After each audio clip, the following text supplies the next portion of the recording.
an Israeli Air Force F-35I dropped below 200 feet over the Persian Gulf, 40 miles south of Bandar Abbas, and released a payload that had never been used in combat before. The pilot didn't see the target. He didn't need to. The aircraft's mission computer had already confirmed coordinates transmitted from a source the pilot would never be briefed on, locked the weapon, and initiated release sequencing before the jet even crossed into Iranian airspace. The weapon fell for 11 seconds. Then its engine ignited and it disappeared from the pilot's heads-up display entirely. He pulled into a 7G climbing turn back toward tanker airspace. His part was done. The weapon's part was just beginning. 6 seconds later, 190 miles to the north, an operator at Iran's Karg Island oil terminal noticed something unusual on his monitoring screen. A pressure reading in the main crude distribution manifold had dropped by 4%. He noted it in his log. He assumed it was a sensor fault. Karg Island processes roughly 90% of Iran's crude oil exports. On a normal day, 5 million barrels pass through its loading systems. This was not going to be a normal day. 1,200 miles to the west, at Nevatim Air Base in the Negev Desert, the operations center was running at full capacity. 47 personnel occupied stations in a room roughly the size of a basketball court. The air smelled like coffee and static electricity. 3 screens along the far wall displayed feeds from assets the Israeli Air Force doesn't publicly acknowledge having in theater. One of them showed a live infrared image of Karg Island from 62,000 feet. The operator watching it said nothing. He just marked a timestamp. 2:14 and 31 seconds. 700 miles southeast, in the waters off Fujairah, 3 commercial supertankers sat at anchor waiting for loading schedules. Each one carried roughly 2 million barrels of capacity. Each one was empty. They had been empty for 11 days. The shipping companies that owned them had received quiet advisories from their insurance underwriters to delay Persian Gulf transits. No reason was given. No reason needed to be. When Lloyd's of London tells you to wait, you wait. And in Washington, D.C., where it was still 5:14 in the evening of the previous day, a statement had been drafted but not yet released. The statement concerned the Strait of Hormuz. It contained exactly one sentence that would rearrange global oil markets within hours of its publication. The sentence had been reviewed by the National Security Council, the Secretary of Defense, and the President himself. It read in part that the United States would consider any hostile interdiction of commercial shipping in the Strait of Hormuz as an act requiring immediate and proportional military response.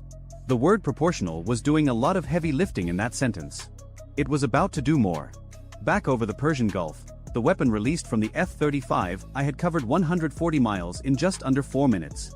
It was a variant of the Rampage air-to-surface missile, a supersonic precision munition with a range of approximately 190 miles and a warhead designed not for blast damage but for structural penetration.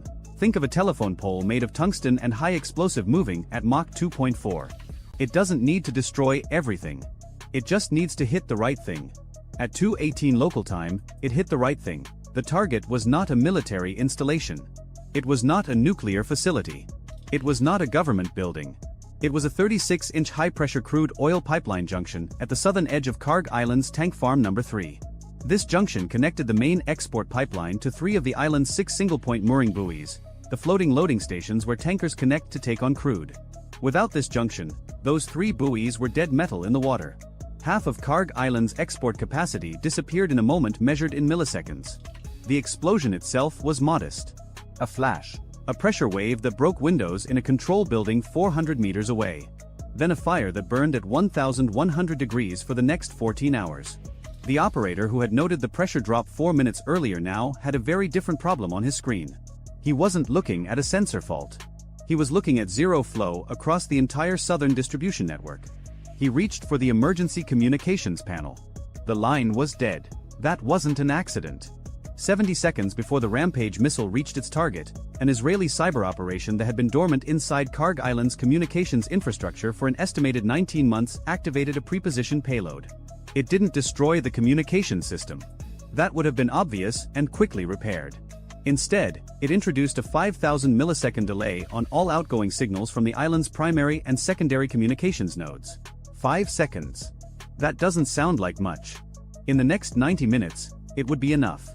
320 miles to the northwest, a second strike was arriving. This one came from the Mediterranean. 2 Israeli F-15I RAM aircraft operating from a position over northern Syria had launched 4 Delilah cruise missiles 12 minutes earlier. The Delilah is slower than the Rampage, subsonic, about 600 miles per hour. But it has a capability the Rampage doesn't. It can loiter. It can circle a target area for up to 30 minutes, waiting for updated targeting data before committing to its final attack run. These 4 Delilahs were not circling. They were inbound and locked. Their target was the Abadan oil refinery complex in southwestern Iran, one of the oldest and most important refineries in the country. Abadan processes 400,000 barrels of crude per day. It sits on the Shatt al-Arab waterway, 11 miles from the Iraqi border. The Delilahs were coming in from the west, below 100 feet, following the river. Iranian air defense coverage in Khuzestan province is dense. On paper, the province hosts 3 battalions of S-300 PMU-2 long-range surface-to-air missile systems, 2 batteries of Bavar 373 indigenous air defense systems, and multiple short-range point defense installations. On any other night, detecting 4 subsonic cruise missiles crossing the border at low altitude would have been difficult but possible, given the radar coverage overlaps designed into the network. On this night, it was impossible. Because at 2:11 local time, 3 minutes before the first Rampage hit Karg Island, every early warning radar in a 200-mile radius of Abadan experienced what would later be described as a catastrophic synchronization failure. This was the second cyber operation, and it was significantly more aggressive than the first. Rather than introducing delays, this payload attacked the timing protocols that allow multiple radar installations to coordinate their coverage and hand off tracking data between stations. Without synchronized timing, each radar station still functioned individually. Each one could still detect objects in its own sector. But none of them could talk to each other. And none of them could pass targeting data to the missile batteries that depended on that information to engage threats. Each radar operator saw pieces of the picture. None of them saw all of it. The 4 Delilahs threaded through the gaps like water through a cracked dam. At 2:22 local time, the first Delilah struck the main atmospheric distillation column at Abadan's Unit 2 processing facility. The second hit the adjacent crude desalting plant. The third struck a 200,000-barrel floating roof storage tank. The fourth missed its intended target by 40 meters and detonated on a maintenance road. The first 3 were enough. Within 6 minutes, fires were burning across an area the size of 4 football fields. Secondary explosions in the desalting plant sent burning hydrocarbons into the drainage system that fed into the Shatt al-Arab waterway. A black cloud visible from Basra, Iraq, 30 miles away, began to climb. 600 miles to the east, Iran's response was already in motion. But it was the wrong response. At 2:16, 2 minutes after the Karg Island strike, Iran's Supreme National Security Council received initial reports of an explosion on the island. The information was fragmentary because of the communications delay. But the SNSC had anticipated an Israeli strike against its nuclear program for months. Every contingency plan, every prepositioned response, every retaliatory option was built around that assumption. The assumption was that any Israeli attack would target Natanz, Isfahan, or Fordow. The nuclear triad. Every wargame they had run, every scenario they had planned for, started with those 3 locations. At 2:19, a duty officer in Tehran ordered a general air defense alert across all nuclear-associated facilities. S-300 batteries at Natanz powered to full readiness. Bavar 373 units at Isfahan began sweep scanning. Fighter squadrons at Mehrabad and Tabriz were ordered to immediate alert status. Within 12 minutes, Iran had its most sophisticated air defense umbrella active and scanning. It was covering the wrong targets. No Israeli aircraft were within 400 miles of any nuclear facility. That was the point. 1,200 miles from Tehran, aboard the USS Dwight D. Eisenhower operating in the Gulf of Oman, the Carrier Strike Group's intelligence center was watching everything. They weren't participating. Not yet. Their role, for now, was to observe and to maintain a posture that the Pentagon described internally as conspicuous readiness. The Eisenhower had 2 squadrons of F divided by a -18E divided by F Super Hornets, a squadron of EA-18G Growlers electronic warfare aircraft, and an air wing that had been at elevated readiness for 9 days. Conspicuous readiness meant that Iranian intelligence could see the carrier group, could see its aircraft on the flight deck, could detect the electronic emissions of a strike group preparing for operations. It was meant to be visible. It was meant to create doubt. If Iran retaliated against Israel, would the Americans join? The answer was supposed to be unclear. Unclear is more powerful than certain. What Iran's intelligence services could not see was what was 200 miles behind the Eisenhower. 3 Ohio-class guided missile submarines. Each one carrying 154 Tomahawk cruise missiles. That's 462 cruise missiles in a space roughly the size of a small parking lot.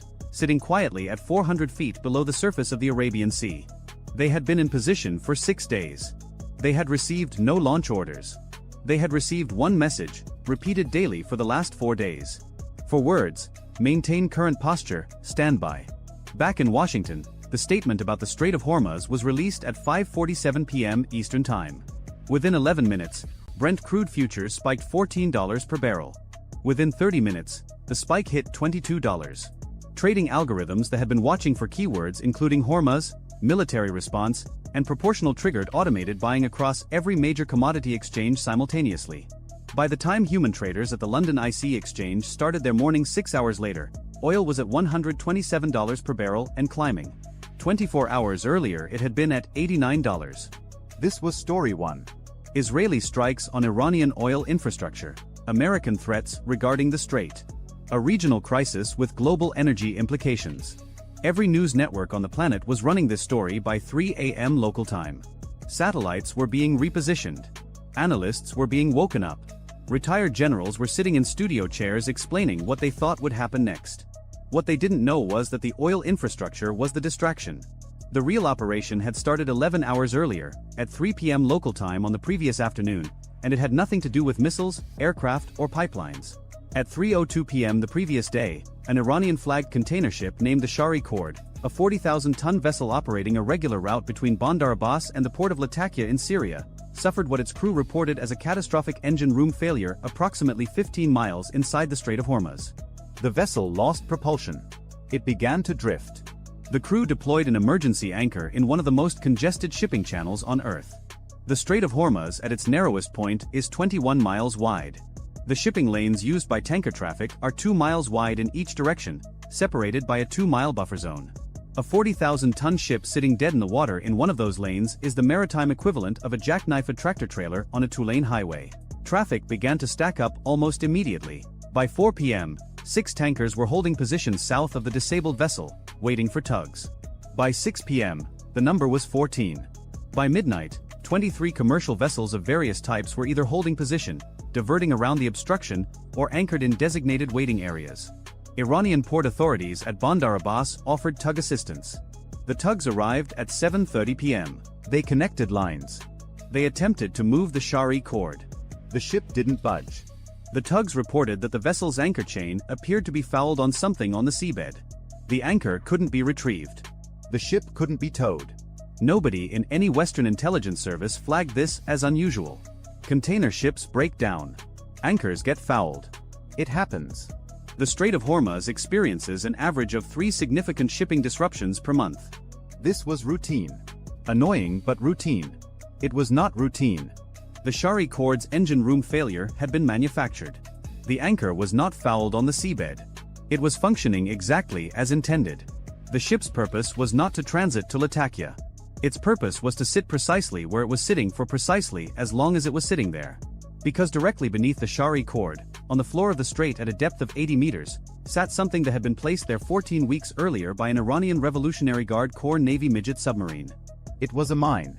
But not a conventional naval mine.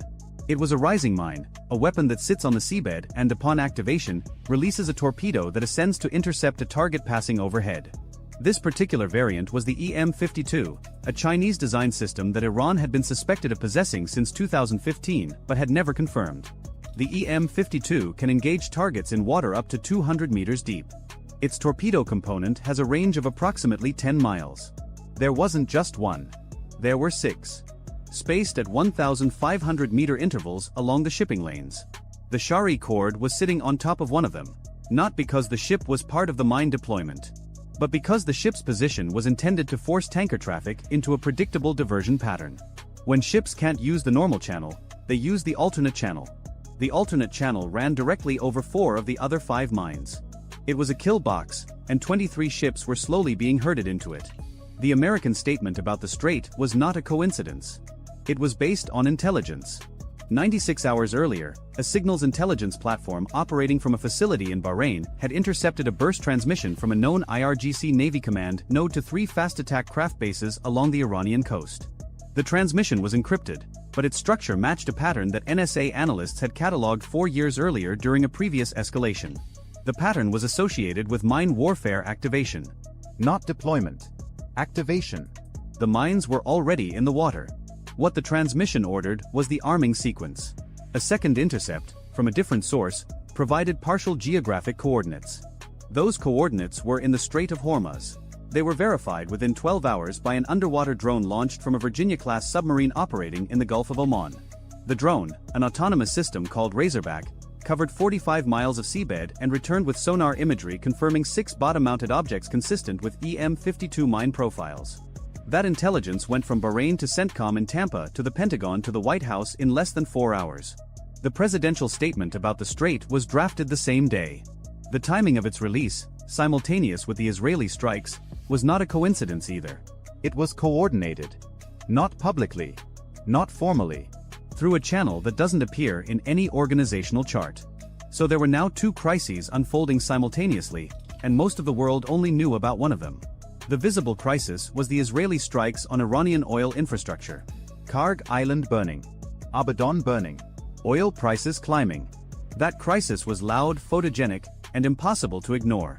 The invisible crisis was 6 mines in the Strait of Hormuz, a dead container ship sitting on top of one of them, and 23 vessels slowly repositioning into a pattern that would give Iran the ability to shut down 21% of the world's daily oil supply in under 3 minutes. In Tehran, the Supreme National Security Council was in emergency session. The room was divided. The strikes on Karg Island and Abadan were an act of war. There was no ambiguity about that. The damage to Karg alone would reduce Iran's oil export capacity by an estimated 40% for a minimum of 6 months. Abadan would take longer. The economic impact was staggering. Iran's oil revenue for the current fiscal year was projected at approximately $50 billion. 40% of export capacity gone meant roughly $20 billion in lost revenue. Annual. For at least a year. The math was not complicated. The YRGC commander present in the session argued for immediate activation of the Strait contingency. The mines were armed. The fast attack craft were loaded with anti-ship missiles. 62 missile boats, each carrying 2 to 4 C-802 anti-ship cruise missiles, were dispersed along the Iranian coastline between Bandar Abbas and Jask. The total missile count exceeded 200. Against commercial shipping, those numbers were overwhelming. Tankers don't have countermeasures. They don't maneuver. They're 1,000-foot steel boxes moving at 15 knots. Even a 20% hit rate would mean 40 missiles finding targets. The strait would be closed within hours. Oil would hit $200 per barrel. Maybe $250. The economic damage to the West would dwarf what Israel had just done to Iran. The foreign minister argued the opposite. The American statement had changed the calculus. Closing the strait would not trigger an American diplomatic protest. It would trigger a military response. And unlike previous administrations that had drawn red lines and then negotiated around them, this White House had positioned assets that made the threat credible. The Eisenhower Strike Group was visible. The statement was public. The word proportional gave the Americans legal and political cover to do almost anything. What the foreign minister didn't know, and what the RGC commander didn't know, was what was 200 miles behind the Eisenhower. Those 3 Ohio-class submarines. 462 Tomahawk cruise missiles. Proportional is an interesting word when you have 462 cruise missiles available. The debate in Tehran lasted 47 minutes. The decision was to activate Phase 1 of the Strait contingency but not Phase 2. Phase 1 meant the fast attack craft would deploy from their bases and take up pre-assigned positions along the coast, visible to American surveillance, creating a threat posture. The mines would remain armed but not triggered. Phase 2, the actual mining and missile attacks on shipping, would be held in reserve as a deterrent. The logic was that the threat of closing the strait was almost as powerful as actually closing it, and significantly less likely to result in an American attack. It was a reasonable calculation. It had one flaw. The flaw was that Israel already knew about Phase 1. They knew because the communications network that carried the SNSC's orders to IRGC Navy Command was compromised. Not the encryption. The metadata. Israeli signals intelligence didn't know what the order said, but they knew when they were sent, from where, to whom, and the response patterns they generated. When 62 missile boats began leaving their berths within 20 minutes of the SNSC session ending, the pattern matched what Israeli intelligence had predicted for a strait closure posture. At 3:40 local time, roughly 90 minutes after the first strike on Karg Island, the Israeli operation entered its second phase. This phase had no missiles, no aircraft, and no explosions. It was conducted entirely in the electromagnetic spectrum. 4 Israeli Gulfstream G-550 aircraft modified for signals intelligence and electronic warfare, known as the Nakhon Shavat and Nakhon item, had been orbiting in a racetrack pattern over the Red Sea at 41,000 feet since midnight. They had been silent until now. At 3:40, all 4 aircraft activated their electronic warfare suites simultaneously. The effect was immediate. Iranian naval communications along the entire southern coastline degraded by approximately 70%. The 62 fast attack craft that had just deployed from their bases suddenly couldn't talk to their command authority with any reliability. Some lost communications entirely. Others received garbled fragments. The boats were designed to operate independently if necessary, but their commanders had trained for a coordinated missile saturation attack. Without coordination, each boat was a single unit with 2 to 4 missiles. Individually, they were annoying. Collectively, they were devastating. Israel had just turned collectively into individually. At the same time, 400 miles to the east, something happened that nobody in Tehran or Jerusalem had planned for. The Shari cord, the container ship sitting dead in the Strait of Hormuz, moved. Not because the tugs pulled it free. Because its anchor chain broke. Or more precisely, because the anchor chain was cut. A U.S. Navy explosive ordnance disposal team operating from a rigid hull inflatable boat that had been staged from the USS Nitsa, an Arleigh Burke-class destroyer operating nearby, had placed a small shaped charge on the anchor chain at a depth of 30 meters. The charge detonated at 3:38 local time. The chain parted. The tugs, which were still connected, immediately began towing the now-free vessel south, out of the shipping lane. Within 20 minutes, the Shari cord was clear. Traffic could resume through the normal channel. The normal channel that did not run over the mines. The Iranians recognized what had happened almost immediately. The anchor chain didn't break on its own. The timing, 2 minutes before the Israeli electronic warfare activation, was not a coincidence. Someone had coordinated this. The Shari cord gambit was burned. But the mines were still in the water. And the mines were still armed. In Tampa, at CENTCOM headquarters, the mine problem was now the priority. 6 EM, 52 rising mines in the world's most important shipping choke point. Each one capable of killing a supertanker. The standard approach to mine clearance is methodical. You send mine countermeasure vessels, MH-53EC Dragon helicopters towing minesweeping gear, unmanned underwater vehicles to locate and neutralize each mine individually. It takes days. Sometimes weeks. The strait couldn't be closed for weeks. Every day of closure cost the global economy roughly $2.5 billion. The non-standard approach was faster. And riskier. At 4:15 local time, AP-8A Poseidon maritime patrol aircraft operating from Naval Support Activity Bahrain arrived over the strait at 25,000 feet. It was carrying sonobuoys, expendable underwater sensors that could be dropped from the aircraft to create an acoustic picture of the seabed. Over the next 40 minutes, the Poseidon dropped 36 sonobuoys in a grid pattern covering the area identified by the Razorback drone's earlier survey. The sonobuoy data was relayed in real time to the Nitsa, which had the most advanced mine warfare software package in the strike group. Simultaneously, 2 MH-60S Seahawk helicopters launched from the Eisenhower carrying airborne mine neutralization systems, essentially remote-controlled underwater vehicles with explosive charges that could be guided to a mine and detonated. Each helicopter carried 2 neutralization vehicles. 4 vehicles. 6 mines. The math wasn't perfect. 50 miles to the south, a second underwater drone was launched from the Virginia-class submarine. This one wasn't mapping. It was carrying 4 lightweight charges specifically designed for bottom mine neutralization. The drone's transit time to the minefield was estimated at 90 minutes. Too long for the first pass.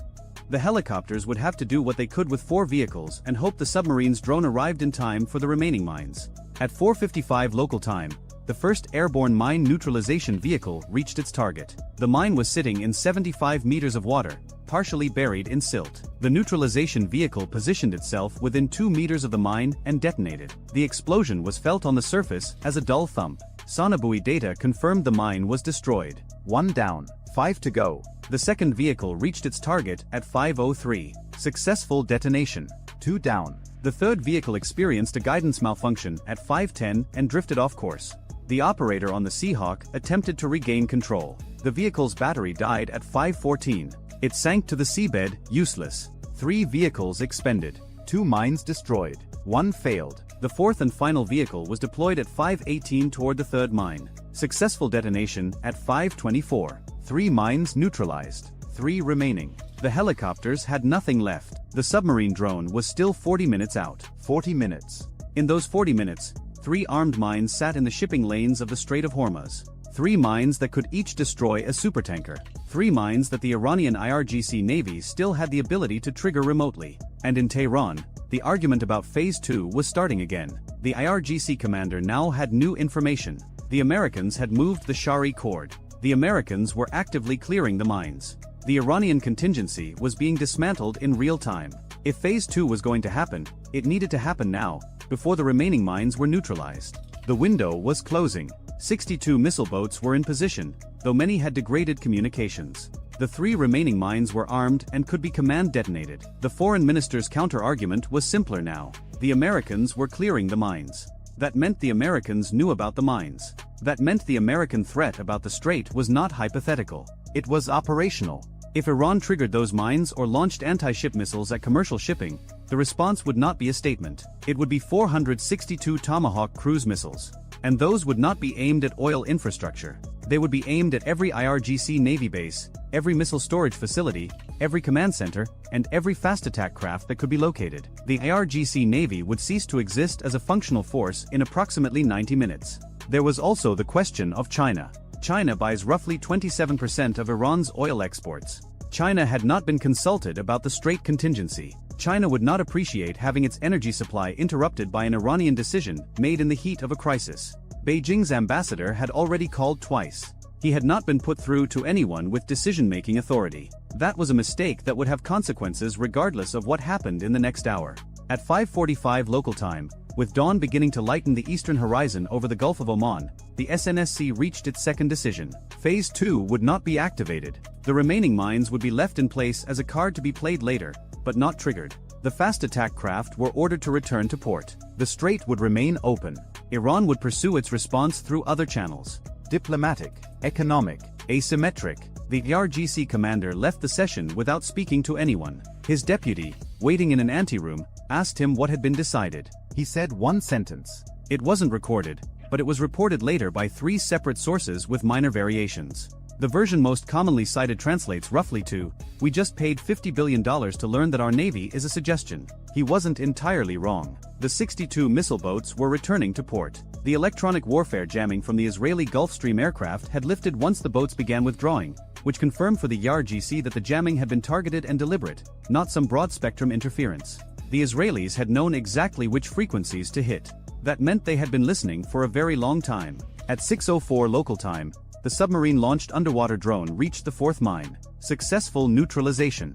At 6:22, the 5th. At 6:41, the 6th and final mine was destroyed. The Strait of Hormuz was clear. The entire mine neutralization operation had taken 1 hour and 46 minutes from first vehicle deployment to last detonation. The standard timeline for clearing a minefield of that size in a contested environment was 5 to 8 days. CENTCOM's after-action report would later describe the operation as compressed but acceptable. An unofficial assessment from the EOD team that cut the Shari cord's anchor chain used different language. They called it stupid lucky.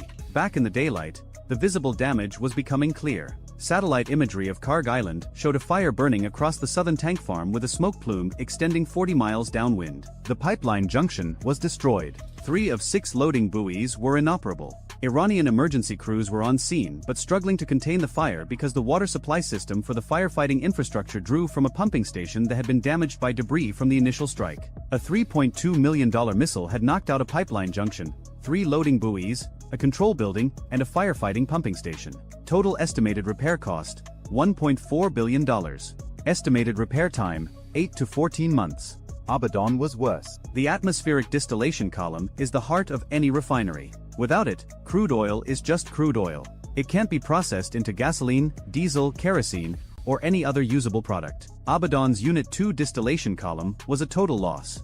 The desalting plant was a total loss. The storage tank would burn for another 9 days before it consumed all available fuel. Repair estimates for Abadan ranged from $2.1 billion to $3.6 billion depending on which engineering assessment you trusted. Timeline, 18 months to 3 years. 4 missiles had hit Abadan. 3 of them found their targets. Total missile cost, approximately $4.8 million. The damage they inflicted would cost at least $2 billion to repair and remove billions more in refining capacity from the market for years. The cost ratio was not lost on analysts. $1 million of Israeli munitions had purchased roughly $400 million of Iranian economic damage. That ratio would appear in every defense procurement brief for the next decade. On global markets, the picture was equally dramatic. By 8 a.m. London time, Brent crude had reached $134 per barrel. By noon, it touched $141 before settling back to $136 on reports that the strait remained open. The strait remaining open was the only thing preventing a complete market panic. If those 6 mines had been triggered, if even one supertanker had been hit, the model showed oil reaching $200 within 48 hours and $250 within a week. The global economic impact of a sustained strait closure was estimated at $4 trillion annualized. The mines that prevented that scenario had cost approximately $12 million to manufacture and deploy. The neutralization vehicles, submarine drones, sonobuoys, and operational costs to clear them exceeded $200 million. A $12 million investment had required a $200 million response. That ratio also appeared in the procurement briefs. In Jerusalem, the Israeli cabinet met in an emergency session that lasted 3 hours. The strikes were described as a limited defensive operation targeting Iran's ability to fund hostile activities against Israel. The phrase economic heart was not used by any Israeli official. It didn't need to be. Every headline in the world was already using it. The cabinet authorized continued intelligence operations but no additional strikes. The message had been delivered. It was a very expensive message, delivered very precisely, to a very specific set of targets chosen not for their military significance but for their economic irreplaceability. Israel had not touched a single military base, a single air defense site, a single government building. It had hit the money. Everything else flows from money. In Washington, the president held a brief press availability at 8 a.m. Eastern. He confirmed that U.S. forces had conducted freedom of navigation operations in the Strait of Hormuz. He did not mention mines. He did not mention the Shari Cord. He did not mention underwater drones or explosive ordnance disposal teams cutting anchor chains in the dark. He said that the strait was open, that it would remain open, and that any entity attempting to close it would face consequences. When asked about the Israeli strikes, he said that Israel had the right to defend itself and that the United States had not participated in offensive operations. Both statements were technically accurate. The mine clearance was classified as a defensive operation. The electronic warfare aircraft were Israeli, not American. The distinction between participating and coordinating was apparently a matter of interpretation. Beijing's response came at 11 a.m. Beijing time, roughly 12 hours after the first strike. It was unusually blunt by Chinese diplomatic standards. The foreign ministry spokesman described the strikes as reckless and destabilizing and called for all parties to exercise restraint. The interesting word was not reckless. It was all parties. China was not singling out Israel. It was warning Iran as well. Don't close the strait. We need that oil more than you need revenge. The ambassador in Tehran was finally put through to the foreign minister. The conversation lasted 40 minutes. Its contents were not disclosed, but Iran's state media coverage of the crisis shifted notably afterward. The language about retaliation became less specific. The timelines became vaguer. Some things translate the same in every language. One of them is don't do anything stupid. 72 hours after the strikes, a preliminary damage assessment compiled by commercial satellite analytics firms estimated the total economic impact as follows. Direct infrastructure damage to Karg Island and Abadan, $3.50 to $5 billion. Lost oil revenue for Iran over the following 12 months, $18 to $24 billion. Increased global oil costs attributable to the supply disruption, approximately $400 billion annualized, distributed across every oil-importing economy on the planet. Cost of the Israeli munitions used in the strikes, approximately $17 million. Cost of the American mine clearance operation, approximately $200 million. Cost of the mines themselves, approximately $12 million. The most expensive single item destroyed in the entire operation was a crude oil storage tank at Abadan that had been built in 1963. Its replacement cost was estimated at $180 million. The missile that destroyed it cost $1.2 million. The missile that missed its target and hit a maintenance road cost the same $1.2 million. It destroyed approximately $40,000 worth of asphalt. 6 weeks later, the Shari Cord was quietly towed to a shipyard in Bandar Abbas. An inspection of its engine room found nothing wrong with its engines. Both main propulsion diesel engines were fully functional. The engine room failure had been simulated by the crew on orders from IRGC Navy Command. The crew had not been told why. They had been told to fake a breakdown at specific coordinates and deploy their anchor. They did what they were told. They spent 11 hours sitting on top of a weapon that could have killed every person on their ship if something had gone wrong. They were not told about the mine. The ERGC Navy did not consider this relevant to their assignment. The captain of the Shari Cord resigned from the Iranian merchant marine within a month. He did not give a public reason. People who knew him said he had developed a persistent fear of deep water. Nobody else resigned. The oil kept burning. The prices kept climbing. And in shipping offices from Singapore to Rotterdam to Houston, insurance underwriters quietly added a new surcharge to every policy covering Persian Gulf transits. The surcharge was 17%. Nobody argued about it. When the math is that clear, nobody needs to. If you enjoyed this video, check out our other video on how Iran's mine warfare strategy nearly shut down the Persian Gulf in 1988. Bye for now. The operator almost ignored it. At 0437 local time, in a compartment that smelled like sweat and old coffee, a sonar technician aboard USS Halsey sat up in his chair, pulled one headphone cup tighter against his ear, and stared at a line on his waterfall display that looked like every other line. A faint smear of green against the cascade of noise that the Strait of Hormuz produces every second of every day. Shrimp snapping. Hull cavitation from tankers.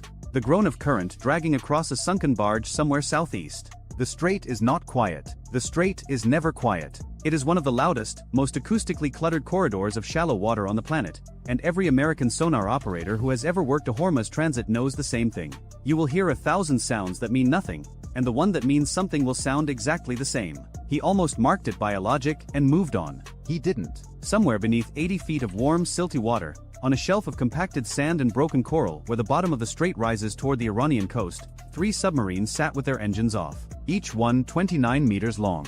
Each one displacing 120 tons submerged. Each one built for approximately $15 million. Gautar class. Diesel-electric. Iranian. Derived from North Korean designs that were themselves derived from Yugoslav coastal defense boats from the 1970s. They are small. They are cheap. They are not sophisticated. And in the right water, at the right depth, doing absolutely nothing, they are functionally invisible to every major anti-submarine warfare system the United States Navy has spent the last 4 decades perfecting. Because those systems were not built for this. The American anti-submarine playbook is a masterpiece of deep water detection. Towed arrays that can hear a Russian Akula at 40 nautical miles. Hull-mounted sonars that can track a Chinese Jean-class ballistic missile submarine through convergence zones across hundreds of miles of Pacific Ocean. Sonobuoy patterns that can sanitize a box of open water the size of Connecticut in under an hour. In blue water, the United States Navy finds submarines the way a hawk finds mice. Patiently, precisely, and from a distance that makes the kill inevitable before the prey knows it has been seen. The Strait of Hormuz is not blue water. The Strait of Hormuz is a bathtub. The deepest point in the shipping lanes barely reaches 260 feet. The average depth in the traffic separation scheme is closer to 150. The water temperature in summer creates thermal layers so dense that active sonar pulses refract, scatter, bounce off the bottom, bounce off the surface, and return to the transducer as a wall of meaningless noise. The seabed is uneven, cluttered with pipelines, old anchors, debris from decades of tanker traffic, and geological formations that return sonar pings with signatures almost identical to submarine hulls. American sonar operators working the strait have a name for the experience. They call it being deaf in a nightclub. Everything is loud. Nothing is useful. And into this environment, the Islamic Republic of Iran Navy had placed 3 boats with a plan that was not stupid. The plan was, in fact, the kind of elegant asymmetric thinking that keeps war planners in the Pentagon awake in the small hours, staring at ceilings and running cost ratios in their heads. The concept was simple. Do nothing. Let the carrier come to you. This is a speculative scenario. The date is fabricated. The operation is fictional. Every weapon, every system, every cost figure, and every tactical specification in this story is real. The 3 Gautars had been towed into position 4 days earlier by civilian fishing boats, a method Iran had practiced in exercises observed by satellite but never fully understood in context. They motored the last 6 nautical miles on battery power, settled onto the bottom in a staggered line running roughly northeast to southwest, 4 nautical miles apart, and shut everything down. No engines. No active sonar. No communications. Crew of 18 per boat, breathing air from rechargeable canisters, eating cold rations, urinating into bottles. Waiting. The only sound each submarine produced was a 47 Hz tonal, a faint low-frequency hum generated by the battery monitoring system, a component that could not be turned off without risking a thermal runaway in the lithium cells. 47 Hz. Buried 30 decibels below the ambient noise floor. Invisible to hull marines 30 minutes in the Strait of Hormuz. America responds in 9. Here is a ship that was never supposed to make history. USS Bataan, hull number LHD-5, an 844-foot Wasp-class amphibious assault ship displacing 40,600 tons fully loaded, built by Ingalls Shipbuilding in Pascagoula, Mississippi for $1.5 billion. She is carrying the 26th Marine Expeditionary Unit, 400 Marines whose deployment so far has consisted of equipment inspections, physical training on a steel flight deck in absurd heat, and exactly zero combat. On the morning of this transit, 6 AV-8B Harrier II jump jets sit chained to that flight deck in 2 neat rows. Their pilots are in the ready room reviewing close air support procedures they do not expect to use today. An MV-22B Osprey tiltrotor is spun up near the stern elevator for a routine logistics run to a supply ship trailing 40 nautical miles behind the formation. A single MH-60S Seahawk helicopter is in a maintenance cycle, rotors folded, guts open, a chief petty officer elbow deep in a hydraulic actuator that has been giving him grief since Crete. This is a ship in transit mode. Administrative, methodical, on schedule. It is 0708 local time. Air temperature is already 114 degrees Fahrenheit and climbing toward a forecasted high of 121. The sea surface is flat, almost oily in the way the Persian Gulf gets when there is no wind and the humidity sits above 90%. Visibility is excellent. You can see the coast of Iran to the north, a brown smear of rock and sand shimmer. You can see the island of Abu Musa to the northeast, 14 nautical miles away, a low limestone hump not much bigger than a few city blocks that Iran seized from the United Arab Emirates in 1971 and has held through diplomatic protest and legal argument ever since. The Bataan is transiting the Strait of Hormuz, 21 miles across at its narrowest. Through this corridor passes roughly 21 million barrels of crude oil every single day, about 21% of global petroleum consumption, carried on tankers so large they need 2 miles to stop and a quarter mile to turn. The strait has 2 traffic separation scheme lanes, each 2 miles wide, with a 2-mile buffer between them, established by the International Maritime Organization. The Bataan is in the inbound lane, heading southeast toward the Gulf of Oman, making 12 knots, precisely on the track her navigator plotted 19 hours ago. The plan calls for exit into open water by 0900. Every sailor on the bridge expects a boring morning. Every Marine below decks expects powdered eggs at 0900. Inside the Bataan's Combat Information Center, a windowless room buried deep in the ship's interior, lit blue by dozens of screens, the tactical watch team has been tracking surface contacts since the ship entered the strait 40 minutes ago. 47 contacts.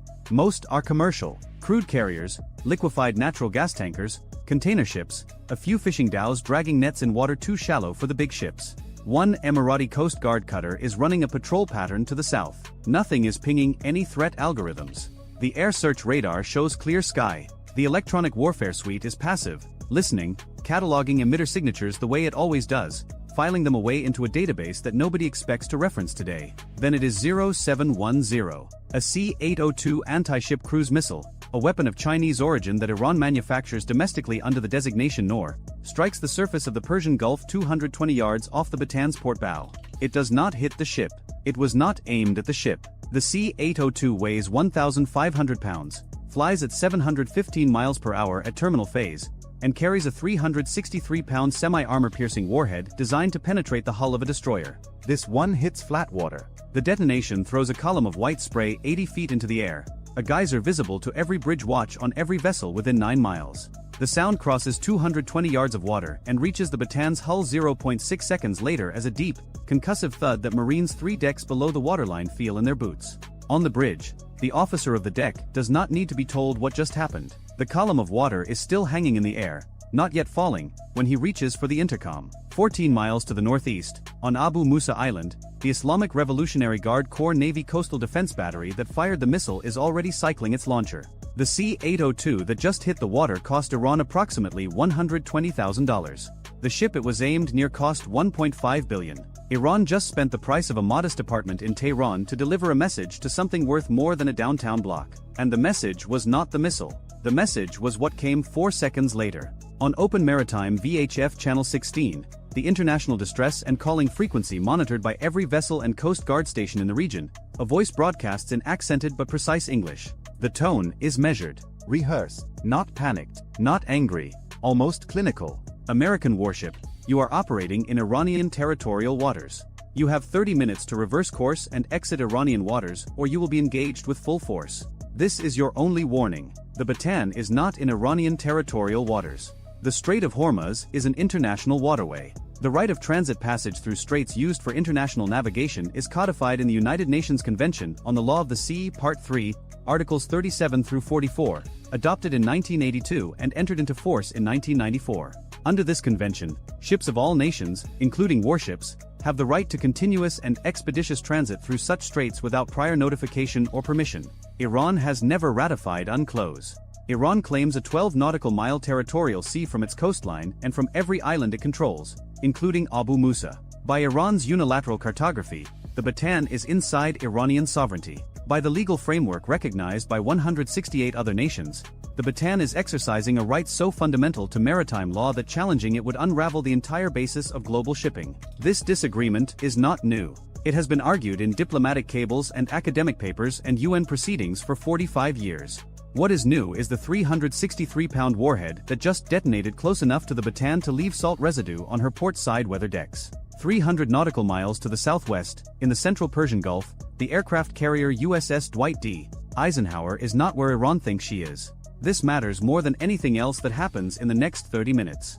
The Eisenhower is a Nimitz-class nuclear-powered aircraft carrier. She is 1,092 feet long, displaces just over 100,000 tons, and carries Carrier Air Wing 3 consisting of 44 aircraft. The composition that morning includes 36 F/A-18E and F Super Hornets across 4 strike fighter squadrons, 5 EA-18G Growler electronic warfare aircraft, 2 E-2D Advanced Hawkeye airborne early warning and control planes, and a single C-2A Greyhound for carrier onboard delivery. Her flight deck covers 4.5 acres. Her 4 steam catapults can launch an aircraft every 20 seconds in surge operations. Her nuclear reactors give her unlimited range at speeds exceeding 30 knots. 11 hours before the Bataan entered the strait, an open-source commercial shipping tracking service showed the Eisenhower's automatic identification system transponder broadcasting from a position 300 nautical miles southwest of Hormuz. This is the position Iran's intelligence apparatus recorded. This is the position the IRGC Navy used to calculate response timelines.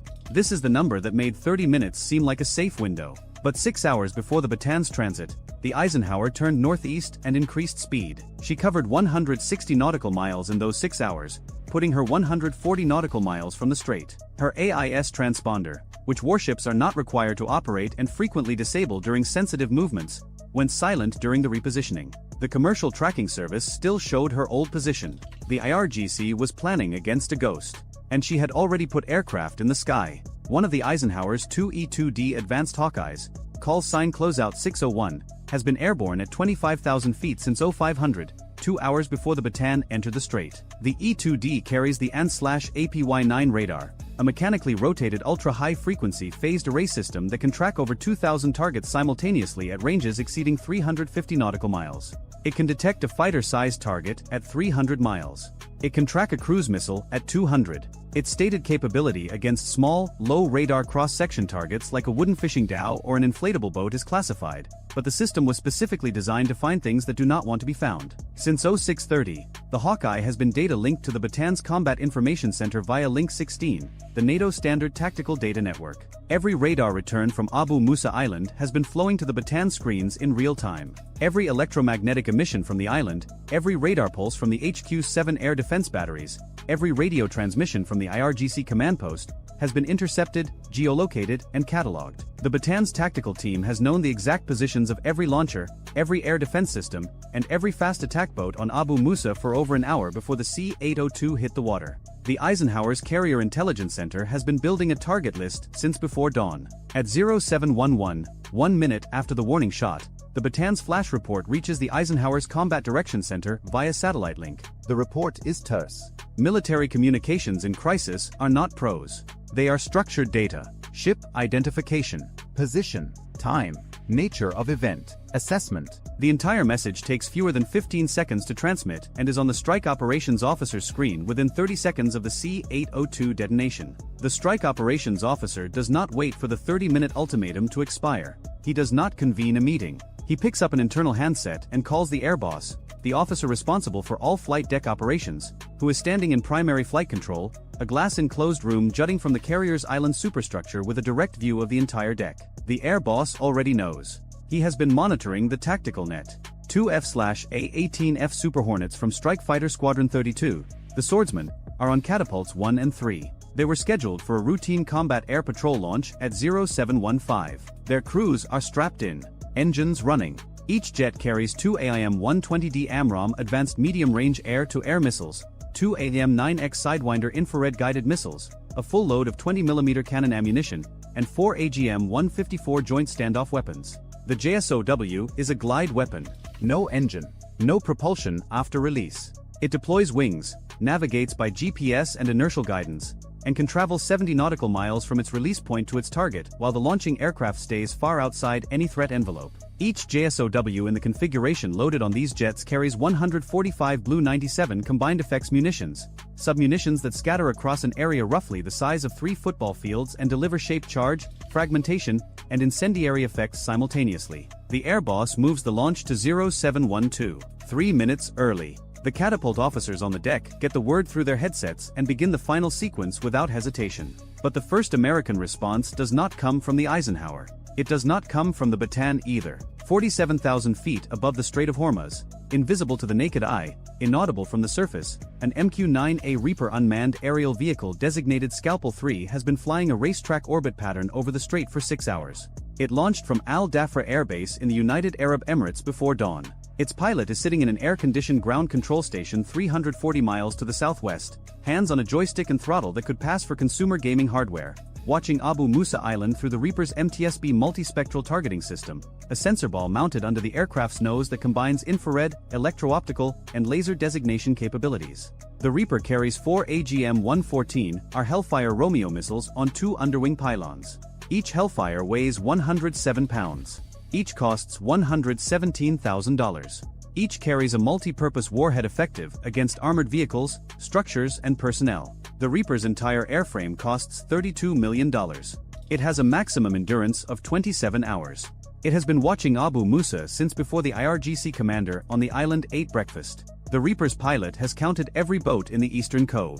He has watched the 3 C-802 launcher trucks repositioned from their overnight shelters to their firing positions at 0545. He has observed the 2 HQ-7 air defense batteries conduct their morning system checks at 0600, their fire control radars pulsing briefly, long enough for the Hawkeye and the Reaper's own electronic surveillance suite to fix their positions to within 2 meters. He has watched IRGC personnel carry what appeared to be a television camera and a satellite uplink antenna to a hilltop overlook at 0640. He has reported all of this through his chain of command. At 0711, when the Bataan's flash report reaches Al Dhafra, the Reaper's targeting screen already shows all 3 C-802 launcher trucks with crosshairs steady on the first truck's cab. Grid coordinates refreshing every 2 seconds. At 0713, Weapons Release Authority arrives from the Combined Air Operations Center at Al Udeid Air Base in Qatar. The authorization chain was brief. Flash report to the COC operations floor. Operations floor to the duty general officer. General officer verbal approval to the data-linked command that changes a single icon on the Reaper pilot screen from hold to weapons free. 2 minutes from crisis to clearance. The entire authorization traveled 450 miles from Qatar to the UAE by fiber optic cable and satellite relay in a system designed to compress exactly this kind of decision into exactly this kind of time frame. Meanwhile, on Abu Musa, the ARGC commander is executing his plan, and his plan is not stupid. Abu Musa sits in the middle of the Strait of Hormuz like a stone in a river. Iran has spent 2 decades fortifying it. The island holds the 3 C-802 launcher trucks, each mounted on a mobile transporter erector launcher, each carrying 4 missiles, for a total of 12 anti-ship cruise missiles that can range any vessel within 75 nautical miles. It holds the 2 HQ-7 air defense batteries, the export version of the French Crotal short-range surface-to-air missile system, each with 4 ready missiles and a reload pack of 4. At 3:14 local time, a single BGM-109 Tomahawk Block V cruise missile cleared the forward vertical launch cell of the USS Philippine Sea, a Ticonderoga-class guided missile cruiser holding station in the central Persian Gulf, 140 nautical miles southwest of Bandar Abbas. The booster kicked it off the rail and fell away. Wings deployed. The turbofan caught air. And 1,600 pounds of guided American foreign policy dropped to 50 feet above the waterline and turned northeast at 550 miles per hour toward something the United States government had not publicly acknowledged existed. The target was not on any map distributed to coalition partners. Not in any Pentagon press briefing. Not in any leaked target list making the rounds on Telegram channels where Iranian state media pretended to have sources. The target was a hardened underground facility 11 kilometers east of Isfahan, buried 80 feet beneath a complex that satellite imagery showed as a pharmaceutical packaging plant. The kind of building nobody looks at twice. Which was the entire point. Because underneath it, According to 14 months of signals intelligence and one extraordinarily well-placed human source, Iran had been operating a Cascade Hall containing 1,044 IR-6 centrifuges enriching uranium to 60% purity. The Tomahawk cost $2.1 million. The centrifuge hall it was pointed at represented roughly $800 million in infrastructure, research, and 2 decades of sanctions evasion. Somewhere in the Navy's accounting office, someone was about to have a very satisfying afternoon. But the Tomahawk was not going to reach Isfahan. It was never supposed to. Its job was to die loudly. 340 nautical miles to the northwest, above the Iraqi border region, a formation of 8 B-2 Spirit stealth bombers was entering Iranian airspace at 42,000 feet.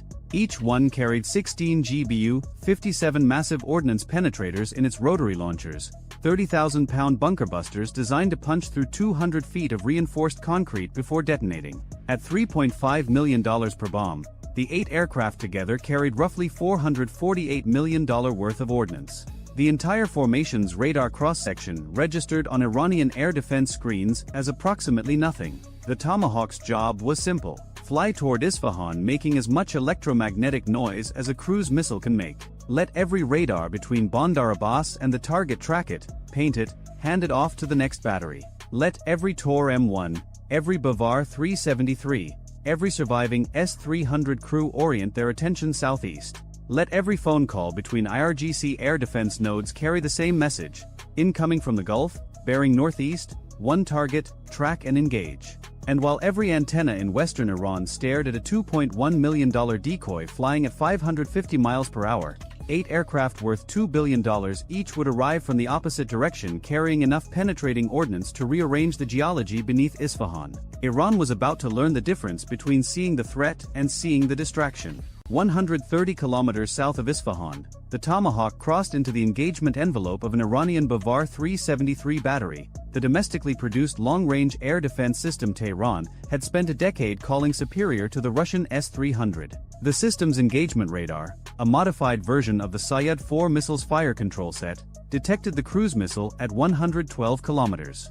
The battery commander did exactly what his training demanded. He acquired, tracked, transitioned to fire control, and launched 2 interceptors. Each Sayyad-4 missile cost approximately $3.8 million.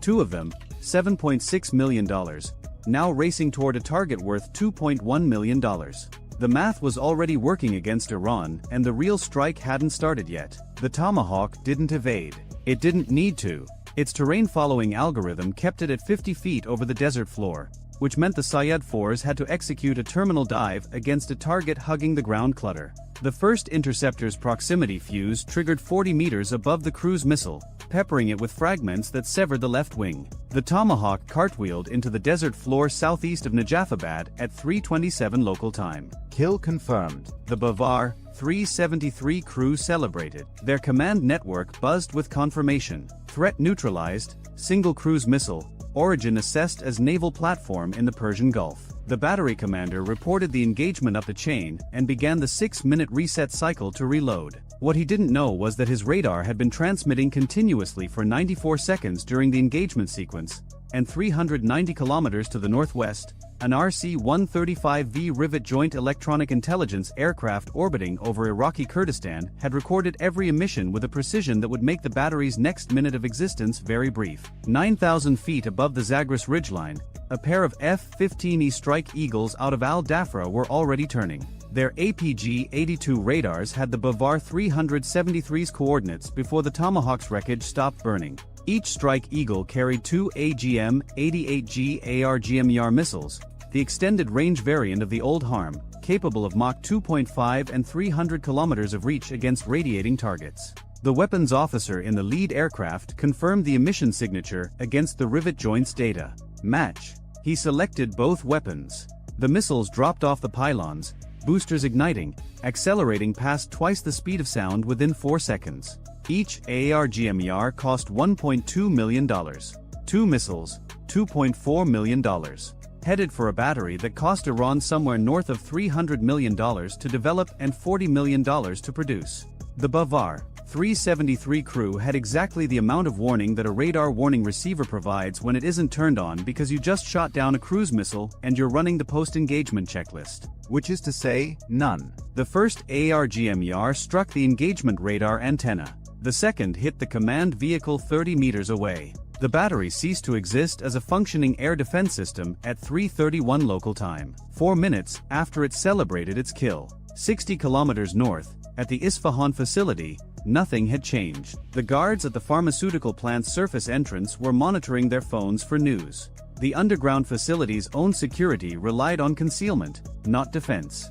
No dedicated short-range air defense. No point defense system. The assumption had always been that nobody could strike what nobody could find. The B-2s were 14 minutes out. 240 kilometers west of Isfahan, the second layer of Iran's response was already reacting. 3 batteries of Tor M1 short-range air defense systems, Russian-built, deployed around the Natanz enrichment complex, began receiving repositioning orders. IRGC Air Defense Command had assessed the Tomahawk as a precursor strike, which it was, and concluded the primary target was Natanz, which it was not. The Tor M1S began displacing northeast, pulling the short-range air defense umbrella away from the western approach corridors and concentrating it around a facility that was not under threat. Iran was reinforcing the wrong castle. This was not an accident. 5 hours earlier, a burst transmission from a U.S. cyber operations unit at Fort Meade had injected false intelligence into an Iranian military communications node that the NSA had been sitting inside for 7 months. The message, formatted to match authentic IRGC dispatch protocols, reported American submarine activity consistent with a Tomahawk strike package assembling south of Natanz. The IRGC's intelligence directorate assessed it as credible because it matched the pattern they were already watching. The Tomahawk from the Philippine Sea. A single ship, a single missile, pointed at a nuclear facility. The logic was clean.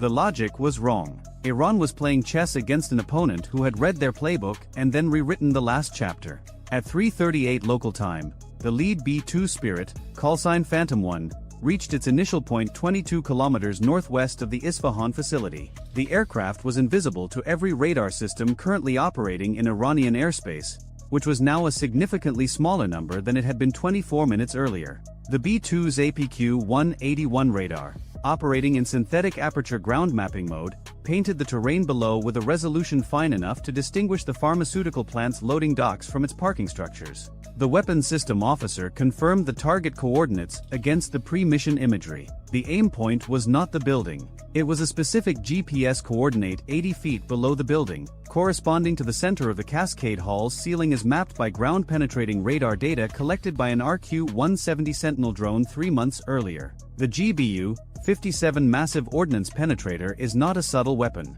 It is 20 feet of hardened steel casing wrapped around 5,300 pounds of explosive, guided by coupled GPS and inertial navigation, designed to do one thing: go through whatever is between it and the target and then detonate. It enters the ground at terminal velocity, punches through layer after layer of earth and concrete using its own mass and speed, and detonates at a depth calculated to collapse whatever cavity exists at that level. Think of dropping a telephone pole made of tungsten-reinforced steel from 8 miles up and then detonating a small apartment building's worth of explosive at the bottom of the hole it makes. Phantom 1 released 2 GBU-57s in sequence, 4 seconds apart. The bombs fell for 38 seconds.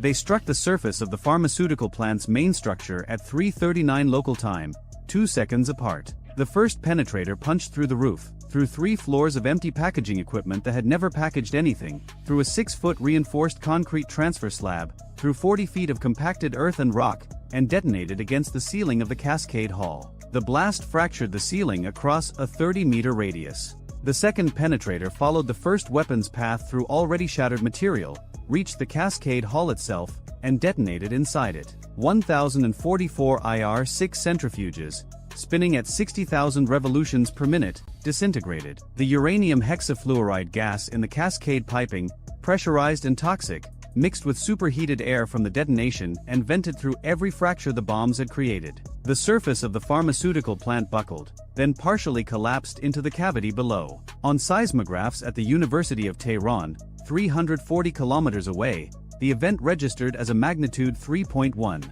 18 seconds later, Phantom 2 released its weapons against the facility's underground power distribution center, 200 meters southeast of the Cascade Hall. Without power, even undamaged centrifuges would take 6 months to spin back up. With this damage, the timeline was closer to never. But Iran's air defense network was not finished. 50 kilometers south of the strike, a mobile S-300 PMU-2 battery that had been repositioned from Shiraz 48 hours earlier was scanning.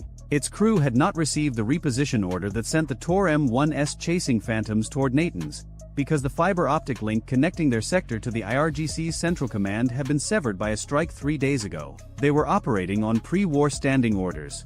Defend Isfahan's southern approach. Autonomous, disconnected, and competent. The 92 N6 engagement radar swept the sky and found something it should not have been able to find. A B-2 Spirit at 42,000 feet. Not because the stealth had failed, but because Phantom 3 had opened its bomb bay doors 8 seconds earlier to release its weapons against a secondary target, and an open bomb bay on AB-2 multiplies the radar cross-section from the size of a bird to the size of a regional jet. For 8 seconds, the most expensive aircraft in human history advertised itself to anyone paying attention. The S-300 crew was paying attention. They transitioned from search to track in 22 seconds, fast even by Russian training standards. 248 N6 interceptor missiles cleared the rail at 3:41 local time. Each missile accelerating to Mach 6, 6 times the speed of sound, climbing toward a target that was already closing its bomb bay and becoming invisible again. The missiles had been given their initial target coordinates during launch. They would guide on those coordinates for the mid-course phase and then activate their own semi-active radar seekers for terminal guidance, relying on the ground radar to illuminate the target. The B-2 pilot, callsign Phantom 3, received the missile launch warning from the aircraft's and APR-50 defensive management system. The bomb bay was closed. The radar cross-section had collapsed back to baseline, but 2 missiles were already in the air with a last known position that was accurate to within 100 meters. Stealth does not make you disappear. It makes you hard to find. Hard is not impossible when someone knows exactly where to start looking. Phantom 3 broke left and descended, putting the aircraft's lowest signature aspect toward the incoming missiles. The APR-50 began jamming the S-300's engagement radar, flooding it with false returns. At 42,000 feet and Mach 0.85, the B-2 is not a dogfighter. It turns like a conference table. The pilot had geometry and jamming and prayer, in approximately that order. 70 kilometers east, one of the F-15E Strike Eagles that had killed the Bavar 373 battery was already rolling in. The weapons officer had the S-300's emission on his scope from the moment it lit up. He had 1 ARGMER remaining. 1 shot. The missile came off the rail and covered the distance in 91 seconds. But the 48 N6 interceptors were 34 seconds from reaching Phantom 3's last known position. The first 48 N6 reached the coordinates where Phantom 3 had been when the bomb bay was open. The aircraft was no longer there. The missile seeker activated and swept for a return. The jamming degraded the picture. The seeker found something, possibly the B-2's residual return, possibly a jam strobe, and corrected toward it. The proximity fuse detonated the warhead at a range the Air Force later classified. Phantom 3 reported no damage. The fragments had found air. The second 48 N6 was 6 seconds behind the first, correcting off updated radar data. The S-300's engagement radar was still transmitting, still trying to burn through the jamming to give the missile terminal guidance. The ARGMER struck the radar antenna at 3:42 local time. The emission died. The second 48 N6, now without guidance updates, went autonomous. Its seeker swept, found nothing. The missile's fuel burned out at 70,000 feet and it fell into the desert east of Isfahan, a $1.5 million missile returning to Earth as expensive debris. The S-300 battery, worth $115 million, had gotten closer to killing a B-2 than any air defense system in history. The margin was measured in seconds and classification levels. Iran's crew had done everything right. They had hidden, waited, caught the one moment of vulnerability, and executed a textbook engagement. They lost because the aircraft they were shooting at costs $2.1 billion and carries countermeasures designed by people who spend careers imagining exactly this scenario. Skill against budget. Budget won. It usually does. By 3:48 local time, all 8 B-2s had released their ordnance. 128 GBU 57 massive ordnance penetrators, each weighing 30,000 pounds, struck 6 separate underground facilities across the Isfahan complex within a 10-minute window. The combined ordnance weight exceeded 1.9 million kilograms. The Cascade Hall was gone. The power distribution center was gone. A tunnel network connecting the underground facilities to a dispersal site 4 kilometers east collapsed along 600 meters of its length. A centrifuge assembly workshop buried under a motor pool was now a crater. 2 decades of enrichment infrastructure, built in defiance of international sanctions, hidden beneath buildings designed to fool satellites, defended by air defense systems that cost billions and performed exactly as well as their operators could have hoped, was functionally destroyed in less time than it takes to order dinner. The B-2s turned west, climbing back to cruise altitude, bomb bays sealed, radar cross-sections shrinking back to the size of insects. They would land at Diego Garcia 9 hours later, where maintenance crews would discover that Phantom 3's left wing had taken a single fragment from the 48 N6 proximity detonation, a 3-centimeter piece of Russian steel embedded in the radar-absorbent skin of a $2.1 billion aircraft. The repair would cost $4.2 million and take 3 weeks. The fragment itself would end up in a display case at Whiteman Air Force Base, the most expensive souvenir in Air Force history. In Tehran, the ARGC's air defense commander was still processing reports.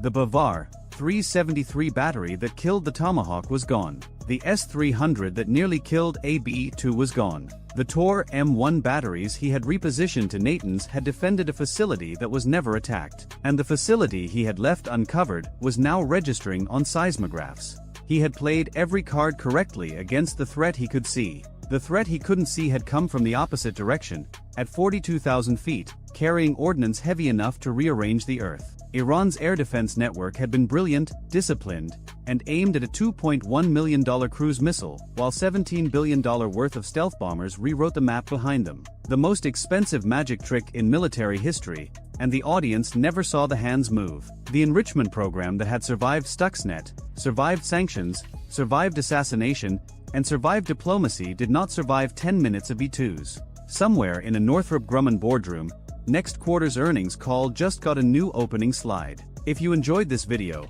check out our other video on how the F-35 nearly got ambushed over Tehran. Bye for now.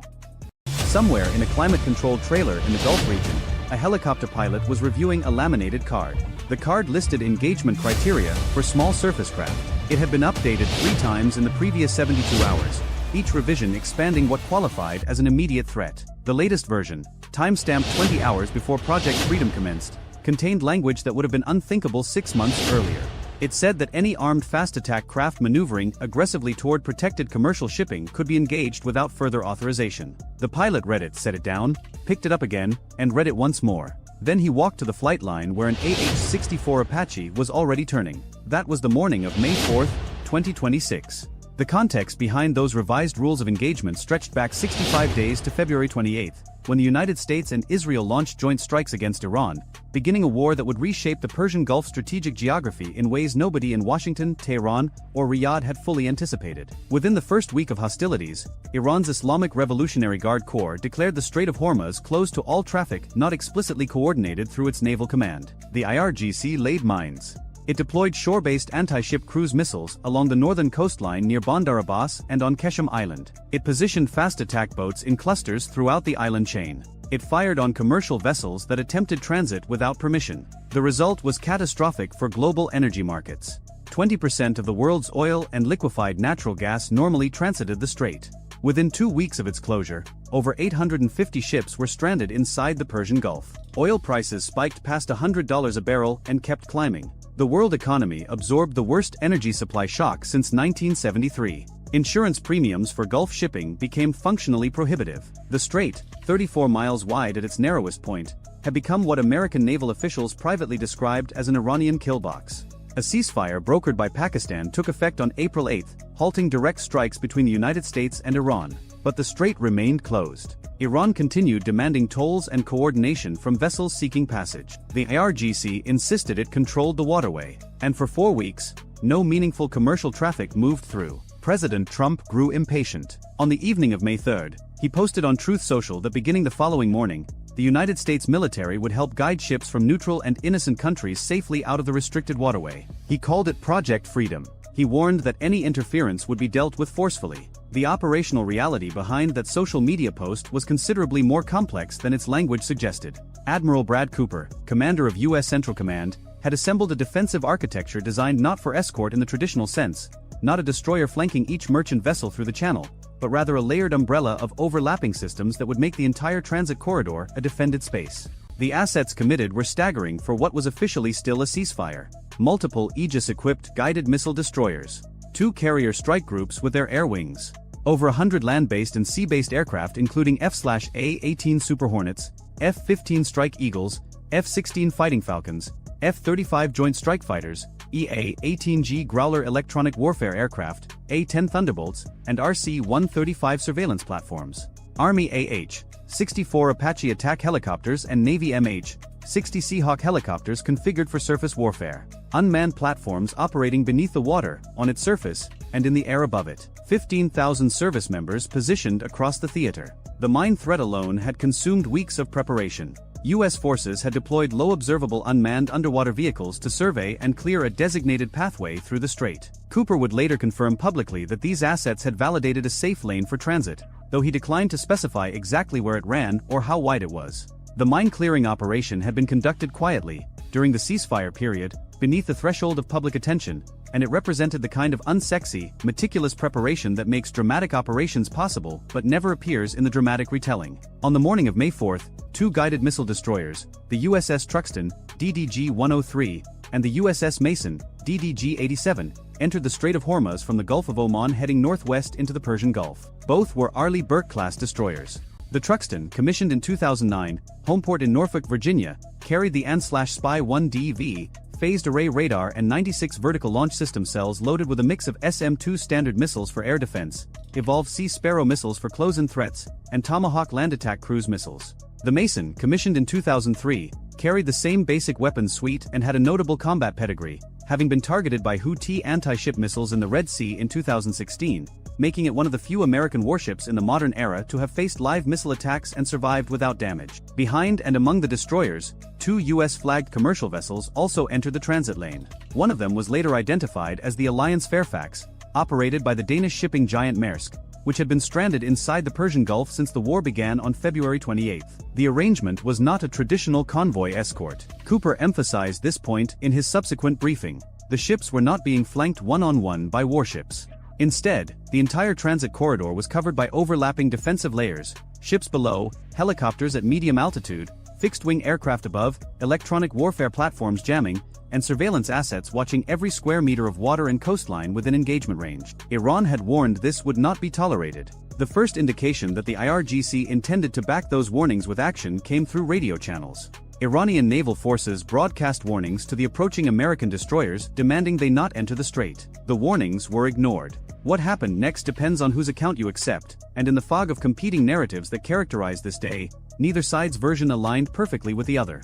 According to Iran's Fars news agency, which is aligned with the Revolutionary Guard, Iranian forces first warned the destroyers verbally. When the warnings were ignored, they issued what Fars called cruise missile warning shots, rockets, and combat drones fired near the hostile vessels. Initial Iranian reporting went further, claiming 2 missiles struck a U.S. frigate, forcing it to retreat. This claim was rejected by Central Command within minutes. No U.S. Navy ships have been struck, CENTCOM stated flatly. What is clear from both sides is that Iran launched cruise missiles. It launched drones. And it sent small fast attack boats toward the formation. The cruise missiles targeted not only the American warships but the commercial vessels as well. Cooper confirmed this in his briefing. The regime launched multiple cruise missiles at U.S.-flagged ships in the strait and at the U.S. Navy ships that were protecting them, he said. The Aegis combat systems aboard Truxtun and Mason were designed precisely for this threat environment. The SBY-1D radar detected inbound missiles within seconds of their launch signatures appearing. The ship's combat systems generated engagement solutions and fired interceptors. Every missile was defeated. Every drone was intercepted. Cooper used careful language. We have defeated each and every one of those threats through the clinical application of defensive munitions. But it was the small boats that created the engagement most people would remember. The IRGC Navy's fast attack craft, the so-called Mosquito Fleet, had been the backbone of Iran's asymmetric naval strategy for decades. These were not capital ships. They were fiberglass speedboats, some no longer than 40 feet, armed with machine guns, rocket-propelled grenades, or in the case of the more advanced types, short-range anti-ship missiles. Their doctrine was simple: swarm in numbers, close the distance before the enemy can react, overwhelm defensive systems with volume. It was a doctrine born from the tanker war of the 1980s, refined over 40 years, and tested in countless exercises in these exact waters. On the morning of May 4th, a group of these boats sortied toward the commercial vessels transiting under American protection. Their intent, according to Cooper, was to interfere with and threaten the commercial shipping. They were met by helicopters. U.S. Army AH-64 Apache attack helicopters and U.S. Navy MH-60 Seahawk helicopters had been positioned precisely for this contingency. The Apache is a twin-engine attack helicopter with a tandem cockpit, a maximum speed of approximately 182 miles per hour, and an armament package that includes AGM-114 Hellfire laser-guided missiles, Hydra 70 unguided rockets, and a 30mm M230 chain gun mounted beneath the nose. The Hellfire missile weighs approximately 100 pounds, carries a shaped charge or blast fragmentation warhead depending on variant, and can be guided by either laser designation or millimeter wave radar to strike targets at ranges up to 5 miles. Against a fiberglass boat with no armor, no countermeasures, and no air defense capability, the Hellfire is not merely adequate. It is excessive. The MH-60 Seahawk, in its armed configuration, carries AGM-114 Hellfires as well, along with door-mounted M240 machine guns or GU 21.50 caliber guns, and can also be equipped with APKWS, the Advanced Precision Kill Weapon System, which is a laser-guided variant of the standard 2.75-inch Hydra 70 rocket. The APKWS costs approximately $30,000 per round, carries a 10-pound warhead, and can strike a moving boat from several kilometers with precision guidance. It was designed specifically for the problem of engaging small surface targets where a Hellfire might be considered too expensive for the target's value. 6 Iranian small boats were destroyed by these helicopters on May 4th. Cooper confirmed the number. The engagements were described as defensive in nature, responding to boats that were threatening commercial shipping under American protection. The helicopters operated from forward positions, possibly from destroyer flight decks or from the USS Lewis B. Puller, an expeditionary sea-based ship that had been serving as a platform for helicopter operations in the Gulf for years, or from land bases in the region. Cooper declined to specify the munitions used, saying only that they were very effective and the tactics worked just as described. Iran denied the boats were destroyed at all. The IRGC rejected the American account.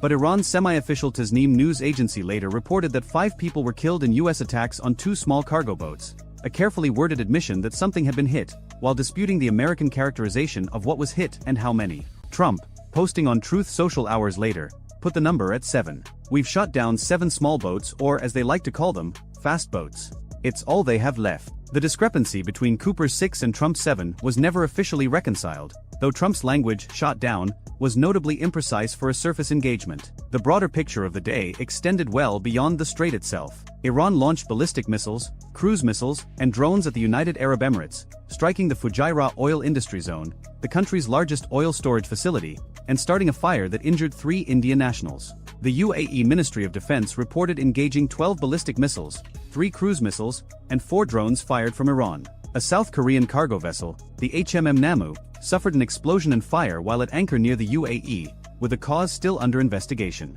2 workers in Oman's Musandam Peninsula were injured when a residential building was struck by what appeared to be errant ordnance.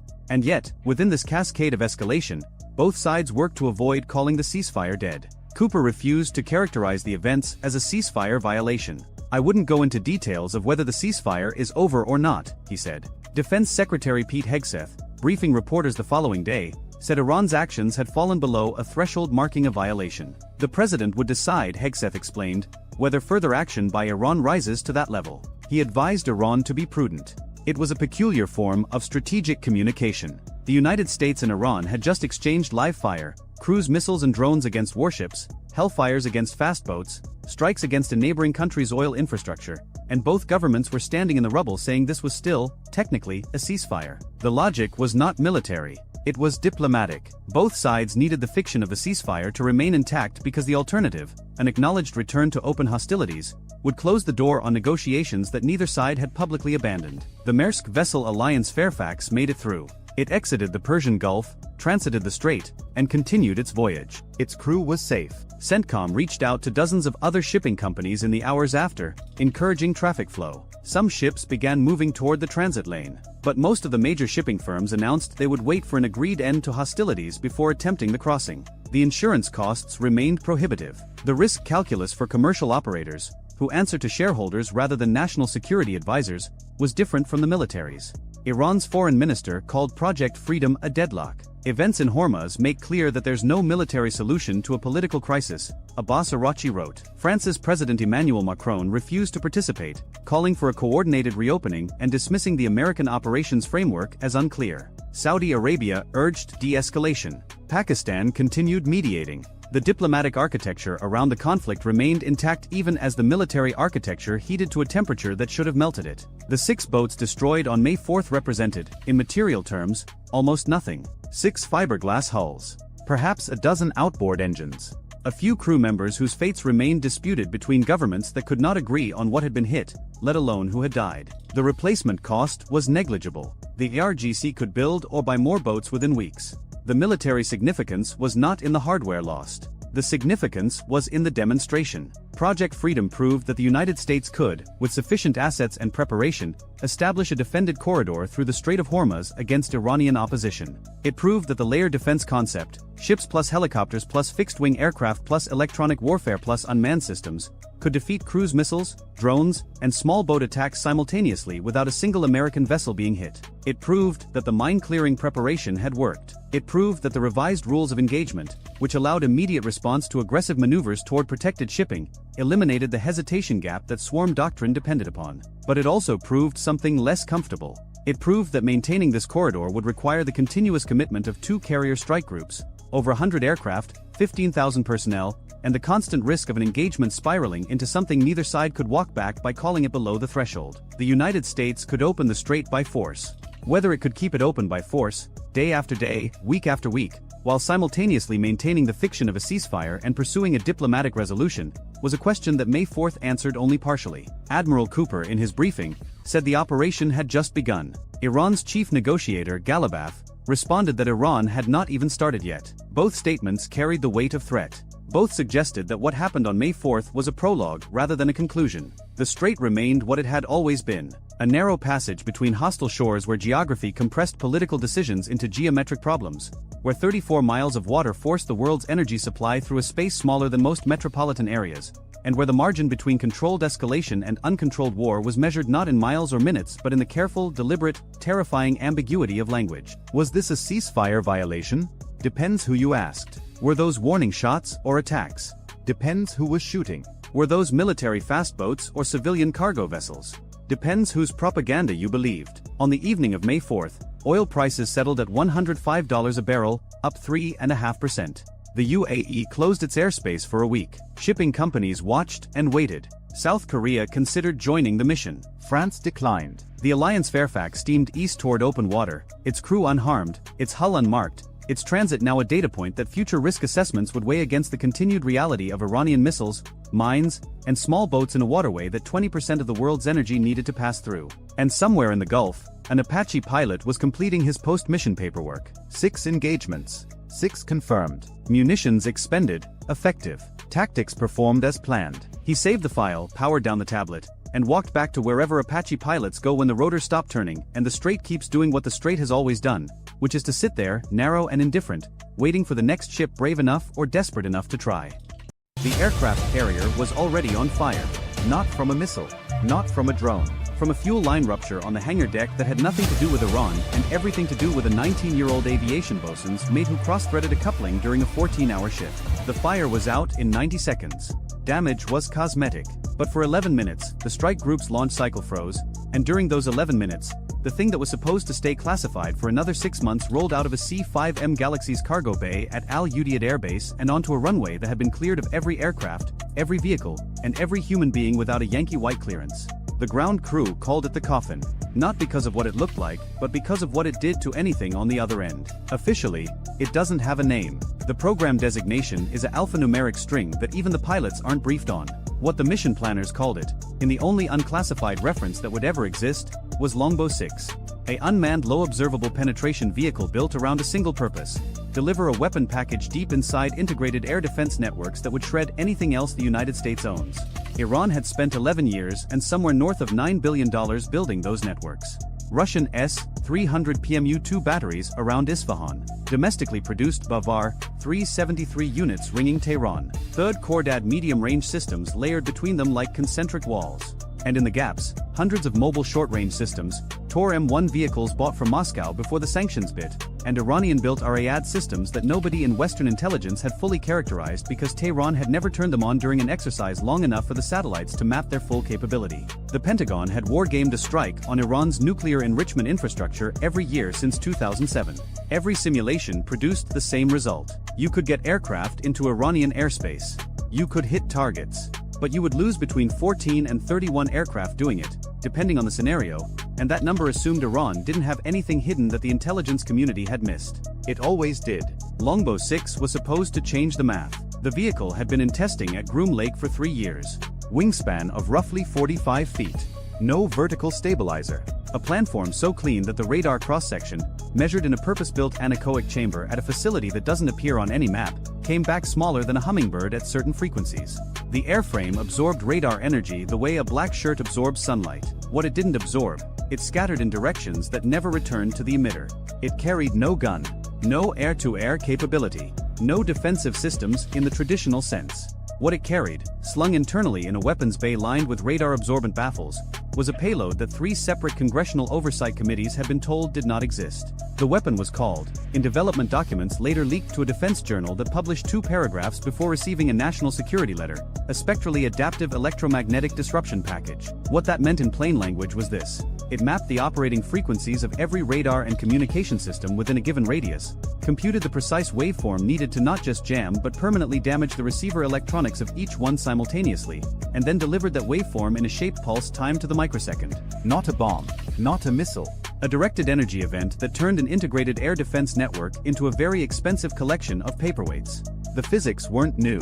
The concept of burning out radar receivers with targeted electromagnetic energy dates back to the late Cold War. What was new was the ability to do it to dozens of systems operating on different frequency bands at the same time, from a single airborne platform, without the platform being detectable before, during, or after the pulse.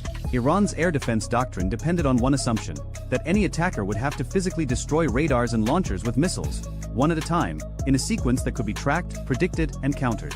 The entire layered defense was built around redundancy. Kill one radar and the adjacent unit picks up coverage. Kill that one and a mobile backup relocates from a camouflaged revetment. The system was designed to bleed an attacker dry through attrition, forcing them to expend hundreds of cruise missiles and dozens of sorties just to open a corridor. Longbow 6 didn't need a corridor. It needed 12 seconds over the target area. At 0347 local time, the vehicle launched from Al Udeid on a trajectory that took it south over the Gulf of Oman, east toward the Pakistani border, and then north into Iranian airspace from a vector that Iran's coastal radar network wasn't optimized to cover. The southern and western approaches to Iran are where the threat lives. That's where the S-300 batteries face. That's where the search radars concentrate their scan volumes. The eastern border with Pakistan and Afghanistan is mountainous, remote, and covered primarily by aging early warning systems that Iran has never fully modernized because the threat from that direction has historically been smugglers and narcotics traffickers, not stealth aircraft. Longbow 6 entered Iranian airspace at 58,000 feet, above the ceiling of every interceptor in the Iranian Air Force inventory. The MiG-29s top out around 55,000 in a clean configuration. The F-14 Tomcats, the ones still flying, haven't reliably reached 50,000 since the mid-90s. And the domestically produced Kausar fighter, which Tehran had paraded on television with great fanfare, had a combat ceiling that classified U.S. assessments placed at 45,000 feet on a good day with a tailwind and a prayer. The vehicle crossed the Zagros Mountains at a point where 2 radar coverage zones met. There's always a seam. No radar network on Earth has perfect, seamless coverage because the planet is curved, the terrain is uneven, and electromagnetic waves travel in straight lines. Mountains create shadows. Valleys create dead zones. Longbow 6 flight path had been computed to thread every one of them. 300 miles inside Iranian airspace, the first radar painted the vehicle.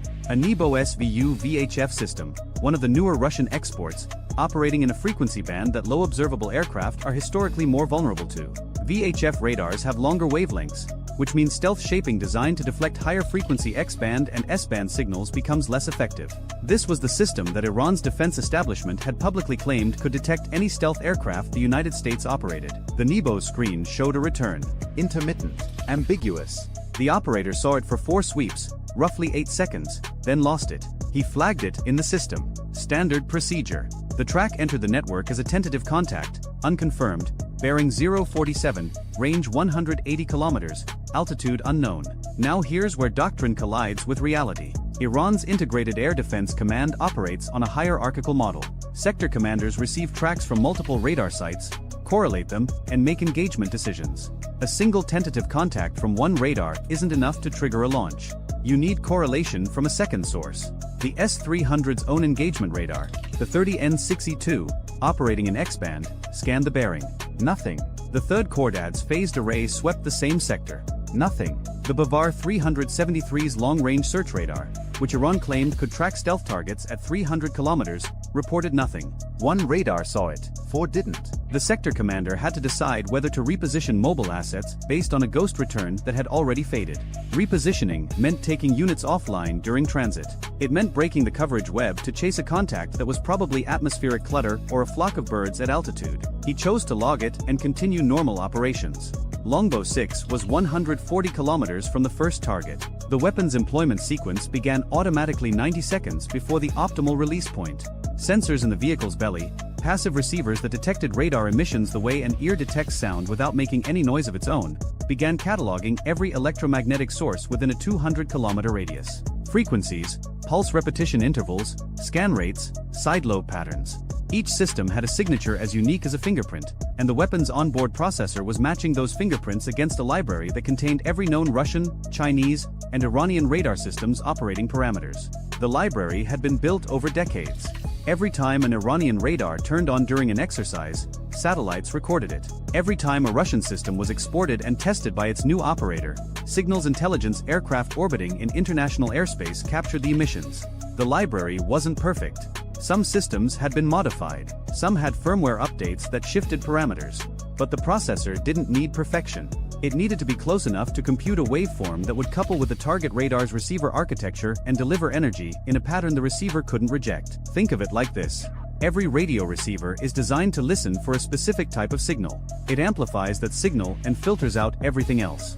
The weapon computed a signal so precisely matched to each receiver's acceptance parameters that the receiver would amplify it eagerly, the way a microphone amplifies the sound of a hand clap. Except this sound was loud enough to burn the amplifier out permanently. At 0411, Longbow 6 reached the release point. The vehicle was directly over the Natanz enrichment complex at 57,000 feet.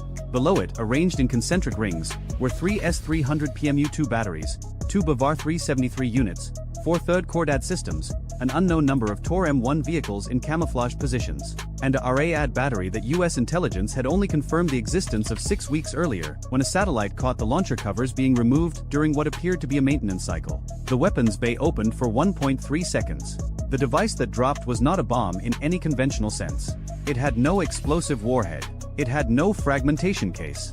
What it had was an array of phased emitters powered by a capacitor bank that stored enough energy to run a small town for about 1/10 of a second and released all of it in a shaped electromagnetic pulse calibrated to the specific systems below.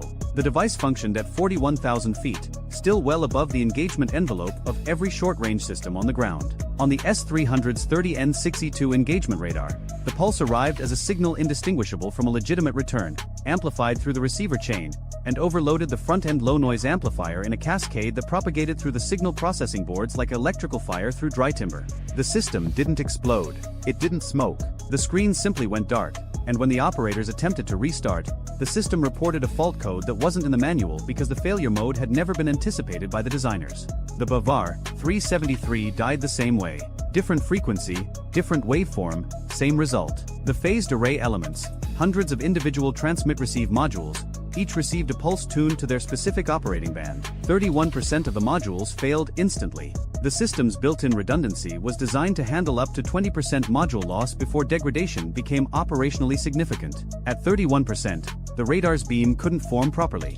It could see the sky the way a person sees the world through a shattered windshield. Shapes, light, movement, but no resolution, no track. No fire control solution. The third Cordad systems experienced something different and in some ways worse. The pulse didn't kill the radar outright. It corrupted the signal processing software by introducing false data through the receiver that the system interpreted as legitimate contacts. The screens lit up with hundreds of tracks, a swarm of phantom aircraft that didn't exist, each one triggering engagement protocols that the operators couldn't override fast enough. The system began auto-cycling between targets, slewing the antenna to track contacts that vanished the moment it looked at them and reappeared the moment it looked away. The third Cordad wasn't dead. It was hallucinating. And in the confusion, the sector commander's data feed turned into noise. Every unit reporting something different. The S-300 reporting total failure. The Bavar reporting degraded capability. The third Cordad reporting mass air attack from all quadrants simultaneously. And the Nebo SVU, the one radar that had actually seen Longbow 6 4 minutes earlier, was now the only functional search radar in the sector, and its operator was screaming into a radio net clogged with overlapping damage reports that nobody could prioritize. The Tor M1 vehicles, short-range point defense systems mounted on tracked chassis, were the only assets unaffected. Their radars operated in a frequency band that the weapons library had incomplete data for. A Russian-supplied firmware update 8 months earlier had shifted the Tor's operating parameters just enough that the pulse didn't couple with the receivers cleanly. The Tor could still see. The Tor could still shoot. But the Tor has a maximum engagement range of 12 kilometers and a ceiling of roughly 20,000 feet, and Longbow 6 was at 57,000 feet and already egressing. Below the electronic carnage, the Natan's complex sat untouched. No crater, no debris, no visible damage of any kind. The centrifuges were still spinning. The buildings were still standing. From the ground, looking up, nothing appeared to have happened at all. This was the point. Longbow 6 didn't strike Natan's. It stripped Natan's naked. The air defense network that had been built over a decade to make the complex untouchable was now a collection of broken receivers, confused processors, and operators staring at screens that either showed nothing or showed everything. And the window wouldn't last. Iran had spare parts. Iran had technicians. The S-300's receiver modules could be replaced in somewhere between 12 and 72 hours depending on supply chain status. The Bavar's phased array modules would take longer, possibly weeks, because domestically produced components had quality control issues that meant a significant percentage of replacement modules would fail during installation. But the window was open now. At Al Udeid, the second phase was already moving. 47 minutes after Longbow 6 device detonated, a wave of BGM-109 Tomahawk cruise missiles launched from 3 Arleigh Burke-class destroyers in the Gulf of Oman. The missiles flew a southern route, hugging terrain through Balochistan, entering Iranian airspace through the same eastern corridor that Longbow 6 had used. They carried Broach warheads, a dual-stage penetrator designed to punch through hardened concrete and detonate inside buried structures. Their targets were not the centrifuge halls. Those were too deep, too hardened, and the Tomahawk's warhead wasn't heavy enough to reach them. Their targets were the support infrastructure, the power distribution nodes, the cooling systems, the uranium hexafluoride feed stations, and the cascade connection piping that linked the centrifuge halls to the above-ground processing facilities. Without cooling, centrifuges overheat. Without feed stations, they have nothing to enrich. Without connection piping, the product has nowhere to go. You don't need to destroy the centrifuges if you can destroy everything that keeps them running. The Tomahawks entered the degraded air defense zone at 550 miles per hour and 50 feet above the terrain. The S-300 couldn't see them because the S-300 couldn't see anything. The Bavar's fragmented array detected 3 of the 47 missiles but couldn't generate a fire control solution because the beam couldn't focus. The third Cordad software was still chasing phantoms and couldn't distinguish real cruise missiles from the hundreds of false tracks already saturating its display. The Tor M1 cruise, the only functioning air defense in the sector, detected the first Tomahawk at 9 kilometers. They launched. The 9M331 missile accelerated to Mach 2.8 and intercepted at 4 kilometers. Direct hit.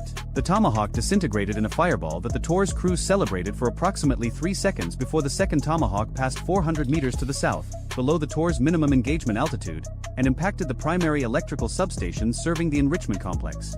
The lights at Natan's went out. A second Tor crew engaged 2 more Tomahawks and killed one.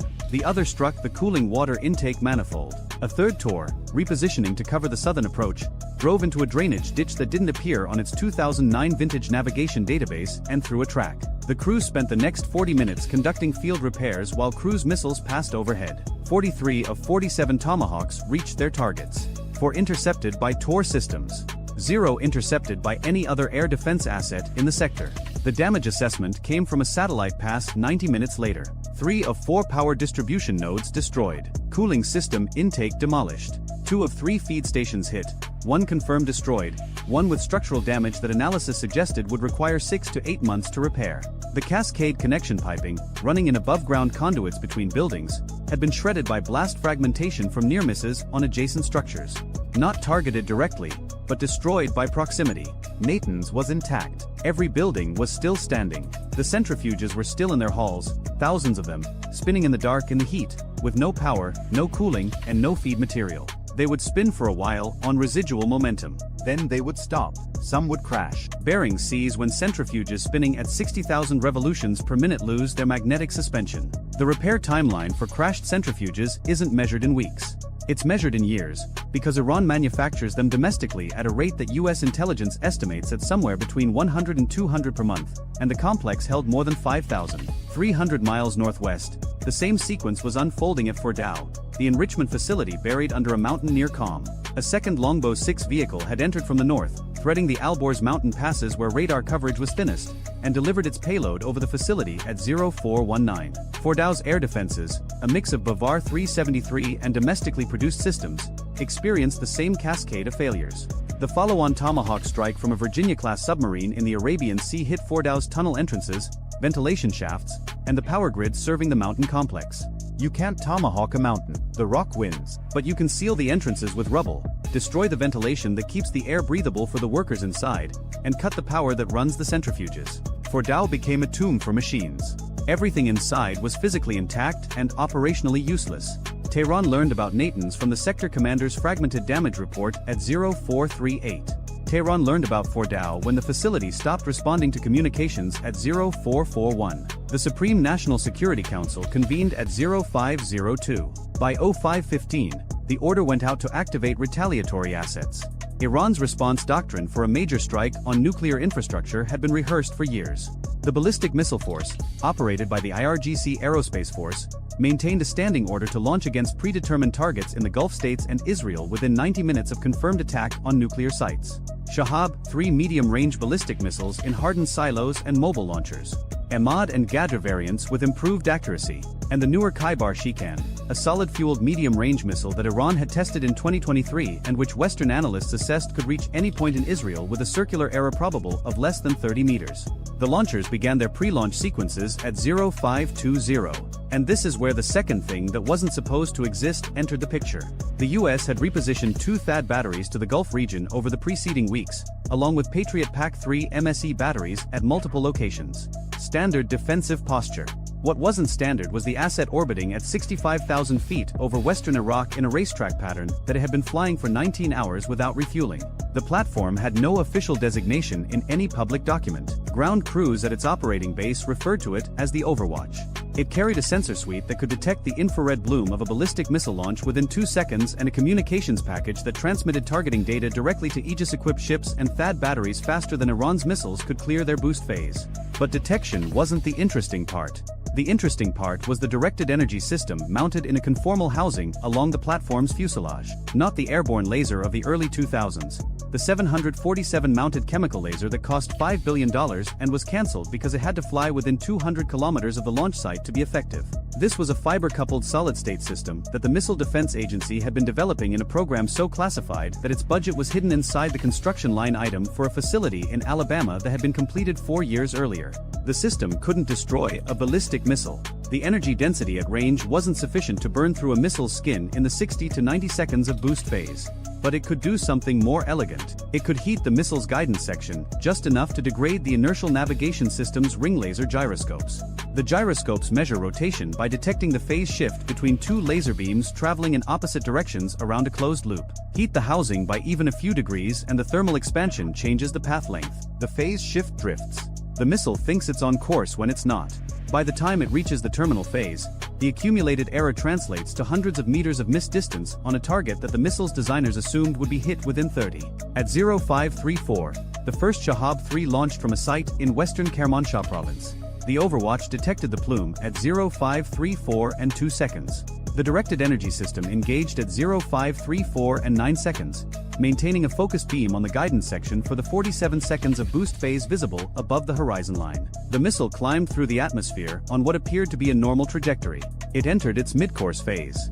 It followed a ballistic arc toward a target in the Gulf, and the gyroscopes, heated just enough to introduce a drift rate of 0.003 degrees per second, accumulated an error that by re-entry translated to 1,100 meters of missed distance.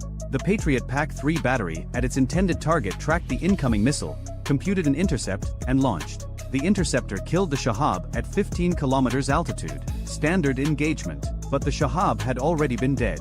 Even without the Patriot, it would have impacted in open desert over a kilometer from anything that mattered. 5 more Shahab 3s launched in rapid succession from dispersed mobile launchers. The Overwatch engaged each one during boost phase. 3 were subsequently intercepted by Patriot and THAAD. 2 were not intercepted because the defense batteries assessed them as non-threats based on their predicted impact points, which the degraded guidance had shifted into empty terrain. Iran launched 19 ballistic missiles over the next 3 hours. 11 were intercepted by missile defense systems. 8 were not intercepted. Of the 8 that completed their flights, 0 hit their intended targets. The closest impact to a populated area was 740 meters from the perimeter fence of a desalination plant in Bahrain. The farthest was 6 kilometers into the empty quarter of Saudi Arabia, where it created a crater that would eventually be discovered by a Bedouin herder who would assume it was an old ordnance test. Tehran's missile force had spent years and billions developing the capability to overwhelm regional missile defenses through volume. The doctrine assumed that even if 50 or 60% of missiles were intercepted, the remainder would hit with enough accuracy to cause unacceptable damage. The doctrine did not account for the possibility that every missile that penetrated the defense shield would miss anyway, because the guidance had been corrupted during the one phase of flight where the missile was most vulnerable and least defended. The JAR-GC Aerospace Force Commander reviewed the impact reports at 0830. 19 launches. 0 confirmed hits on any designated target. He ordered a second salvo. The technicians reported that the mobile launchers needed 4 to 6 hours to reload and relocate. The fixed sites had been hit by a second wave of Tomahawks while the first salvo was still in the air. By noon, Iran's ballistic missile force had expended its ready inventory of medium-range missiles and achieved nothing. The air defense network around its most critical nuclear facilities was inoperable. The enrichment infrastructure at Natanz and Fordow was functionally destroyed without a single bomb having penetrated the actual centrifuge halls. And somewhere over Iraq, an aircraft that Iran's intelligence services had no knowledge of was still circling, waiting for the next launch that wouldn't come. The international response was immediate and predictable. Condemnation from expected quarters. Back-channel communications through Oman. Oil futures spiked 14% at opening and then settled to 8% by close as the market realized the Strait of Hormuz was still open and Iran's retaliatory capability appeared to have been a fraction of what everyone had assumed. The classified after-action review, which would eventually be briefed to the president and a total of 11 other people, contained one assessment that the participants would later describe as the most significant conclusion. The operation had demonstrated that the United States possessed the capability to suppress a peer-level integrated air defense network, strike-hardened infrastructure, and defeat a ballistic missile counterattack simultaneously, without a single manned aircraft entering contested airspace and without a single American service member being placed at risk. The briefing slide that summarized this conclusion contained 6 words that none of the 11 people in the room would ever repeat publicly. The slide read, "Deterrence has been replaced by denial." And somewhere in Tehran, an air defense commander was staring at a maintenance request for S-300 receiver modules that Russia could no longer supply because of its own war, and realizing that the system his country had spent a decade building had been rendered irrelevant in 12 seconds by a weapon he still didn't understand and couldn't prove existed. At 0347 local time, a single NOR anti-ship cruise missile dropped off the rail of a mobile coastal defense launcher hidden inside a warehouse on the southern Iranian coastline and turned south toward the Strait of Hormuz. The missile was a Chinese-designed C-802 built under Iranian license, a sea-skimming weapon carrying a 365-pound warhead at roughly 660 miles per hour, just under the speed of sound. It cost the Islamic Revolutionary Guard Corps Navy approximately $120,000 to produce. The target it was aimed at sat 38 nautical miles to the southwest, a gray silhouette barely visible on radar against the commercial clutter of one of the busiest shipping lanes on Earth. Iranian intelligence had classified the contact as a logistics support vessel, a slow-moving, lightly armed supply ship operating ahead of a carrier strike group transiting east through the strait. They had classified it wrong. The ship sitting at the end of that missile's flight path was the USS Robert Smalls, an Arleigh Burke-class Flight 3 guided missile destroyer carrying 96 vertical launch cells, the Spy-6 air and missile defense radar, 2 independent fire control channels, and a crew that had spent the last 11 months deployed in the 5th Fleet area of operations. Her combat systems alone were worth more than $900 million. The NOR missile racing toward her had been built for roughly the price of a mid-range sedan. That math was about to matter in a way nobody in Tehran had planned for. 12 miles north of the destroyer, aboard a 47-foot Paycap class fast attack craft designated Bandar 1. A crew of 6 Iranian sailors watched a handheld GPS track update and believed the night was going exactly as briefed. Their mission was straightforward. 3 fast attack craft would close from spread positions under emissions control, while the shore-based missile battery initiated the strike. The missile would force the target into defensive confusion. The boats would exploit the confusion to press inside 8 nautical miles and release their own weapons. A coordinated saturation attack against a vessel they expected to have no meaningful ability to fight back. 900 meters to port, Bandar 2 held formation in the dark. A third craft, Bandar 3, ran wider to the east, tasked with cutting off any escape route toward Omani waters 22 miles to the south. The plan was built on speed, darkness, and the assumption that the target could not see them coming. In the Combat Information Center of the Robert Smalls, 24 feet below the waterline, an operations specialist second class was the first to see the anomaly. A brief radar return appeared and vanished near the Iranian coast, inconsistent with the established shipping tracks her team had been monitoring for the previous 6 hours. She flagged it without drama. The symbol was tentative, possibly a fishing vessel launching late, possibly sea clutter bouncing off a Dow's metal hull. But the bearing was wrong for either explanation, and the operator knew it. The tactical action officer leaned in. He studied the contact for 4 seconds, then keyed the net. All stations, new track of interest bearing 028, classification pending. Increase sensor sweep rate sectors 2 and 3. Nobody in CIC raised their voice. The ship had been at a heightened readiness condition since entering the Strait 90 minutes earlier. Every console was manned. Every system was warmed and calibrated. The SBY-6 radar, the most advanced shipboard sensor the United States Navy had ever put to sea, was already scanning a volume of airspace and surface territory that covered more than 2 million cubic miles of the surrounding environment. If something moved within 200 nautical miles in any direction, the Robert Smalls could find it, name it, and assign it a track number before the object had traveled its own length twice. The Nor missile was now 30 nautical miles out and descending toward its terminal approach altitude, roughly 15 feet above the water. At that height, the weapon was designed to hide inside sea clutter, invisible to older radars until the final seconds before impact. Against the Spy-6, the tactic bought the missile approximately 9 additional seconds of concealment. That was all. Track 7021, now classified as cruise missile threat, the Air Defense Coordinator announced. Inbound, single body, sea skimmer, speed 570 knots. Bearing constant. The captain arrived in CIC the way captains always arrive in CIC during a real event, already informed, already calm, already reading the room before the room had time to brief him. He absorbed the display in a single sweep. 1 inbound missile. 3 surface contacts now firming in the northern arc emission patterns consistent with IRGC naval coordination frequencies. He looked at his tactical action officer and asked the only question that mattered right then. What's our best intercept layer for this profile? The answer came back clean. SM-2 Block IIC at range. Yes, SM Block 2 at medium. CRAM as terminal backstop.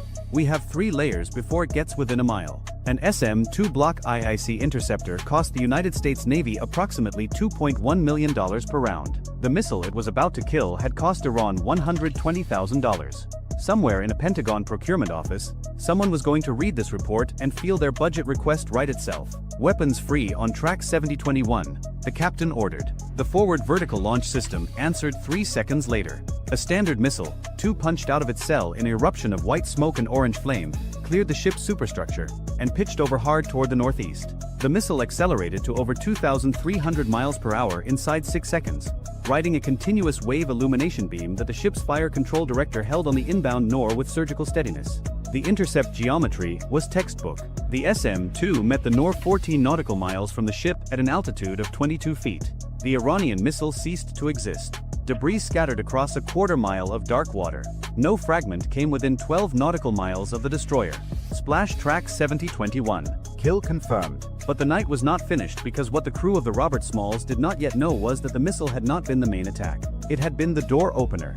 The ARGC's real weapon was already in the water and closing fast.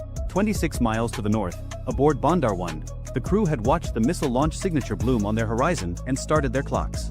The plan called for 90 seconds of confusion aboard the target following missile impact. 90 seconds during which the target's crew would be fighting fire, assessing damage, redirecting sensors inward rather than outward. That was the window. The 3 attack craft were supposed to use it to cover the final distance and launch their own ordnance, a combined salvo of 6 Nasser 1 short-range anti-ship missiles at a defenseless, burning ship. Instead, the Nor had died 14 miles from the target, and the confusion window had never opened. Bandar 1's commander made a decision in the dark that would define the rest of the engagement. He ordered full speed ahead. All 3 craft surged to maximum power, their twin diesels pushing 47-foot hulls to 52 knots across black water, throwing rooster tails of white spray into the moonless air behind them. The sound alone would have been audible from miles away if anyone had been listening above the surface.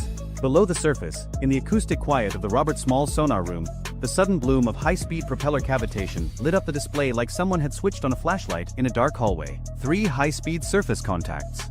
Bearing 015 through 042. Converging. Speed 52 knots and accelerating. The tactical picture in CIC updated itself in a cascade. The missile had been one problem. This was a different kind of problem entirely. Fast attack craft operating in a swarm profile were not engaged the same way as a single inbound cruise missile. They were closer, faster to maneuver, harder to track individually in sea clutter, and capable of launching independently from multiple angles. If even one of those boats reached effective Nasser 1 range, roughly 22 miles, the destroyer would face a new inbound salvo with less reaction time and a more complex engagement geometry. The captain studied the converging tracks for 2 seconds. Launch the Hello. I want eyes on every one of those contacts before they cross 20 miles. On the flight deck, the MH-60R Seahawk had been turning rotors at idle for the past 9 minutes, held back during the missile engagement, ready for exactly this order. Chocks pulled, ties released. The aircraft lifted into black air and banked hard to the north, climbing to 200 feet before leveling off and pushing toward the threat sector with its APS-153 multimode radar already painting the sea ahead. The helicopter crew acquired Bandar 1 inside 40 seconds. Infrared bloom off the engines was unmistakable against the cold water. Then Bandar 2, 900 meters to its west. Then Bandar 3, running wider to the east, trying to swing around to the destroyer's beam.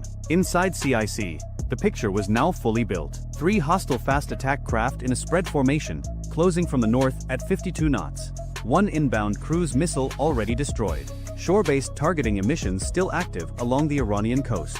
The attack was coordinated, deliberate, and ongoing. What the Iranian crews did not understand, could not have understood from their position low on the water in an open cockpit boat doing 52 knots in the dark, was that the ship they were charging had already killed their opening move and was now reading their second move in real time. The Robert Smalls was not confused. She was not burning. She was not blind. She was tracking every one of them with a radar system that could distinguish a single human standing on a boat deck from the boat itself at 40 miles. Their entire plan had been built on the assumption that they would arrive at a scene of chaos. They were arriving instead at a firing range. Bandar 1, the lead craft, crossed the 20 nautical mile threshold at 0353. In CIC, the Air Defense Coordinator confirmed the track had entered the outer engagement envelope for the ship's weapons systems. The Seahawk crew simultaneously reported visual confirmation of weapons mounted on the lead craft's foredeck, a twin-rail launcher consistent with a Nasser 1 anti-ship missile system. Hostile intent confirmed on all 3 surface tracks. Recommend weapons free. The captain's response was immediate. Weapons free. Engage in sequence. Lead track first. What happened next took 11 seconds. A single RGM-84 Harpoon anti-ship missile launched from the Robert Smalls midships canister bank, turned north, dropped to sea-skimming altitude, and covered the distance to Bandar 1 at 537 miles per hour. The fast attack craft never saw it coming. The Harpoon carried a 488-pound blast fragmentation warhead designed to kill vessels displacing up to 3,000 tons. Bandar 1 displaced approximately 13 tons. The result was not an engagement. It was an erasure. The craft came apart across 200 meters of ocean surface, burning debris scattering in a wide fan that glowed briefly on the Seahawk's infrared camera before the sea swallowed most of it. Splash Bandar 1. 10 miles to the east, Bandar 3's crew saw the flash on the horizon and understood immediately that the plan was over. Their lead boat was gone. The target was not a logistics ship. The darkness that had been their ally for the last hour now contained something far worse than an unaware victim. The Paycap-class boat heeled hard to starboard and turned northeast at maximum speed, abandoning its flanking run and driving for the nearest Iranian territorial water boundary, 14 miles away. Bandar 2 made a different choice. Whether driven by training, ideology, or the simple inability to process what was happening fast enough to make a rational decision, the crew of the second attack craft maintained course. They kept coming. At 52 knots, they were closing the gap to the destroyer at nearly a mile per minute, driving toward a ship that was now fully engaged, fully aware, and fully capable of killing everything on the surface within 30 miles. The tactical action officer tracked Bondar 2's approach without emotion. At 14 nautical miles, the craft crossed into the engagement envelope for the destroyer's 5-inch gun, a Mark 45 Mod 4 naval gun capable of firing GPS-guided rounds at targets 15 miles away with accuracy measured in single meters. The gun mount trained to starboard. Fire control locked. Engage Bondar 2. Gun action. 3 rounds left the barrel in rapid sequence. The first struck the water 30 meters ahead of the craft, a near miss that sent a column of spray over the boat's bow. The second hit the engine compartment. The third was unnecessary, but had already been committed. Bondar 2's forward momentum carried the shattered hull another 200 meters before it settled and began taking water. The Seahawk orbited overhead, recording everything. 2 fast attack craft destroyed or disabled, 1 fleeing northeast toward Iranian waters. Shore-based emissions along the coast had gone silent at 0355, 2 minutes after Bondar 1 died. Whether the coastal battery crews had been ordered to cease or had simply decided discretion was the better option, the effect was the same. The attack was over. In CIC, the destroyer's crew began the methodical process of rebuilding the tactical picture from the ground up. Every sensor swept wide. Every track was re-examined. The Seahawk pushed its patrol arc farther north, searching for any additional platforms that might have been staged as a follow-on wave. Nothing appeared. The strait settled into the uneasy quiet that follows violence at sea, disturbed water, floating debris, and the steady electronic hum of a warship still scanning the dark for anything else that wanted to try. At 0401 local time, the captain authorized a return to modified transit posture. The ship maintained combat readiness across all systems but resumed her eastward track through the strait. The mission had not changed. The Robert Smalls was still headed to her assigned station. The only difference was the ammunition expenditure report that would be filed in the morning and the intelligence harvest that was already being packaged for transmission to 5th Fleet headquarters in Bahrain, 380 nautical miles to the northwest. The crew secured from general quarters in stages over the next 45 minutes. Damage control teams confirmed 0 structural damage, 0 casualties, 0 system degradation. The ship had absorbed a coordinated multi-axis attack involving a shore-launched cruise missile and 3 fast attack craft, and emerged from it without a scratch on her paint. Iran had spent months positioning assets, coordinating intelligence, and rehearsing a strike package designed to destroy what they believed was a vulnerable American supply ship caught alone in the narrowest choke point on Earth. The total cost of their attack, 1 Nor missile, 3 PACAP-class fast attack craft, fuel, crew training, coastal radar support, and coordination infrastructure, came to roughly $14 million. The Robert Smalls had answered with 1 SM-2 interceptor, 1 harpoon, and 3 5-inch gun rounds. Total expenditure, approximately $3.8 million. The United States Navy had spent less defending itself than Iran had spent attacking it. That was the kind of math that made defense ministers lose sleep. Bondar 3, the surviving craft, reached Iranian territorial waters at 0409 and disappeared into the coastal traffic northeast of Bandar Abbas. Its crew had the unique distinction of being the only Iranians involved in the operation who would be available to explain what had happened.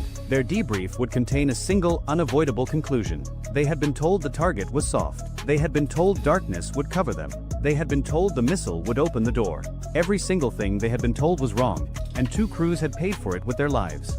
On the bridge of the Robert Smalls, the officer of the deck watched the first pale edge of dawn begin to separate the sky from the water to the east. The ship cut through calm seas at 18 knots, her wake straight and undisturbed, as if the previous 22 minutes had been an inconvenience rather than a battle. Below, in CIC, the watch had already rotated. Fresh operators sat at consoles still warm from the crew who had just fought the ship through the most compressed surface engagement in the 5th Fleet's recent operational history. The new watch picked up exactly where the last one left off, scanning, tracking, sorting, because the strait never stopped being dangerous and neither did the ship's attention. Iran had gone looking for a supply ship and found a destroyer. They had planned for confusion and met precision. They had trusted the dark and discovered that the dark belonged to someone else. The Robert Smalls continued east toward her operating area without slowing down, because a United States Navy warship does not rearrange its schedule for someone else's miscalculation. If you enjoyed this video, check out our other video on how the US Navy's SM-3 interceptor was designed to kill ballistic missiles in space. Bye for now. The aircraft carrier was already on fire. That is not how this story starts, but it is the kind of sentence the Pentagon feared they would hear on the morning of April 11, somewhere in the waters east of Larik Island, when the Strait of Hormuz became something other than a shipping lane. This is how it actually begins. A sonar operator aboard a US guided missile destroyer is running passive diagnostics on what should be a dead quiet Tuesday watch. The strait is busy on the surface, as it always is. Tankers southbound, bulk carriers headed north, a few dhows hugging the Omani side. Civilian GPS signals paint the waterway in neat colored lines across every navigation screen in CIC. Below the surface, there is nothing remarkable. Thermal stratification is moderate. Biological noise is low. The shallow bottom returns are clean enough to read without heavy filtering. It is the kind of morning where you drink bad coffee and count the minutes until the next watch rotation. Then the water changes. It does not change loudly. There is no Hollywood ping, no red alarm, no flashing indicator. What happens is subtler and, for a trained ear, far worse. A faint rhythmic disturbance appears across two frequency bands simultaneously. It pulses for 4 seconds. Then it vanishes. The operator sets his coffee down and replays the recording.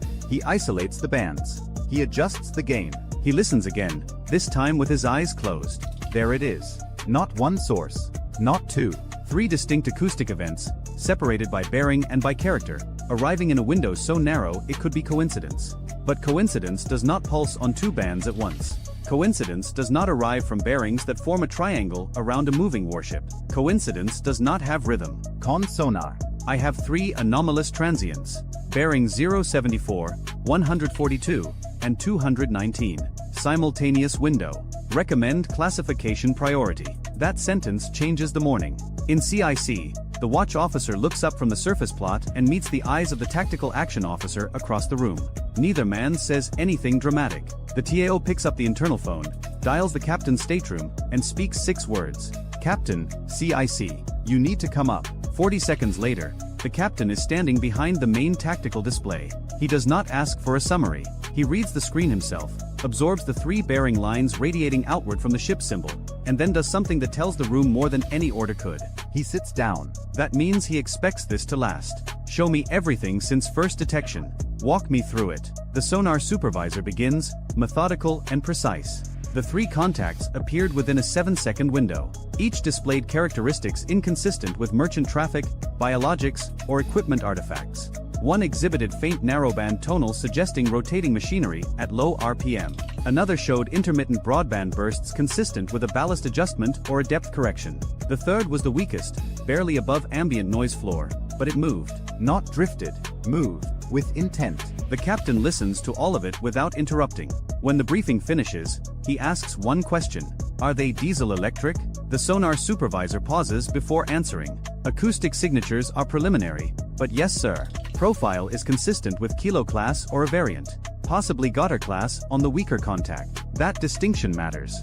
A Kilo class submarine, Russian-designed and Iranian-operated, is a credible threat in open water and a nightmare in confined spaces. It is quiet on battery. It carries wake-homing torpedoes. It was built to do exactly one thing well: sit in a choke point and wait for something worth killing to pass overhead. The Goddard is smaller, shallower rated, more limited in range, but in the Strait of Hormuz, range is not the problem. Everything is close in Hormuz. That is the entire point. The captain stands. Set modified, general quarters. No alarm. Phone talker only. I want the Seahawk spotted and ready in 10 minutes. And get me a link to 5th Fleet. Now. The ship does not sound an alarm. Instead, a quiet cascade of phone calls moves through the vessel like electricity through wire. Compartment by compartment, sailors shift from routine watch to combat posture. Watertight doors that had been propped open for ventilation are sealed. Damage control teams assemble at their stations. The engineering officer of the watch brings the plant to a higher readiness state without being told, because he has been listening to the same internal net and he can feel the ship tightening around him like a fist. On the bridge, the officer of the deck adjusts course by 2 degrees. Not a dramatic maneuver. A whisper of helm. Enough to begin complicating the geometry below without signaling to anyone watching from the surface that the ship knows it is being stalked. Because that is what this is. Stalking. The 3 contacts have not moved aggressively. They have not pinged. They have not opened torpedo doors or increased speed or done anything that would cross a bright legal or tactical line. They are simply there, arranged in a pattern that a submariner would recognize immediately and a civilian would never notice at all. One forward of the ship's track. One off the port beam, displaced slightly south. One trailing, offset to starboard, hanging in the acoustic shadow of a northbound tanker. It is a kill box, unfinished, unsigned, undeclared, but unmistakable. At 5:23 local time, the MH-60R Seahawk lifts off the flight deck. The pilot keeps the departure low and fast, braking left over the water and accelerating east before curving back toward the ship's forward sector. To anyone watching on radar, it looks like a routine patrol launch. The Iranian submarines, if they are listening, will hear the helicopters dipping sonar the moment it enters the water. The question is what they do when they realize the Americans are no longer guessing. The first sonobuoy hits the surface at 5:24. Inside the helicopter, the sensor operator begins building a picture the way a photographer develops film, one layer at a time, each exposure adding clarity to something that was already there but not yet visible. The first buoy returns ambient noise. The second picks up a merchant vessel's screw signature. The third catches something else. Romeo 1 CIC. Buoy 3 has a contact. Narrowband lines present. Bearing correlates with your 074 track. That is confirmation, not classification, not identification, not a legal justification for anything, but confirmation that the thing sonar heard from inside the ship is real, that it exists in the water as a physical object with machinery and a crew and a purpose. The captain receives the report without visible reaction. He is watching the display, thinking 3 moves ahead, the way a chess player does when the board has shifted from opening to mid-game and the pieces are no longer where he expected them to be. Here is the problem he is solving. He commands a single surface combatant in one of the most constrained waterways on Earth. His ship is fast, well-armed, and crewed by professionals. But it is alone. The nearest friendly warship is 90 nautical miles southeast, too far to matter in the next hour. Air support from Bahrain could arrive in 40 minutes if launched immediately, but launching requires a request, a decision chain, and a political calculation that extends far beyond his authority. He has one helicopter with a limited fuel state, a towed array that works best at moderate speed, a hull-mounted sonar that struggles in shallow water, and a crew that has trained for this exact scenario but has never lived it. Against him, potentially, are 3 submarines operating in their home water, pre-positioned on a transit route they have studied for decades, crewed by sailors who know the thermal layers and bottom contours and ambient noise patterns of the Strait of Hormuz the way a hunter knows the trails of his own land. If this is an exercise, a provocation, a test of American reaction time, then patience is the correct response. Watch. Report. Do not escalate. Let the submarines play their game and document every second of it for the intelligence analysts who will spend months dissecting the encounter afterward. But if this is an attack, patience kills. The captain decides to do something unusual. He does both. Bridge. Come to new course 095. Increase speed to 14 knots. Make it look like a routine adjustment. On the surface, the ship angles slightly deeper into the strait, as if adjusting for traffic. Below, the course change does something more important. It shifts the ship's acoustic profile relative to all 3 contacts simultaneously, giving sonar a new set of angles to work with and forcing the submarines to react or lose their geometry. Within 90 seconds, 2 of them react. Contact 074 adjusts bearing. Small correction. Contact 219 increases speed briefly, then slows. Contact 142 does not move. The one that doesn't move is the one the captain watches most carefully, because the submarine that holds perfectly still while its partners adjust is the one that already has its solution built. It is the one that does not need to move. Then, at 5:31, the ocean breaks. It does not break with a torpedo. It breaks with a sound. A hard mechanical transient from bearing 142, south-southeast. The contact that had been silent, the one sitting in perfect stillness while the other 2 danced. Con sonar. Transient bearing 142. Classify as possible torpedo tube event. The room contracts. Not physically, but in every way that matters. Sound compresses. Time stretches. The distance between hearing the words and understanding them collapses to 0, and then every trained reflex aboard the ship fires at once. The captain does not hesitate. He does not ask for confirmation. He does not wait for a second opinion. All ahead flank. Hard right rudder. Deploy countermeasures. Launch the weapon on contact 142 if we get a firing solution within 60 seconds. The ship lurches. Not gracefully. Warships at flank speed in shallow water do not move with elegance. They move with violence. The stern digs. The bow rises. The wake behind the ship turns from a smooth V into a churning white scar across the surface. Inside CIC, sailors grab console edges as the deck tilts. On the bridge, the helmsman puts the rudder over hard and holds it there, feeling the ship fight its own momentum as it tries to swing 40,000 tons of steel through a turn that the laws of physics would prefer to take more slowly. The Nixie deploys. The towed acoustic decoy hits the water behind the ship and begins broadcasting, throwing out a signal louder and more attractive than the ship's own propellers, begging any inbound weapon to chase the wrong target. Then sonar confirms the nightmare. Con sonar. Torpedo in the water. Bearing 142. Inbound. High speed. The officer of the deck repeats the helm order with a voice that has gone flat as concrete. Maintaining hard right rudder. All engines ahead flank. Speed answering 28 knots. 28 knots in the Strait of Hormuz is reckless by peacetime standards. The channel is narrow. Traffic is dense. The margins are thin. But peacetime standards stopped applying the moment a torpedo entered the water, and now the only margin that matters is the one between the weapon and the hull. The MH-60R gets the call. Romeo 1, we have torpedo inbound. Prosecute contact 142 immediately. You are weapons free. The helicopter banks so hard the sensor operator's shoulder presses against the airframe. The pilot drops altitude, racing toward the southern sector where the shooting submarine has just revealed itself with the loudest possible announcement. A torpedo launch is an acoustic scream. The submarine that fired is no longer hidden. It is naked. Above and below, the geometry begins to unravel. The inbound torpedo tracks toward the ship's former position, adjusting as its seeker head acquires noise. But the ship is no longer there. The hard right turn has opened the bearing. The Nixie is streaming behind the ship, offering a fat, juicy acoustic target where the warship used to be. The torpedo has a decision to make, and unlike the humans above it, the torpedo cannot weigh consequences. It follows the loudest thing it can hear. Con sonar. Torpedo bearing shifting aft. Possible decoy attraction. The ship continues its turn, bending the wake, dragging the Nixie through disturbed water, making the decoy signal even harder for the torpedo to distinguish from the real thing. For 12 seconds, nobody in CIC breathes in any way that could be called normal. Then the sound comes. A muffled concussive event, felt more than heard, transmitted through the water and into the hull as a single low-frequency shudder. The torpedo has detonated. Not against the ship. Against the water behind it. Against the ghost. Con sonar. Weapon detonation stern quarter. No hull impact. No damage indicators. The captain does not celebrate. He turns to the TAO. Where are the other two? The answer is not good. Contact 074 has gone active. Not with sonar. With propulsion.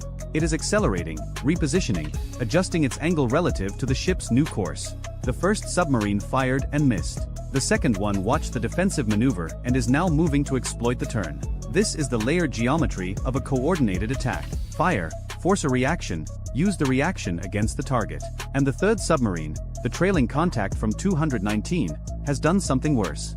It has disappeared. Con sonar. Contact 219 lost. Last bearing 219. No current returns. Lost in Hormuz does not mean gone. It means hiding. It means a submarine with a crew that knows these waters has found a thermal pocket or a noise shadow or a patch of bottom clutter and has gone completely silent, waiting for the ship to show its belly during the confusion. At 5:34, the helicopter reaches the southern sector and drops a rapid sonobuoy pattern around the shooter's last known position. The submarine that fired the first torpedo is moving now, trying to put distance between itself and the counterattack it knows is coming. The first buoy picks up machinery noise. The second catches a bearing shift. The third delivers what the sensor operator needs. Romeo 1 CIC. Firm track on shooter. Bearing correlates 142. He's running southeast, shallow depth. Speed increasing. The helicopter positions for a torpedo drop. One lightweight Mark 54 torpedo hangs beneath the aircraft, waiting for the commit order that has already been given. Romeo 1. Drop. The torpedo enters the water with a clean vertical splash and immediately begins its search pattern. The submarine below hears it, because a Mark 54 entering the water is not subtle, and its response is instant. Hard turn. Depth change. Decoy deployment. The acoustic space around the submarine becomes a mess of noise and countermeasures and machinery stress as the crew fights to break the incoming weapons track. But the Mark 54 is patient. It was designed for exactly this scenario: shallow water, high clutter, maneuvering target. It circles, listens, eliminates false returns, and narrows its search cone with each pass. Then a deep, resonant thud rolls through the water. Not the sharp crack of a warhead strike, the heavier sound of a weapon detonating in proximity. Close enough to matter. Close enough to damage. Close enough that the submarine on the other end of that explosion is no longer thinking about attacking an American warship. It is thinking about survival. Romeo 1 CIC. Detonation on track. Contact 142 now showing erratic movement. Possible damage. Cavitation signature has changed. The TAO marks it on the display. One submarine potentially damaged and withdrawing. One maneuvering aggressively to reposition. One missing entirely. The missing one is the problem. At 5:38, the ship steadies on a new course. The captain has ordered a heading that keeps the stern away from the last known bearing of the vanished contact while maintaining enough speed to make targeting difficult. It is an imperfect solution to an imperfect situation. Every course he chooses opens one sector and closes another. Every speed decision trades sonar performance against torpedo vulnerability. There is no option available that does not carry risk. He picks the one that carries the least. Then contact 074, the repositioning submarine, makes its move. It does not fire a torpedo.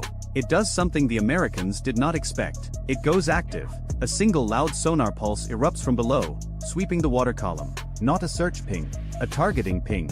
The kind of emission a submarine uses when it already knows where you are and wants to refine the solution to firing accuracy. Con sonar. Active emission bearing 078. Submarine source. Single pulse. Possible fire control quality. The captain processes that in about 1 second. If 074 just pinged us for a firing solution, we have less than a minute. Hard left rudder. Restream the decoy. Get the Seahawk north. Now. The ship swings again. The Nixie resets in the water behind the new turn. On the flight deck, the recovery crew that had been preparing for the helicopter's return steps back as the Seahawk is redirected northward to find and prosecute the second active submarine. Inside sonar, the operator tracks the bearing. Contact 074 is not running. It is not hiding. It is holding its position with a confidence that borders on recklessness, sitting broadside to the American ship's new track as if daring the warship to come closer. Then the second torpedo enters the water. Con sonar. Weapon launch bearing 078. Torpedo inbound. Second weapon, second shooter. The captain does not flinch, but the nature of his orders changes. This is no longer a ship reacting to a single threat. This is a crew fighting a second engagement before the adrenaline from the first has even metabolized. Maintain hard left. Keep the decoy streaming. Set shallow depth charges to standby. If he's that close and that bold, I want every option on the table. The second torpedo is different from the first. It is faster, or the submarine launched from closer range, or both. The bearing rate is higher. The time to impact is shorter. The margin between the decoy working and the weapon finding the ship is measured in seconds rather than tens of seconds. Sonar calls the updates like a countdown. Torpedo bearing steady. Speed high. Range decreasing. No bearing drift. Steady bearing. No drift. That means the weapon is pointed directly at the ship and closing. The Nixie is streaming behind and to the right, but the torpedo has not taken the bait. Not yet. Con sonar. Weapon not attracted to decoy. Still tracking own ship. The captain makes a decision that will be debated in after-action reviews for years. He orders a radical speed reduction. All stop. Then immediately all ahead flank on the opposite engine, creating a sudden asymmetric thrust that slews the stern sideways and changes the ship's acoustic signature in a way that no pre-programmed torpedo seeker is expecting. The ship shudders. The hull groans. The helmsman grips the wheel and holds course by instinct more than instrumentation. In CIC, an unsecured coffee mug slides off a console and shatters on the deck. Nobody looks at it. Con sonar. Torpedo bearing now shifting. Shifting right. The weapon has lost its lock. Not permanently, maybe not even for long, but for the 6 seconds it takes the Nixie to reassert itself as the loudest target in the water, and that is enough. The torpedo turns, chases the Ghost, passes astern of the ship by a distance the sonar team will later estimate at less than 200 yards. A second detonation, this one closer, rattles through the hull like a physical blow. Bridge windows vibrate. Light fixtures flicker. A damage control man in the aft passageway braces against a bulkhead and feels the shockwave pass through his boots and up his spine. Con sonar. Second weapon detonation. No hull contact. Ship is clear. 2 torpedoes. 2 misses. 2 submarines that have now revealed their positions and spent their first shots. But the captain is not thinking about the ones he can see. He is thinking about the one he cannot. Where is 219? The question hangs in CIC like smoke. Sonar has been scanning the bearing sector continuously. The helicopter has dropped buoys to the south and northwest. The ship's own hull-mounted array has swept everything within range. Contact 219 has not made a sound since it vanished 12 minutes ago. In a fight like this, 12 minutes of silence from a submarine inside your engagement envelope is not reassuring. It is terrifying, because a Goddard-class boat on battery, sitting still in shallow water against a cluttered bottom, produces almost no detectable acoustic signature. It can wait for hours. It can wait until the ship passes directly overhead. It can wait until the crew is exhausted from fighting the first 2 boats and has begun, without realizing it, to relax by a fraction of a degree. That fraction is all it needs. At 5:47, the helicopter finishes its northern prosecution run. Contact 074 is withdrawing, moving east at increasing speed, its screw noise sloppy and undisciplined in a way that suggests a crew more concerned with escape than stealth. The sensor operator tracks it for 2 more minutes, confirms the disengagement, and then redirects south. Romeo 1 CIC 074 is leaving the area, redirecting to search for missing contact 219. The buoy field expands. One by one, new sonobuoys splash into the water along the last known bearing of the vanished submarine, forming a net of listening posts across the shallow water south-southwest of the ship's track. 4 minutes, nothing.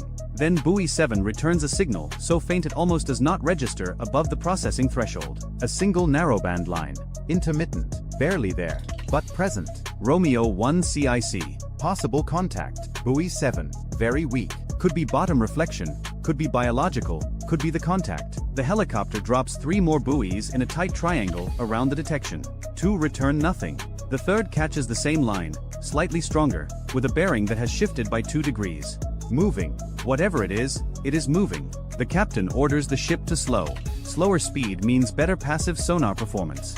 Better passive sonar performance means a better chance of hearing a submarine that has spent the last quarter hour pretending to be a rock on the ocean floor. And then the ship's sonar, the big hull-mounted array that struggles in shallow water but still has the raw power advantage over any sonobuoy, catches it. Con sonar. Regain on contact 219, bearing 227. Very quiet, very slow. Closing, not withdrawing, not holding, closing.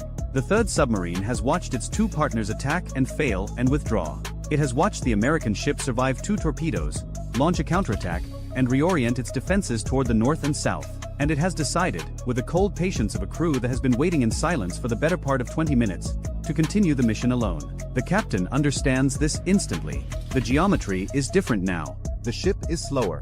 The helicopter is repositioning. The Nixie has been recovered and must be redeployed. The crew is running on adrenaline that is beginning to curdle into fatigue. This is the most dangerous moment of the entire engagement, not because the submarine is more capable than the others, but because the ship is less ready than it was 30 minutes ago. Go active. Maximum power.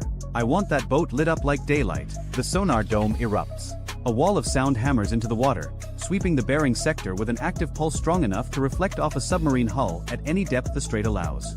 The ping rolls outward, bouncing off the bottom, the surface, merchant hulls, and then, unmistakably, off something small, metallic, and man-made sitting at 35 meters depth on a slow intercept course. Contact 219. Active return confirmed. Range close. He is inside 2,000 yards. The response aboard the ship is immediate and absolute. Weapons free on 219. Engage with organic torpedo. Seahawk engage simultaneously. I want convergence. From the ship, a torpedo tube trains out and fires. The Mark 54 hits the water off the port side and begins its search. From the helicopter, a second torpedo drops, splashing in 300 yards north of the ship's weapon. 2 torpedoes, converging from different angles, boxing the submarine the same way the submarines had tried to box the ship. Below, the Goddard crew hears both weapons enter the water. The submarine turns hard. Its electric motor screams to full power, throwing the kind of cavitation noise that a submarine on battery should never make, the sound of desperation, the sound of a boat that has run out of stealth and is now running on nothing but speed and luck. Neither is enough. The ship's torpedo acquires first. The helicopter's weapon adjusts seconds later. Between them, the submarine has nowhere to go that does not bring it closer to one or the other.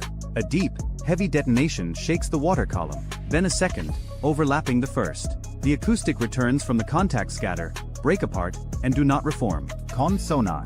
2 detonations on contact 219. Contact has ceased maneuvering, breaking up noises present. The captain closes his eyes for exactly 1 second. When he opens them, he gives the only order left. Search the datum for survivors. Then resume transit. No one in CIC speaks for a long moment. The tactical display still shows the fading track of the third submarine, the bearing lines of the other 2 retreating into the eastern clutter, the scattered sonobuoy field stretched across miles of shallow water. The ship's own track zigzags across the screen like the path of an animal that has been chased through a maze and come out the other side bleeding but alive. At 6:14 local time, the Strait of Hormuz looks the same as it does every morning. Tankers southbound, bulk carriers northbound. Heat haze rising from flat water. The channel is crowded and indifferent and relentless in its commerce, as if nothing happened below it at all. Inside the ship, the evidence is everywhere. Shattered coffee mugs swept into corners. Console screens still locked in combat display mode. A damaged controlman's helmet sitting on the deck where it was dropped during the third torpedo run. The faint chemical smell of countermeasure deployment lingering in the aft passageway. The data recorders have captured everything. Every sonar trace, every helm order, every weapon launch and detonation. The intelligence teams will spend months with this material, reconstructing the attack geometry, analyzing the Iranian tactics, measuring the gap between what the submarines planned and what actually happened. What they will find is not complicated. 3 submarines entered the Strait of Hormuz with a coordinated ambush plan. They positioned themselves in a kill box around a single American warship transiting a choke point they had studied for decades. They timed their attacks to exploit defensive reactions. They used civilian traffic as cover and shallow water as camouflage. On paper, the geometry was sound. In execution, it nearly worked. It did not work because a sonar operator set down his coffee and listened to something that did not sound right. Because a captain sat down instead of standing up, signaling to his crew that he expected a long fight and intended to think his way through it. Because a helicopter crew dropped buoys into confused water and found patterns in the noise. Because a helmsman held a hard turn while a torpedo closed at 40 knots and did not let go of the wheel. Because a damage controlman checked every compartment even after the shooting stopped. The Strait does not care about any of this. It moves the same oil, carries the same ships, reflects the same sunlight it did before the first torpedo entered the water. By afternoon, the commercial traffic will have closed the gap where the warship maneuvered, filling the space with ordinary hulls and ordinary noise, erasing the acoustic memory of the morning. But somewhere east of Larak Island, 2 Iranian submarines are limping home with empty torpedo tubes and damaged pride. A third is not coming home at all. And 1 American warship is still on course, still on mission, still moving through the throat of the world's most dangerous choke point as if it has every right to be there. Because it does. At 0342 local time, a Tomahawk Block V cruise missile crossed the Iranian coastline at 550 miles per hour, 50 feet above the salt flats south of Bandar Abbas. It was the first of 47 launched from the USS Gettysburg, a Ticonderoga-class cruiser positioned 340 nautical miles southwest in the Gulf of Oman. The missile's terrain-following radar painted the ground ahead like a blind man reading Braille at highway speed, adjusting altitude 40 times per second to hug the earth beneath Iranian air defense coverage. The Tomahawk costs $2.1 million. The target it was aimed at, a hardened aircraft shelter at Bandar Abbas Air Base, cost Iran $180,000 to build in 1987. The math would have been funny if 12 more weren't already in the air behind it. What the cruise missile didn't know, what the mission planners aboard the Gettysburg couldn't have known, was that the shelter had been empty for 9 days. The Su-35 that was supposed to be inside had been towed to a dispersal site 14 kilometers north, parked under camouflage netting between 2 apartment buildings in a residential district. The Iranians had stopped trusting their hardened shelters the day American satellites started counting shadows. The Tomahawk flew for another 23 minutes.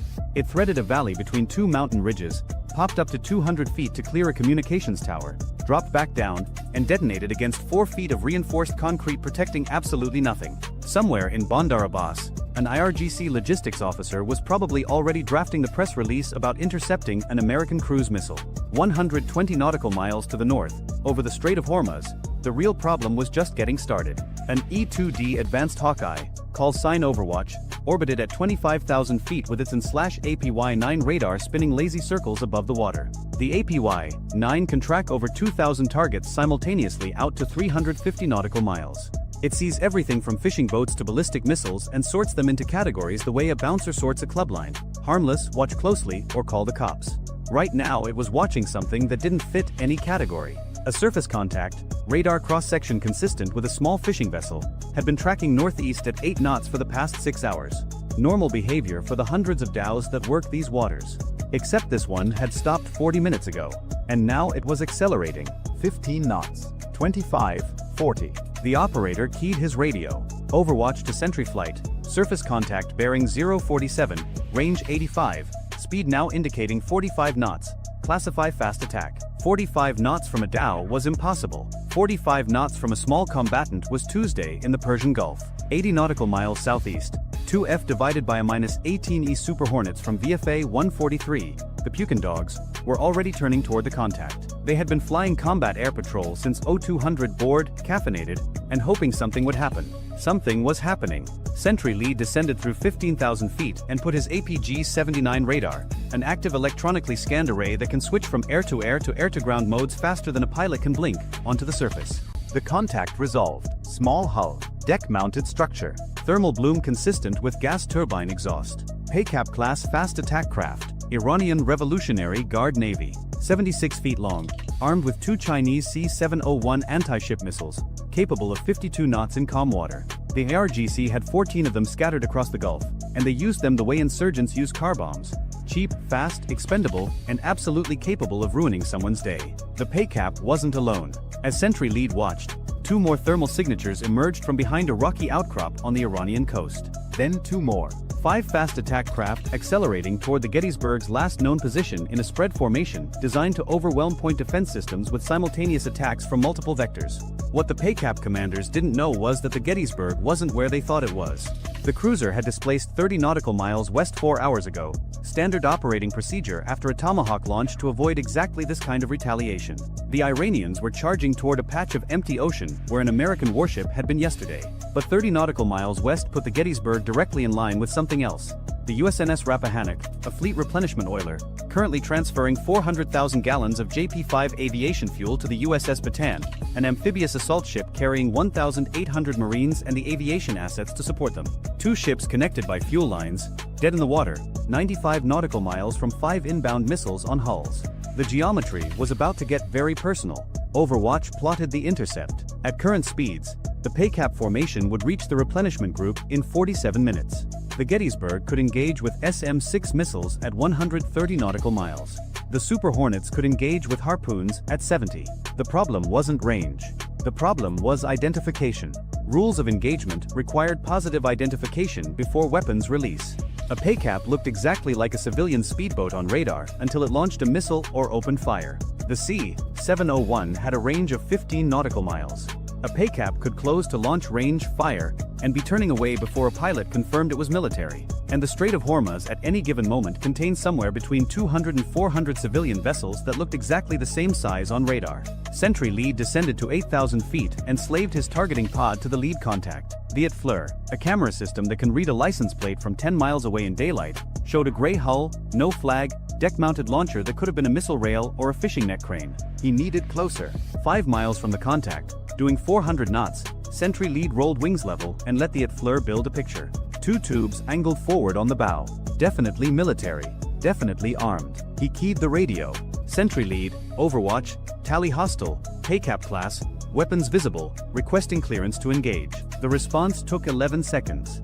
In those 11 seconds, the formation covered another half-mile toward the replenishment group. Sentry Flight, Overwatch, cleared to engage, weapons free on hostile surface contacts.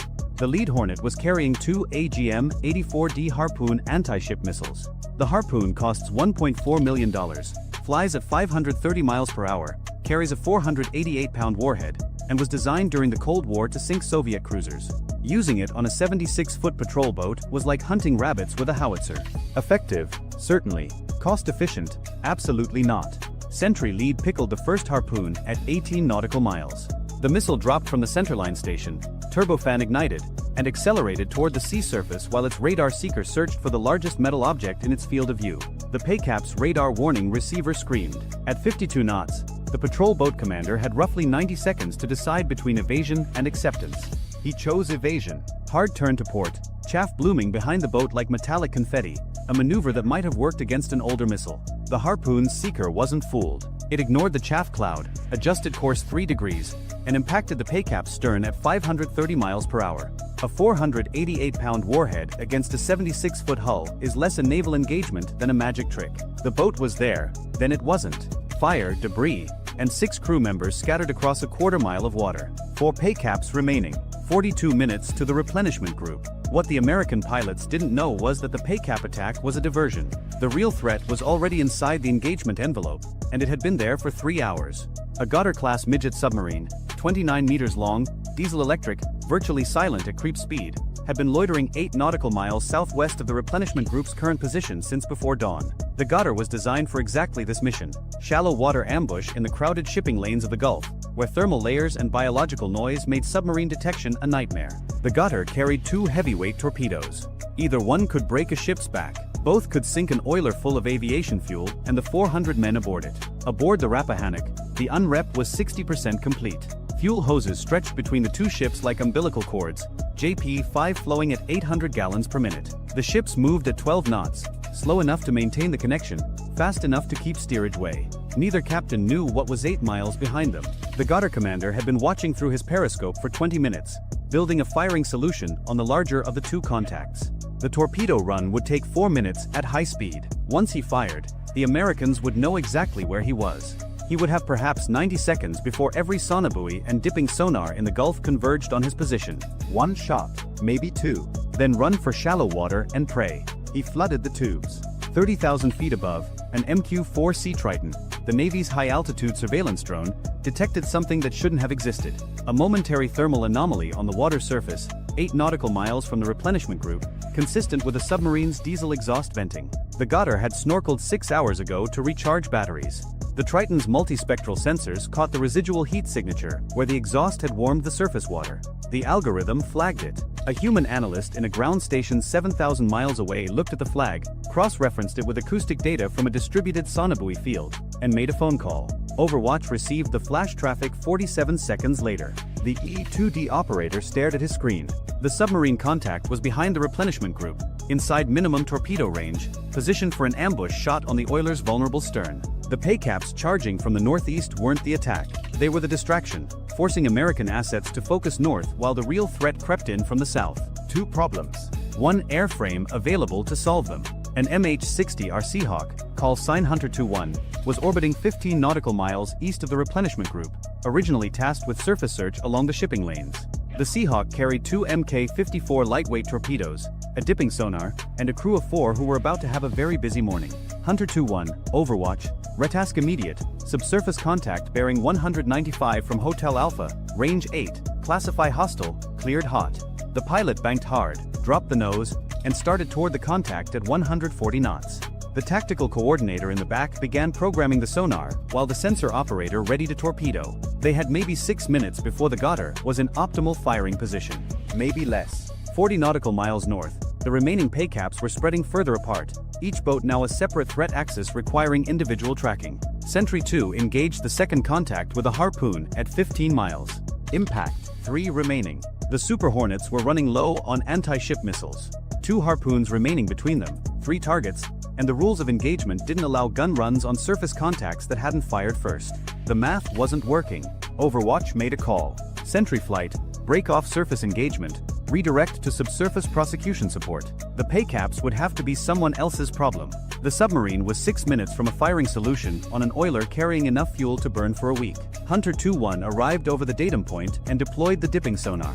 The AQS-22 dropped into the water on 200 feet of cable, its transducer pinging active pulses into the thermocline while passive arrays listened for engine noise, prop cavitation, anything that sounded like a submarine instead of a shrimp bed. Contact. Bearing 210, range 2,400 yards, depth 80 feet, moving slowly northeast. The Goddard commander heard the dipping sonar the moment it went active. He had roughly 30 seconds before the helicopter prosecuted. He could fire now, accept the counterattack, and hope the torpedo reached its target before his boat was destroyed. Or he could go deep, run silent, and try to escape into the acoustic clutter of the shipping lanes.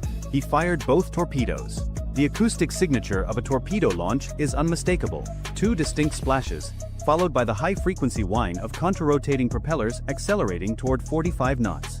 The Seahawk crew heard it instantly. Hunter 21, torpedo in the water, 2 fish, bearing 030, speed 45, depth 40 feet. The sensor operator dropped a Mk-54 on the submarine's position, while the pilot keyed the guard frequency to warn the replenishment group. The torpedo entered the water, acquired the Goddard screw noise, and started its terminal run.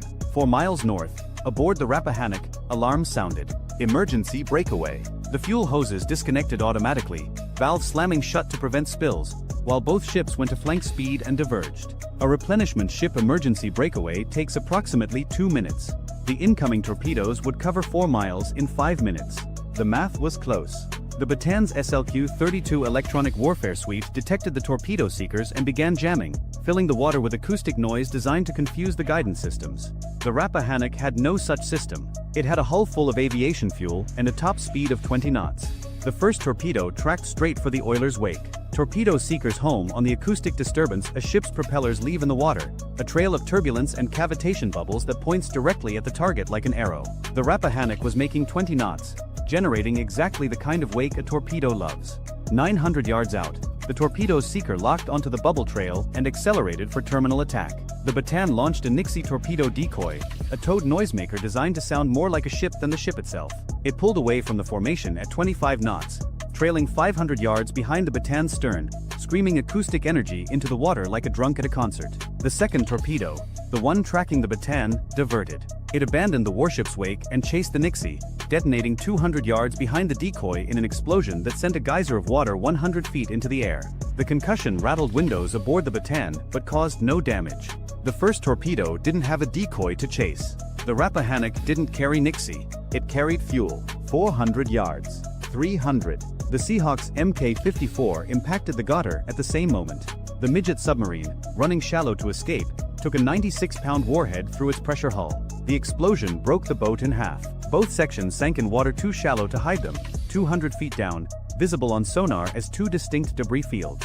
29 Iranian sailors died without ever knowing if their torpedoes hit. They didn't. At 150 yards, the Iranian torpedo's guidance system suffered a failure that the after-action report would later attribute to thermal gradients near the surface.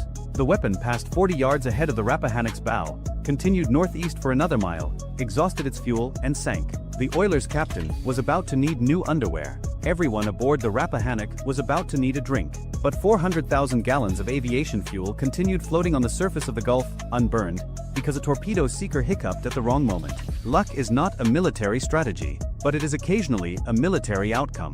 70 nautical miles to the north, the remaining three paycaps had closed to within 25 nautical miles of where they thought the Gettysburg was. They were still charging toward empty ocean. The Gettysburg, now fully aware of the threat, had launched two SM-6 missiles at the closest contact. The SM-6 is a different animal than the Harpoon.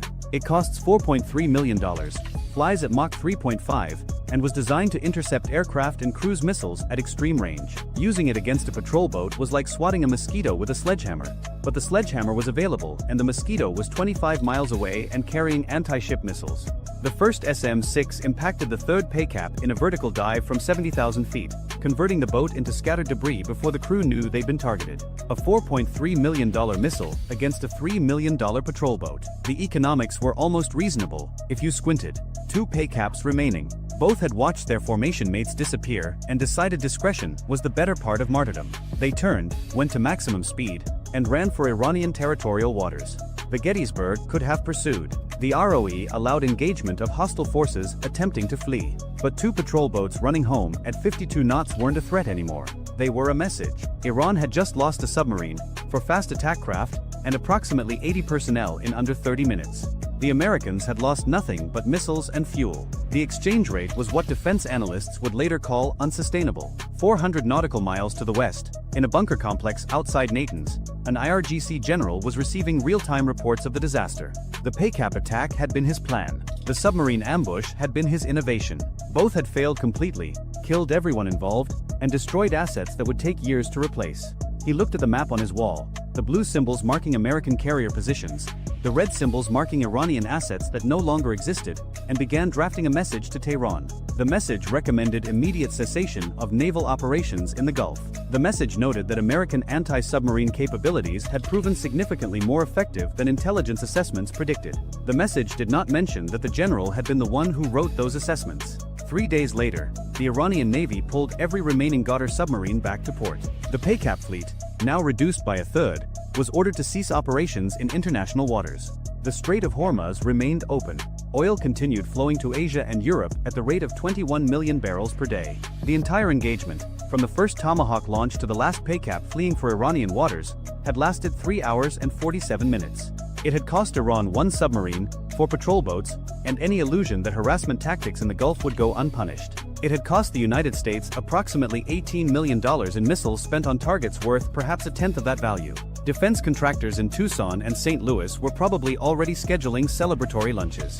Aboard the Rappahannock, the crew secured from general quarters and resumed replenishment operations with the Bataan. The fuel transfer that had been interrupted by torpedo attack completed 4 hours later without further incident. The oiler's deck log noted the event in the understated language the Navy reserves for near-death experiences. 0347 emergency breakaway due to hostile subsurface activity. 0351 torpedo passed ahead at close range. 0815 resumed unrep. The Batan's Marines, most of whom had slept through the entire engagement in berthing compartments below the waterline, woke up to rumors about torpedoes and submarines and decided the Navy types were probably exaggerating. The Navy types decided not to correct them. Hunter 2-1 recovered aboard the Batan with empty torpedo tubes and a crew that would be telling this story for the rest of their careers. The sensor operator who called the submarine contact would receive a Navy Achievement Medal 6 months later. The citation would note his quick reaction to developing tactical situation, without mentioning that developing tactical situation was Pentagon speak for almost got an oiler blown up. The Triton drone that detected the submarine's thermal signature continued orbiting at 55,000 feet, its cameras and sensors sweeping the Gulf with the patience of a machine that doesn't get bored, doesn't get tired, and costs $180 million to build. The algorithm that flagged the thermal anomaly would be updated the following week to improve detection of diesel submarine exhaust patterns. A programmer in San Diego added 6 lines of code and went to lunch. Somewhere in the Gulf, an Iranian rescue vessel searched for survivors from the Qatar. They found debris, an oil slick, and no one alive. The submarine had been one of 23 in Iran's midget submarine fleet, vessels specifically designed for operations in the shallow, cluttered waters of the Gulf. 22 remained. But the commanders of those 22 now knew exactly what would happen if they tried the same tactic again. The Strait of Hormuz is 21 nautical miles wide at its narrowest point. Roughly 20% of the world's oil passes through it every day. For 3 hours and 47 minutes on a Tuesday morning, control of that passage was genuinely contested. Then it wasn't. If you enjoyed this video, check out our other video on the F-35's electronic warfare capabilities that helped shape the air battle over Iran. Bye for now. At 4:12 local time, 2 Khalij-Fars anti-ship ballistic missiles leave their transporter erector launchers from a ridgeline above Bandar Abbas and accelerate through the pre-dawn darkness over the Strait of Hormuz. Their target is 120 kilometers to the south, moving at 18 knots through international waters. It weighs 104,000 tons. It carries 90 aircraft, and it has no idea that the next 6 minutes are about to rewrite every assumption the Islamic Revolutionary Guard Corps has held about what it means to strike an American aircraft carrier. The USS Abraham Lincoln, CVN-72, is the 4th Nimitz-class carrier to rotate through the 5th Fleet area of operations this year. Her flight deck stretches 1,092 feet. Her 4 catapults can throw a 50,000-pound aircraft from 0 to 165 miles per hour in under 3 seconds. Her air wing, Carrier Air Wing 7, includes 44F divided by a -18E and F Super Hornets, 5EA, 18G Growler electronic warfare aircraft, and an assortment of helicopters and surveillance platforms that give her the ability to see, jam, and kill anything within a 500 nautical mile radius.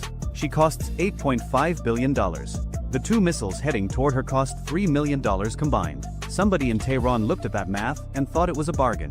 The strike group surrounding the Lincoln is not a single ship. It is a floating fortress spread across 40 nautical miles of dark water. The guided missile destroyers USS Carney and USS Nitsa, both Arleigh Burke-class flight IIA ships, carry a combined 192 vertical launch cells. Between them, those cells hold SM-6 interceptors capable of engaging targets from sea level to the edge of space, SM-2 Block IIC area defense missiles, Tomahawk land attack cruise missiles, and Evolved Sea Sparrow point defense rounds. Beneath the surface, 300 meters down in the warm waters of the Gulf of Oman, the Los Angeles-class attack submarine USS Cheyenne tracks every Iranian vessel within 60 kilometers using her BQQ-10 sonar suite while carrying 12 Tomahawk cruise missiles in her torpedo tubes, each one programmed with coordinates that were last updated 4 hours ago. This is the most capable naval formation on Earth. And in the mountains above Bandar Abbas, the IRGC Aerospace Force Battery Commander who just launched those 2 ballistic missiles believes he has found its weakness. He is not entirely wrong. 130 kilometers north of the Lincoln, along 3 separate stretches of Iranian coastline, 12 Shahed 238 jet-powered attack drones ignite their turbojet engines 40 seconds after the ballistic missiles launch. These are not the lumbering Shahed 136 one-way attack drones that became famous over Ukraine, the ones that sound like lawnmowers and fly at 115 miles per hour. The Shahed 238 is a different animal entirely. Turbojet-powered, radar-guided, capable of Mach 0.8, roughly 600 miles per hour at wave-top altitude. They cross the radar horizon with less than 90 seconds of warning time. Each one costs approximately $50,000. All 12 together cost less than a single SM-6 interceptor, which runs the United States Navy $4.3 million per round. Every missile fired to stop a $50,000 drone is a financial victory for Tehran before a single warhead detonates. The Lincoln Spy-6 radar, the most advanced naval search radar ever deployed, detects the 2 ballistic missiles at a range of 270 kilometers. The system classifies the threat, computes an intercept solution, and passes it to the Aegis combat system aboard USS Carney in under 2 seconds. The alarm sounds across every ship in the strike group simultaneously. Battle stations. The entire carrier defense architecture shifts to full engagement posture in 11 seconds. Sailors who were asleep 15 seconds ago are running to their stations in the dark, pulling on flash gear, strapping into chairs. USS Carney fires 2 SM-6 interceptors at the lead ballistic missile. The SM-6 is a 3,300-pound missile that accelerates to Mach 3.5, roughly 2,700 miles per hour, and can engage targets at ranges exceeding 150 nautical miles. Think of a telephone pole that steers itself through the atmosphere using an active radar seeker in its nose, hunting its target the way a flashlight finds a face in a dark room. The first SM-6 finds the lead Khalij Fars cleanly. Intercept at 60 kilometers. The ballistic missile disintegrates. Debris rains into black water that nobody will ever search. The second ballistic missile is the problem. It executes a terminal maneuver, a pre-programmed we've designed to defeat the predictive algorithms that guide American interceptors during the final phase of engagement. 2 SM-6 missiles chase it. The first loses tracking during the maneuver and self-destructs. The second detonates close enough to shred the seeker head and damage the guidance fins, but the warhead survives. The missile transitions from a guided weapon to a 1,500-pound piece of debris falling along a degraded ballistic arc, and that arc intersects the flight deck of the USS Abraham Lincoln. At 4:16 local time, 4 minutes and 44 seconds after launch, the damaged Khalij Fars strikes the Lincoln's flight deck at an angle, punches through the armored steel plating, and detonates inside the hangar bay. The warhead is a unitary high-explosive penetrator. The fireball reaches 60 feet. 3F divided by a -18E Super Hornets parked in the hangar bay are destroyed instantly. Shrapnel tears through bulkheads. The concussion wave throws sailors against walls, into equipment, onto the deck. 9 American sailors in the hangar bay die in the first second. 27 more are wounded by blast, burns, and fragmentation. The flight deck buckles across a 40-meter section. The number 3 catapult is offline. Fire suppression systems activate automatically, but the hangar bay fire has already found aircraft fuel, and the drones are 30 seconds out. What the IRGC planners understood, what made their attack architecture genuinely brilliant, was sequencing.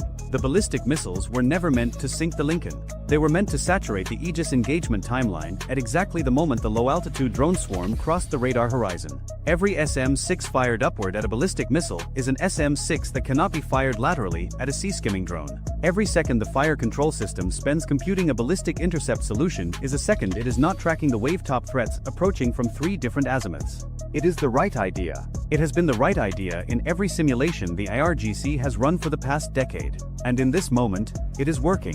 12 Shahid 238 drones cross the radar horizon at 18 kilometers. The Aegis systems aboard Carney and Nitsa detect them, but the engagement windows are compressed. 7 drones are intercepted, 5 by SM-2 missiles, 2 by the Phalanx CWS close-in weapon systems, the automated 20mm Gatling guns that serve as the final layer of defense. Each Phalanx fires 75 rounds per second, throwing a wall of tungsten into the path of an incoming threat at a range of less than 2 kilometers. 5 drones penetrate. 2 strike the Lincoln's Island superstructure, the command tower rising above the flight deck. 1 hits the forward flight deck near the damaged section, compounding the structural failure. 2 hit USS Nitsa. Her bridge is destroyed. Her commanding officer, executive officer, and 6 watchstanders are killed instantly. 8 more American sailors dead. At 4:17 local time, 5 minutes into the attack, the toll stands at 17 American sailors killed and 62 wounded across 2 ships. The Lincoln's flight deck is burning. Nitsa is combat effective from her secondary control station, but her command structure has been decapitated. Carney is undamaged but has expended 23 SM-6 interceptors, each one worth $4.3 million. The math so far: Iran spent roughly $6.6 million in weapons. The interceptors alone cost $98.9 million. Tehran's procurement office could call that a win even if every weapon missed. What the IRGC battery commander did not know, what his intelligence officers could not have told him, what no Iranian signals intercept or Russian satellite feed had ever revealed, was that the response to his attack had been planned, authorized, armed, and loaded into launch systems 11 months before he pressed the fire button. Operation Granite Hammer. Classified contingency strike package, submitted by United States Central Command to the Secretary of Defense following 14 months of escalating IRGC harassment of American carrier groups in the Strait of Hormuz. The package identified 41 Iranian military targets within 350 kilometers of the strait. Every radar site, missile battery, command node, fuel depot, weapons storage facility, drone launch platform, and naval base that contributes to Iran's ability to threaten carrier operations in the Hormuz transit corridor. Each target was assigned to a specific platform. Each platform was assigned specific weapons. Flight routes were deconflicted. Time on target calculations ensured simultaneous impact across all 41 targets. And the Secretary of Defense signed pre-delegated launch authority. No White House phone call. No National Security Council meeting. No congressional notification before execution. The trigger condition was simple: confirmed hostile fire from Iranian territory resulting in American casualties aboard a United States warship. Iran satisfied that condition at 4:16 local time. The execution order reaches 5 platforms simultaneously at 4:18, 2 minutes after the Lincoln took her first hit. 180 nautical miles to the southeast, in the deep water of the Gulf of Oman, the USS Florida surfaces to launch depth. Florida is not a regular submarine. She is an Ohio-class guided missile submarine, originally built as a ballistic missile boat, converted to carry 154 Tomahawk cruise missiles in 22 vertical launch tubes.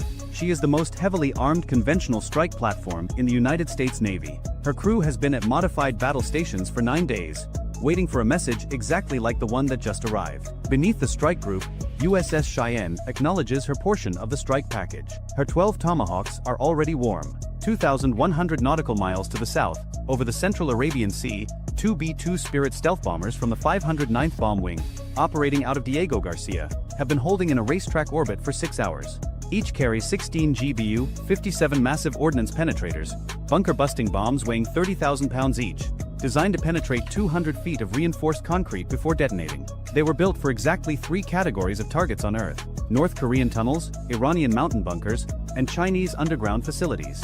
Today they have Iranian addresses. Aboard USS Carney, despite the chaos of the past 5 minutes, the weapons officer executes her assigned launch sequence. Her vertical launch cells still function. Tomahawks begin rising from the forward deck. And on the Lincoln herself, even as damage control teams fight the hangar bay fire, 12F divided by a -18E Super Hornets from Strike Fighter Squadron 86 that were already airborne on Combat Air Patrol receive updated targeting packages.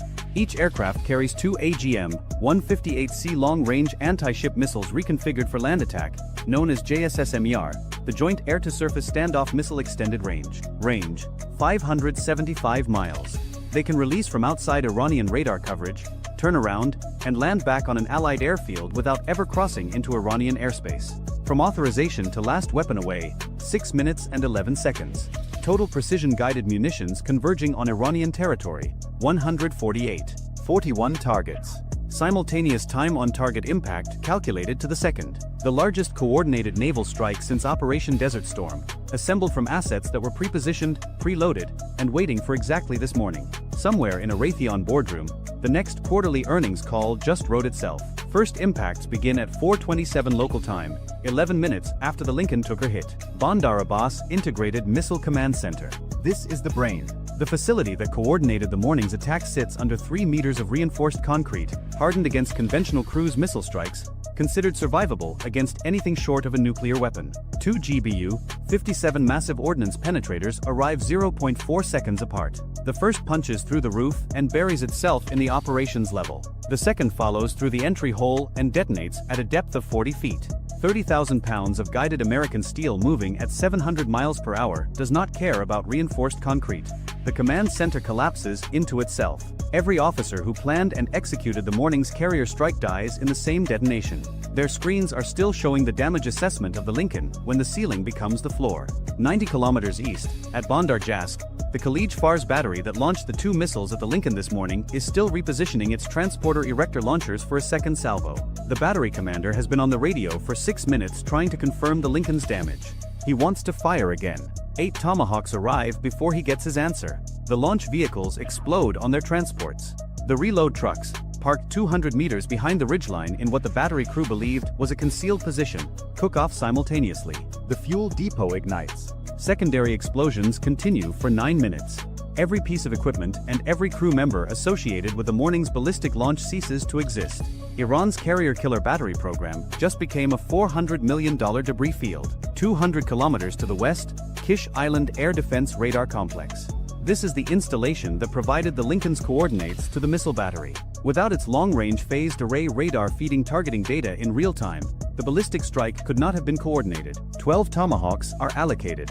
The phased array antenna, a structure the size of a 3-story building, disappears in the first 4 impacts. The command building takes 3 direct hits through its roof. Backup generators, communication towers, the vehicle park, all destroyed within 40 seconds. Iranian maritime surveillance across a 200-kilometer sector of the strait goes permanently dark. The operators who spent 9 hours tracking the Lincoln and feeding her position to the missile crews have the same amount of warning time their targets did. Which is to say, none. Keshem Island IRGC Naval Base. Iran's forward operating position for fast attack boat operations in the strait. 47 missile-armed speedboats are tied to their moorings. Each boat carries 2 C-802 anti-ship missiles, a Chinese-derived weapon with a range of 120 kilometers. In IRGC doctrine, these boats would swarm an American warship in coordinated waves, overwhelming point defenses with sheer numbers. 8 Tomahawks hit the pier complex. Boats explode at their berths as their missile magazines detonate. The fuel farm ignites into a column of fire visible from 60 kilometers. The barracks, the maintenance shops, the base commander's headquarters, systematically destroyed in a 90-second window. 47 boats that were supposed to be Iran's insurance policy against American naval power burn at the waterline. It turns out the swarm doctrine works better when the swarm survives to launch. Shahid Bayhoner Naval Base. Iran's primary IRGC naval headquarters for Strait of Hormuz operations. 18 Tomahawks. The 4-story headquarters building, the operational brain of Iran's entire Hormuz defense strategy, receives 4 cruise missiles through its facade in a 2-second sequence. The building pancakes. The operations center that was monitoring the Lincoln's damage and drafting follow-up strike orders is buried under 20 meters of concrete. The weapons storage facility takes 3 hits. Stored NOR anti-ship missiles detonate in a chain reaction that destroys 4 adjacent structures and starts fires that will burn for 2 days. The 3 coastal drone launch positions from which the morning's 12 Shahid 238s were released each receive 6 Tomahawks. Mobile launchers, support vehicles, propellant storage, communications relays. Systematically erased across all 3 sites in a 4-minute window. 14 additional targets, radar nodes, communications relays, ammunition depots, hardened command bunkers scattered across a 300-kilometer coastal arc, received the remaining weapons. Total strike duration from first impact to last detonation, 4 minutes and 52 seconds.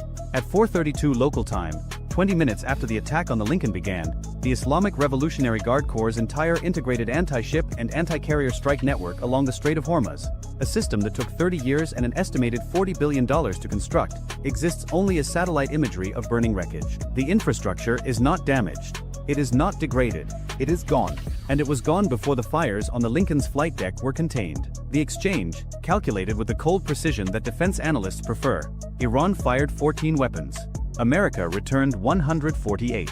Iran killed 17 American sailors. An estimated 670 Iranian Revolutionary Guard personnel died across 41 facilities. Iran damaged 1 carrier and 1 destroyer, both reparable. America destroyed 41 installations, none rebuildable under current sanctions in any timeline that matters. Iran spent $6.6 million in munitions. The American response cost approximately $320 million in weapons expenditure, roughly the cost of 3 days of carrier operations in the 5th Fleet area of responsibility. Iran traded 30 years of military infrastructure for 6 minutes of footage showing smoke rising from an American flight deck. That footage will play on Iranian state television for decades. But the satellite images of 41 burning facilities will play in every IRGC planning room for longer. The diplomatic aftermath unfolds with mechanical predictability. Iran's foreign ministry claims the Lincoln violated an Iranian maritime exclusion zone, a zone that does not exist under international law and has never been recognized by any nation including Iran's own allies. The United States releases full radar tracks proving the Lincoln's position in international waters, communications intercepts confirming attack authorization from IRGC headquarters, and satellite imagery of every destroyed facility. The evidence package reaches the United Nations, NATO, and every Gulf capital within 3 hours. Saudi Arabia calls the Iranian attack unprovoked aggression. The UAE offers expanded port access for American ship repairs. Bahrain reaffirms its defense cooperation agreement. Even Oman, Tehran's traditional back-channel partner, issues a statement expressing deep concern. The regional message is unanimous and clear. Nobody is mourning Iran's missile batteries. The Lincoln returns to Bahrain under her own power. Flight deck repairs are estimated at 11 months. The 17 sailors killed are transported home with full military honors. Their families received notification before any public statement. They were 21 years old, 23 years old, 34 years old. They had plans they had not yet finished making. And in every IRGC command post from Bandar Abbas to Tehran, the officers who survived the morning of the Lincoln incident now carry one piece of knowledge they did not have 24 hours ago. The American response to a carrier attack is not a decision. It is not a debate. It is not a proportional, calibrated, diplomatically sensitive reply designed for international optics. It is a preloaded, pre-authorized, pre-aimed annihilation package that activates automatically the moment American blood hits an American deck. The officer who gives the launch order does not just order an attack on a carrier. He orders the simultaneous destruction of his own command center, his own radar stations, his own missile batteries, his own naval base, and his own life. He just does not know it yet.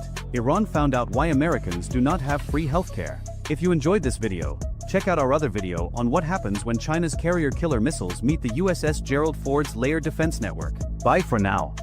At 5:41 local time, a single radar return blinks on the portside scope aboard the USS Abraham Lincoln and vanishes before the operator can tag it. Then it comes back. Then 6 more appear behind it, fanning out across the mouth of the Strait of Hormuz like fingers spreading across a table. By the time the surface warfare coordinator opens his mouth, the count is already at 14 and climbing. The words come flat and quick. Multiple fast surface contacts bearing 086 through 110. Range 9 nautical miles. Closing.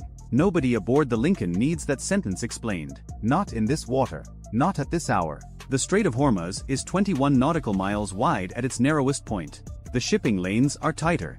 The navigable depth for a Nimitz-class carrier tighter still. 100,000 tons of American warship threading a keyhole while the Iranian coastline sits close enough on both sides to watch it happen with binoculars. This is where geography becomes a weapon, and the Iranians have been studying that weapon for 40 years. On the bridge, the captain shifts his gaze from open water to the repeater display. The carrier holds course. 2 Arleigh Burke-class destroyers ride escort, one forward to starboard, one slightly aft to port. Each one displaces roughly 9,200 tons and carries enough firepower to dismantle a small navy. Together they form a moving wall around the carrier, sensors pulling in more data per second than any human eye could process in an hour. From the flight deck, the morning still looks calm. Blue water, low sun, shadows stretching across parked Super Hornets. But the calm is a photograph from 3 minutes ago. The situation underneath it has already changed. Inside the Combat Information Center, the contact picture builds with the kind of speed that empties stomachs. 18 tracks, 22, 27. Then the number that locks the room into a different posture entirely. 30 confirmed fast surface contacts. Multiple attack profiles. No commercial lane adherence.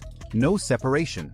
No drift pattern. These boats are not fishing and they are not lost. They are forming into 3 distinct clusters, each one using speed and geometry like components of the same machine. One cluster pushes wide toward the starboard flank. Another slides low off the port quarter. The third group drives straight up the centerline, not aimed at the escorts but at the water the carrier itself is about to occupy. The message is not subtle. They are not trying to harass. They are trying to saturate. An Iranian Revolutionary Guard Corps fast attack craft costs somewhere between $50,000 and $200,000 depending on the variant. The USS Abraham Lincoln cost $4.5 billion. 30 of those boats together represent maybe $6 million in total hardware, the price of a single jet engine on one of the aircraft chained to the flight deck above. And right now, that $6 million is trying to take a $4.5 billion airfield off the board. On the starboard catwalk, a bosun's mate watches through binoculars. 30 seconds ago he could only see wakes. Now he can make out hull shapes, low profiles, open tops, men packed tight in each boat, spray exploding over their bows as they hammer through the morning chop. They are not slowing down. 5:44 local time. Range drops below 7 nautical miles. In CIC, a petty officer begins tagging threat priorities based on speed, heading, and spacing. Some boats ride bow high, light, and fast. Others sit heavier in the water with more men aboard and more bulk lashed to their decks. One contact yaws across a wave and the electro-optical camera catches a shape under a tarp near the bow. Long, tubular, angled forward. Not enough for a positive identification. Enough to log and remember. The first radio hail goes out from the starboard destroyer. Unidentified Iranian small craft. This is United States Navy warship operating in international waters. Alter course immediately and maintain safe distance. English first, then Farsi. No response. A second hail. Nothing. A third. The boats keep closing. The silence is its own kind of answer. 3 nautical miles to the northeast, a commercial tanker loaded with 2 million barrels of crude oil moves through its assigned lane at 12 knots, oblivious or pretending to be. The entire global economy is threading the same needle as the carrier group, and the Iranians have chosen this morning to tie a knot in it. 5:46 local time. Lead elements cross inside 5 nautical miles. The destroyer off the starboard bow adjusts course just enough to make the movement visible from the water. Not aggressive, not hesitant, deliberate. Its Mark 45 5-inch gun mount trains left, a 62 caliber barrel capable of putting a guided round through a window at 15 nautical miles. Right now it is pointed at boats close enough to hit with a baseball. A Seahawk helicopter lifts from the aft escort, nose dipping immediately toward the inbound contacts. In CIC, every track now carries a number and every number carries a priority. The captain speaks for the first time. Set armed response stations. Hold course. Nobody fires unless they cross the line. No one asks where the line is. They already know. The swarm keeps closing. 3 clusters, 30 hulls, all converging on one of the largest warships on Earth. And from the flight deck, the men watching can now see clearly enough to understand what this is. Not a provocation. Not a test. This is the opening move. 5:47 local time. What the swarm does not know, what the men in those boats hammering across the chop cannot see from water level, is that the Abraham Lincoln's air wing began repositioning 90 seconds ago. 2F divided by a -18E Super Hornets, already airborne on a routine combat air patrol 40 nautical miles to the south, have turned north and gone to full military power. At 1,190 miles per hour, they will be overhead in less than 2 minutes. And below the flight deck, in the carrier's tactical spaces, a second Seahawk is spinning up. Not for search, for prosecution. What Iran planned as an overwhelming numbers game is about to become a layered kill box with American platforms stacked from the waterline to 25,000 feet. The boats are already inside the geometry of their own destruction. They just do not know it yet. The surface picture sharpens. The 3 clusters are now separating into functional layers. Outer boats cross back and forth at the edge of the formation, complicating the radar picture with clutter and false vectors.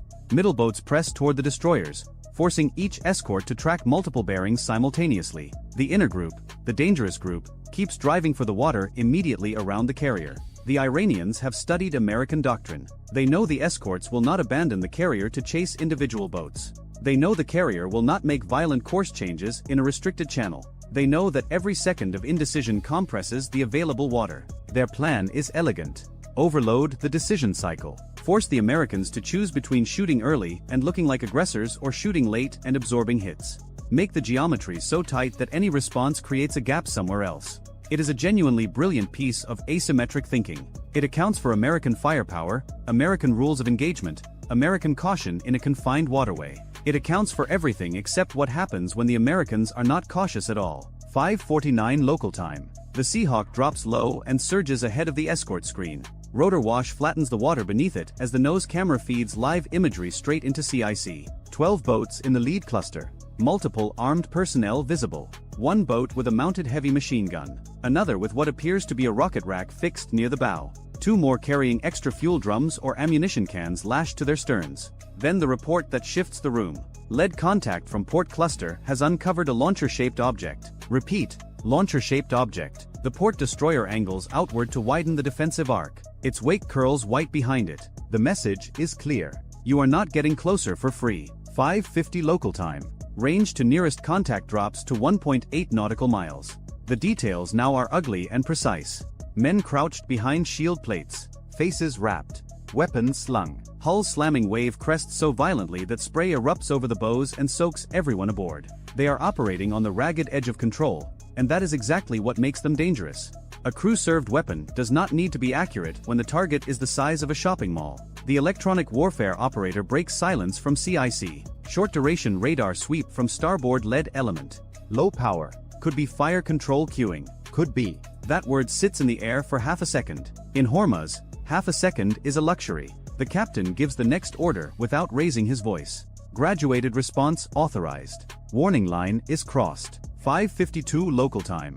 A warning flare streaks from the starboard destroyer, arcing low across the haze and dropping ahead of the lead Iranian boat. Red light reflects off spray and steel. Turn away now. The boat does not turn. It accelerates. 2 more surge alongside it, using the flare not as a deterrent but as a distance marker. They know exactly how close they are. They want to be closer. Then the first hostile act becomes unmistakable.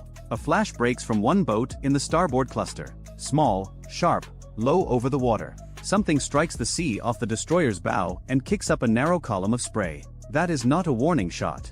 That is not a misunderstanding. Engage designated hostile contacts. The order moves through the formation like voltage through copper. On the destroyer's starboard wing, a gunner opens with a controlled burst from a mounted 50 caliber weapon. Not spray fire. A measured line stitched across the water ahead of the lead boat, then into the hull when it refuses to break. Rounds punch through fiberglass and aluminum. The bow digs. One engine detonates in a burst of gray smoke. The hull rolls hard to port and disappears behind its own spray. The Seahawk is already overhead. Its door gunner fires a tight burst across the next boat's bow. A tube-shaped launcher vanishes in splinters. The hull hooks violently left and nearly throws 2 men overboard. Somewhere in Tehran, someone just found out the difference between a war game and a war. 5:53 local time. The swarm does not retreat. It splits. Outer boats swing wide, forcing the escorts to choose between immediate threats and flanking runs. Inner boats push harder, gambling that speed and chaos can still crack the defensive ring. Then the first rocket launches. It comes from a boat masked in the middle layer, farther out than the others. The smoke trail is brief and unstable. The weapon skips above the waterline, passes wide of the destroyer, and detonates off the port side in a low orange blast that throws spray across empty ocean. No hit. But the rules of the engagement just changed permanently. 40,000 feet above the strait, the 2 Super Hornets arrive on station. From that altitude, the entire surface battle looks like a diagram. White wakes crisscrossing blue water, smoke columns rising from disabled hulls, the massive gray shape of the Lincoln pushing through the center of it all. The lead pilot checks in with the carrier's tactical controller. They are not here to drop ordnance on speedboats. They are here because of what might come next. The coastal anti-ship missile batteries embedded along the Iranian shoreline, the ones that have been warming up their radar for the last 4 minutes. What the Iranian boats were supposed to do was force the carrier to stop, to turn, to break formation.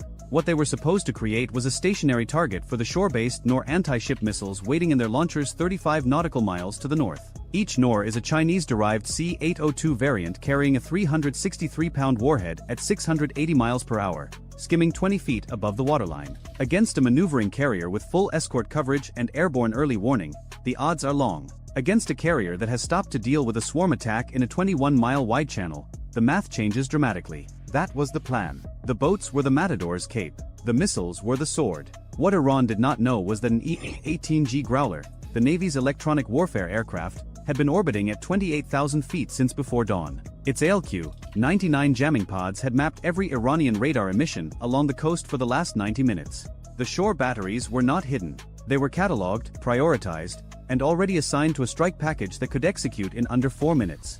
The sword was visible before the cape ever moved. 5:54 local time. 6 Iranian boats are now dead in the water, burning, broken, or rolling in their own debris. But the surviving boats begin to adapt. They stop charging in straight lines. They cross each other's wakes, use offset angles, try to overload visual tracking. One group feints toward the destroyers. Another cuts toward commercial traffic farther north, using civilian hulls as background clutter. The carrier strike group answers not with more firepower but with something worse. Patience. The escorts shift to sector engagement, each destroyer owning a quadrant, the Seahawk marking boats that still show closing intent. The Americans stop reacting boat by boat and start dismantling the swarm as a pattern. 6 o'clock local time. The surviving Iranian boats are no longer one threat. They are fragments. Some still press forward. Some hesitate. Some are plainly looking for a way out that does not look like running. The early aggression is gone. What replaced it is doubt, and doubt is fatal in a close-range fight. A 5-boat cluster off the starboard quarter tries the smartest move of the morning. They exploit a seam between the carrier's wake and the forward destroyer's coverage arc, timing their run to coincide with 2 decoy boats feinting east. The Seahawk catches it instantly. The helicopter dives across the lead boat's bow, rotor wash blasting spray into the crew's faces. They flinch. That half-second flinch breaks their timing. The destroyer's guns open in the same heartbeat. The lead hull disintegrates. The second boat swerves into the wake turbulence and slams off a wave so hard a man is thrown against the weapon mount behind him. The third finds the carrier's security ring already closed. A burst walks across its engine block. Smoke pours out. Speed dies. The remaining 2 peel off. The formation ceases to exist in under 10 seconds. Iran spent 40 years developing swarm doctrine for this strait. The Americans unraveled it in 10 seconds of coordinated geometry. 6:04 local time. One final cluster makes its run. 5 boats, tight-packed, driving for the gap between the carrier and the aft escort. It is the most dangerous attempt since the fight began. If a single hull penetrates the inner ring, the entire engagement calculus shifts. The Americans are waiting. The Seahawk pins the lead boat with optics. The aft escort slides left to narrow the corridor. The forward destroyer holds pressure on the outer contacts. Every American platform does a different piece of the same job at the same instant. The lead boat presses anyway. It gets closer than any hull has gotten all morning. Then the escort fires. A short burst tears into the bow. The hull lifts, stalls, and slaps back into white water. The second boat turns away immediately. The third overcorrects and slams sideways into the debris field. The last two never reach the line. 6:05 local time. CIC to bridge. Outer security ring re-established. That single sentence means the swarm has failed. More than half the Iranian boats are destroyed, disabled, or scattered beyond the zone that mattered. The carrier has not changed course.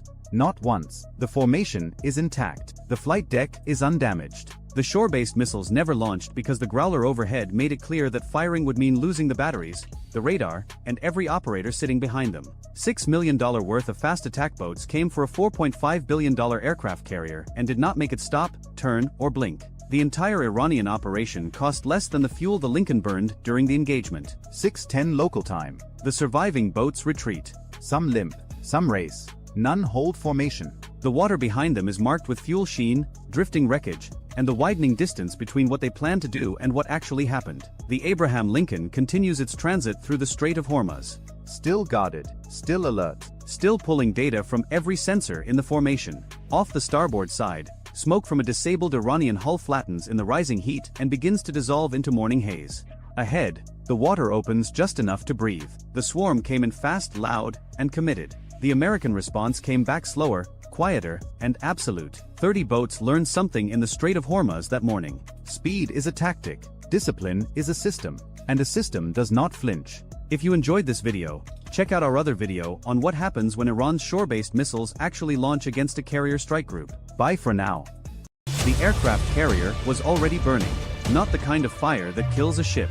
Not yet. A single compartment, port side, midships, where a 330-pound warhead had just punched a hole the size of a garage door through the hull plating of the USS Vela Gulf. But we are getting ahead of ourselves by about 9 minutes. Rewind. The Strait of Hormuz is not a waterway. It is a political statement disguised as geography. 21 nautical miles wide at its narrowest, squeezed further by international shipping lanes into a corridor roughly 6 miles across. It is the passage through which 17 million barrels of oil move every single day. 1/5 of the world's petroleum supply slides through this crack in the coastline between Iran and Oman, and every barrel of it passes within visual range of Iranian military installations that have been staring at this water since 1979. Into this corridor, on a morning when the sea state was 2 feet and the wind was negligible, the United States Navy pushed 100,000 tons of sovereign territory. The USS Dwight D. Eisenhower, CVN-69, a Nimitz-class nuclear-powered aircraft carrier, 1,092 feet from bow to stern, drawing almost 40 feet of water, moving at 5 knots through the most watched stretch of ocean on the planet. 5 knots. A brisk walking pace. A speed that makes sense when you are managing the thermal signatures of 2 A4W nuclear reactors and coordinating with a formation of escorts spread across several miles of sea, but a speed that also means anything faster than a rowing boat can run you down. The Eisenhower was not alone. She never is. 3 miles to the north, the guided missile cruiser USS Vela Gulf, CG-72, a Ticonderoga-class ship carrying the Aegis combat system and 96 vertical launch cells loaded with a cocktail of SM-2 surface-to-air missiles and Tomahawk land attack cruise missiles. 3 miles to the southeast, the Arleigh Burke-class destroyer USS Gravely, DDG-107, carrying the same Aegis system, the same launch cells, and 2 phalanx close-in weapon systems that could spit 20mm tungsten rounds at 4,500 rounds per minute. Together the 3 ships represented roughly $4.6 billion of American military engineering. The flight deck alone, 4.5 acres of non-skid coated steel, held 44 F divided by a -18 E and F Super Hornets, 5 EA, 18G Growler electronic warfare jets, and enough ordnance in the magazines below to flatten a mid-sized city. 2 nuclear reactors hummed beneath the waterline, reactors that would not need refueling for 20 years. 5,000 sailors ate breakfast, stood watch, maintained aircraft, and went about the mundane business of operating a floating airfield in hostile waters.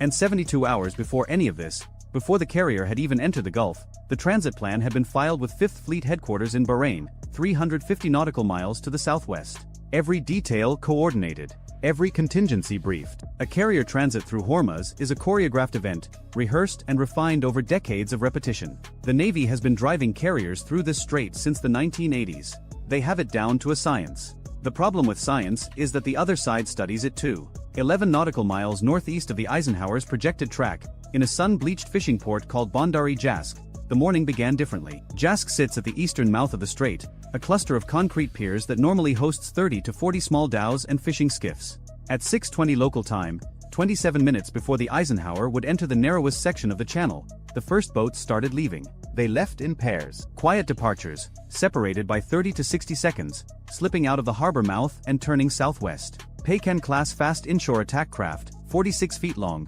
powered by twin diesel waterjet engines capable of 52 knots. Ashura-class boats, smaller, lighter, faster in a straight line. And mixed among them, civilian rigid hull inflatables that had been modified in ways that would not be obvious until you were close enough to see the welded weapons mounts on their bows. The Pecan carries a crew of 3 and either 2 Nor anti-ship cruise missiles or a single 324mm torpedo tube. The Nor is a derivative of the Chinese C-802, a sea-skimming anti-ship missile with a range of 22 miles and a 330-pound warhead that arrives at its target traveling 680 miles per hour, roughly Mach 0.98, at an altitude of 15 feet above the wave tops. Each Pecan costs approximately $500,000. Each Nor missile, roughly $200,000. Numbers that would not buy a single engine on one of the Super Hornets parked on the Eisenhower's flight deck. The Ashura-class boats carried no missiles at all. Some had DSHK 12.7mm heavy machine guns. Some had rocket-propelled grenades. 3 of them carried nothing but outboard engines and speed. Their purpose was not to kill anything. Their purpose was to be there, to fill the radar screen with contacts. To make every targeting decision aboard every American ship take 4 or 5 seconds longer than it should. In a fight measured in minutes, those seconds are the weapon. 16 miles to the west of Jask, a second cluster of boats launched from a concealed inlet near Kustak, then a third group from further west. The swarm was assembling itself across a front of almost 30 miles, converging on the shipping lane that cost roughly $25,000 apiece. The entire Iranian attack fleet approaching that morning, all 60 boats, totaled approximately $1.5 million. About what it costs to fly a single training sortie for a single Super Hornet. Here is what the Islamic Revolutionary Guard Corps Navy understood about American carrier operations, and it is worth pausing on this because the entire engagement turns on it. The IRGCN does not train to sink aircraft carriers. No speedboats are going to put a 100,000-ton nuclear warship on the bottom of the Strait of Hormuz. That is not the plan. That has never been the plan. The plan is to create a decision crisis. A carrier strike group operating in confined waters under rules of engagement that require positive identification before weapons release is a system that runs on information. The CIC, the Combat Information Center aboard the Eisenhower, processes hundreds of contacts simultaneously, classifying each one, assigning threat levels, tracking bearing, speed, and course. It is extraordinarily good at this. But it is good at this against the threats it was designed to face. Cruise missiles flying at known profiles. Aircraft squawking identifiable transponder codes. Submarines moving at predictable speeds through predictable water. 60 fiberglass boats with radar cross-sections smaller than a pelican, moving at 60 miles per hour through waters already crowded with 200 to 400 civilian contacts, are not the threat the system was optimized for. The boats do not need to penetrate the defense. They need to overwhelm the decision cycle. And every sailor in that CIC knows, with a precision that borders on genetic memory, what happened the last time an American warship in this strait made a targeting decision too fast. Iran Air Flight 655, July 1988. The cruiser USS Vincennes misidentified an Airbus A300 civilian airliner climbing on a known commercial flight path and fired 2 SM-2 missiles. 290 people died. That incident is not a footnote in the rules of engagement. It is the rules of engagement. Every classification, every identification, every decision to shoot or not shoot runs through the filter of that memory. The RGCN commander orchestrating this operation from a hardened bunker 8 miles inland from Bandar Abbas understood this. He had designed his attack not around the physics of warheads and hull plating, but around the psychology of a 5,000-person crew trained to be terrified of making a mistake. At 0651 local time, the Eisenhower CIC logged 14 new surface contacts emerging from the eastern shoreline. 4 minutes later, the count was 23. By 0658, it was 41. Every one of them headed southwest into the shipping lanes at speeds between 35 and 52 knots. The watch officer had a classification problem that was getting worse by the second. But here is where the story bends in a direction the IRGCN commander did not anticipate. 45 minutes before his first boats had cleared the harbor at Jask, a U.S. Navy P-8A Poseidon maritime patrol aircraft had been flying a racetrack pattern at 28,000 feet, 140 nautical miles to the southwest. The Poseidon carries the ANS/APS-154 Advanced Airborne Sensor, a synthetic aperture radar capable of imaging surface contacts at ranges exceeding 200 nautical miles with resolution fine enough to count the outboard engines on a fishing boat. At 0601 local time,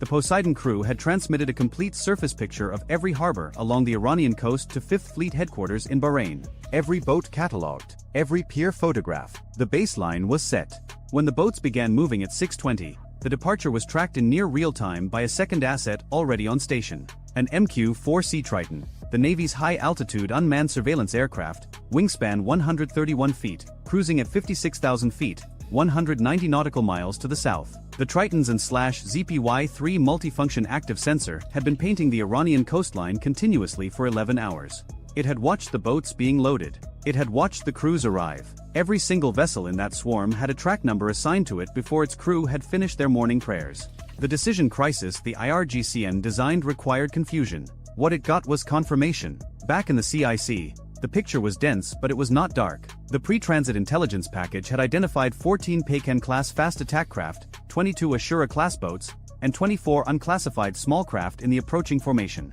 The watch officer had the Poseidon's data. He had the Triton's tracks.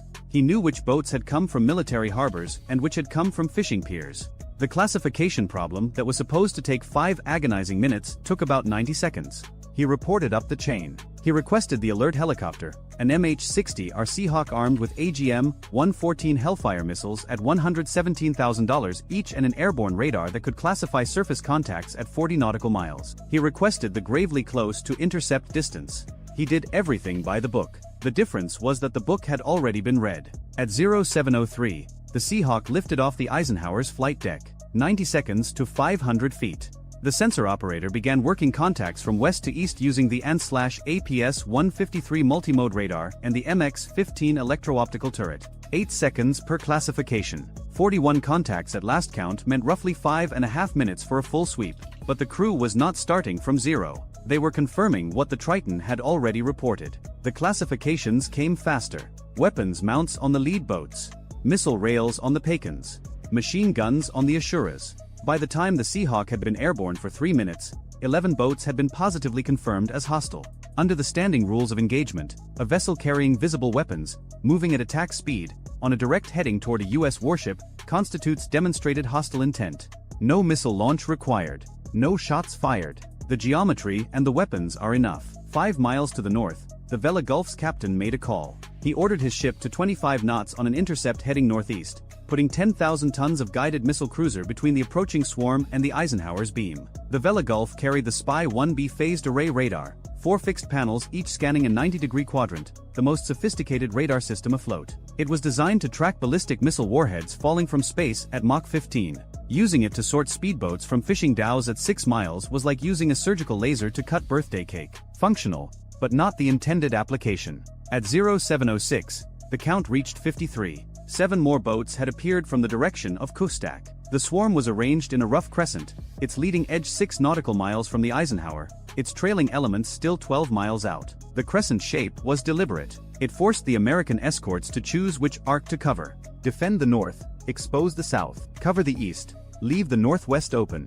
There is no geometry that allows 3 ships to cover 60 converging boats across a 120-degree arc. At 0708, the Eisenhower's captain ordered the carrier to 12 knots and began a turn to starboard, angling the bow toward the wider water to the south. A Nimitz-class carrier at 12 knots needs 3,200 yards to complete a 90-degree turn. The shipping lane was 6 miles wide. The turn would eat a third of the available maneuvering room, but staying in the narrows was worse. At 0710, the Gravely fired the first shots of the engagement. Not a missile. Not the 5-inch gun. The forward Mark 38 Mod 2 chain gun, a 25mm stabilized weapon that can put rounds on target at 2,200 yards. The 3 lead boats from the eastern arc were inside that range and closing fast, weapons visible, heading unchanged. The tactical action officer aboard the Gravely had her authority. She used it. The first burst was 20 rounds across 4 seconds. Each round cost roughly $35. The burst caught the lead paycan at an angle that tore the bow off and flipped the wreckage sideways into the boat running beside it. 2 boats removed from the fight for $700 in ammunition. A ship worth $2.2 billion had just defended itself with a cost equivalent of dinner for 2 at a mid-range restaurant. The swarm reacted because it had been trained to react. The remaining boats split. 18 broke south at 52 knots, arcing around toward the Eisenhower stern. 12 continued east toward the Gravely, opening their spacing to 300-yard intervals to complicate the targeting solution. 28 held their crescent formation from the north, compressing toward the Vela Gulf. 3 miles north, the Vela Gulf opened fire with her forward 5-inch Mark 45 gun. Not at the boats. Into the water, 500 yards ahead of the northern group. Warning shots. A 5-inch naval round weighs 70 pounds and travels at 2,690 feet per second. Each one costs $2,000. The geysers erupted in a line that any boat driver on Earth could interpret. The northern group did not stop. 6 boats peeled off east. 22 accelerated. At 0712, the first Nor missile launched from a paycan in the eastern group, 4.1 nautical miles from the Gravely. The missile dropped off its rail, the solid rocket booster ignited, and it accelerated to Mach 0.98, descending to 15 feet above the wave tops. Time to impact at that range, approximately 22 seconds.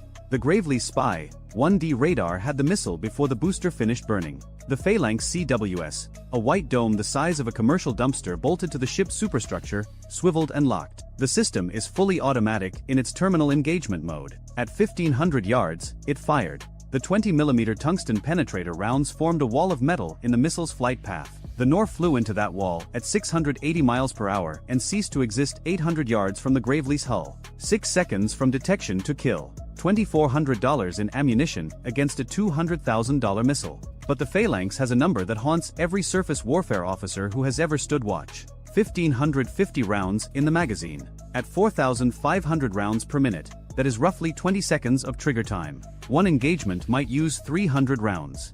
The Gravely had 2 Phalanx mounts. If 5 missiles arrived simultaneously from different bearings, the arithmetic collapsed. The IRGCN had studied the same arithmetic. Within 8 seconds of that first launch, 4 Nor missiles were in the air. 1 from the eastern group targeting the Gravely, 1 from the northern arc aimed at the Vela Gulf, then a second and third from separate boats in the northern formation, also aimed at the cruiser. All sea skimming, all on different bearings. IRGCN doctrine calls this a saturation salvo. The concept is older than the boats firing them. It is the oldest idea in naval warfare dressed in modern clothing. Throw more projectiles than the defense can handle. The Vela Gulf's Aegis system was built to handle exactly this kind of problem. The SBY-1B tracked all 4 missiles simultaneously and began pairing them with interceptors. But the captain made a decision that would be dissected in after-action reports for years. He did not fire SM-2 missiles at the incoming Nors. An SM-2 Block IA costs $2.1 million. It is designed to kill aircraft and cruise missiles at ranges up to 90 nautical miles, maneuvering targets at altitude, the kind of threat that justifies the price tag. Spending one on a $200,000 anti-ship missile at 4 miles range, when other options existed, was a calculus he was not willing to accept. Instead, he relied on the 2 Phalanx mounts and ordered the electronic warfare suite into active jamming. The SLQ-32 electronic warfare system aboard the Vela Gulf is designed to detect, classify, and jam incoming missile seekers. It pumped a wall of electromagnetic noise across the frequency bands the Nor's active radar seeker uses for terminal guidance. The Nor is fire and forget, but its seeker is a derivative of Chinese technology from the early 2000s. Against a modern electronic warfare suite, it has the electronic resilience of a television remote control. The first missile lost lock at 2,100 yards. It corkscrewed right, hit the surface, and detonated on impact with the water 400 yards off the cruiser's port beam. The blast threw a geyser 60 feet into the air. Impressive and harmless. The second missile held lock 3 seconds longer, close enough for the forward Phalanx to engage. 4 seconds of fire. The missile came apart in a cloud of fragments and spray 600 yards out. The third missile had been targeted poorly from the start. It passed 1,200 yards astern without the seeker ever acquiring the ship, flew for another 9 seconds, and hit the water. The fourth missile found the Vela Gulf. It struck the port side amidships, 6 feet above the waterline, just forward of the number 2 exhaust stack. The 330-pound warhead detonated on contact. The blast tore a hole roughly 12 feet by 8 feet through the hull plating and started a fire in the auxiliary machinery room. The ship shuddered along her entire length. Damage control alarms sounded across every deck. 3 sailors were killed instantly. 11 more were wounded, for critically. The The cruiser listed 2 degrees to port and began taking water through the breach. She did not stop fighting. Her Aegis system stayed online. Her 5-inch gun continued firing. Her engineering crew began the damage control procedures they had drilled 1,000 times. But the hit changed the nature of the engagement for every American in the formation. The carrier strike group had just taken its first combat damage in a surface action against Iranian naval forces. And every frame of what happened next would eventually be viewed by 435 members of Congress, the Joint Chiefs of Staff, and roughly 200 million people with internet connections. For miles above the strait, 2F divided by a -18E Super Hornets from VFA 86, the Sidewinders, had been holding in a racetrack pattern since 0655. Launched as a precautionary combat air patrol before the swarm was fully detected, each jet carried 4 AIM-9X Sidewinder heat-seeking missiles at $472,000 each and a 20mm M61A2 Vulcan cannon with 578 rounds. The AIM-9X was designed to kill fighter aircraft pulling 9GS at Mach 2. The idea of firing one at a wooden boat doing 60 miles per hour belongs in a different category of military procurement. But the Vulcan cannon, a weapon that has been in service in various forms since 1959, works exactly as well against a speedboat as it does against anything else that cannot survive being hit with 200 rounds of 20mm high explosive incendiary in 2 seconds. At 0714, both Super Hornets rolled in on the southern arc, the 18 boats that had broken off to circle behind the Eisenhower stern. The lead aircraft descended to 1,200 feet and opened up. A 2-second burst, 200 rounds, $14,000 in ammunition. The burst walked across 3 boats in a line. The first disintegrated. The second caught fire and began circling with no one alive at the helm. The third took hits to both outboard engines and went dead in the water, drifting. The second jet hit the southern arc from the opposite bearing 4 seconds later. Same profile, same result. 2 more boats destroyed, 1 disabled. In 11 seconds of combined gun time, the southern threat no longer existed. $28,000 of 20mm rounds against $125,000 of boats.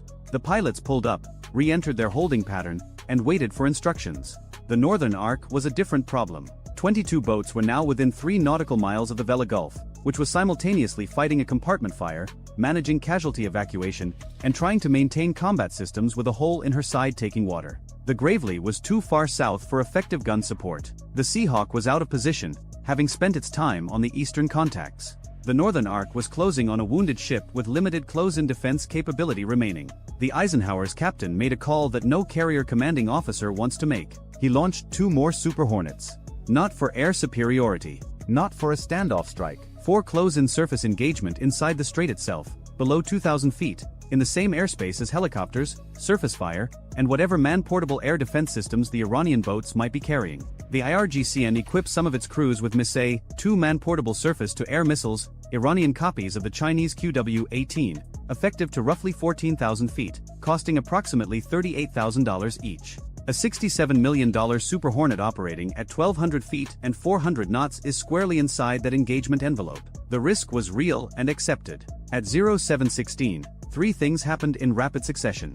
The 2 new Super Hornets began their descent toward the northern group. The Gravely's embarked Seahawk fired 2 Hellfire missiles at remnants of the eastern arc, deleting 2 boats at $117,000 per kill. And in his bunker near Bandar Abbas, the IRGCN commander who had designed this operation watched his swarm lose its 14th boat in 6 minutes without accomplishing the one thing it needed to accomplish. The Eisenhower had not stopped, had not reversed course, had not called off the transit. The decision crisis he had designed had been answered. The answer was that the Americans had made their decisions before the first boat cleared the harbor. The northern group began to come apart. Not all at once. 8 boats turned east, back toward Iranian territorial waters, engines screaming at full throttle. 6 held course toward the Vela Gulf, apparently committed. The remaining 8 began doing something that the Americans had briefed but never seen in practice. They dumped their weapons overboard. Rocket launchers splashed into the strait. Machine guns went over the gunnels.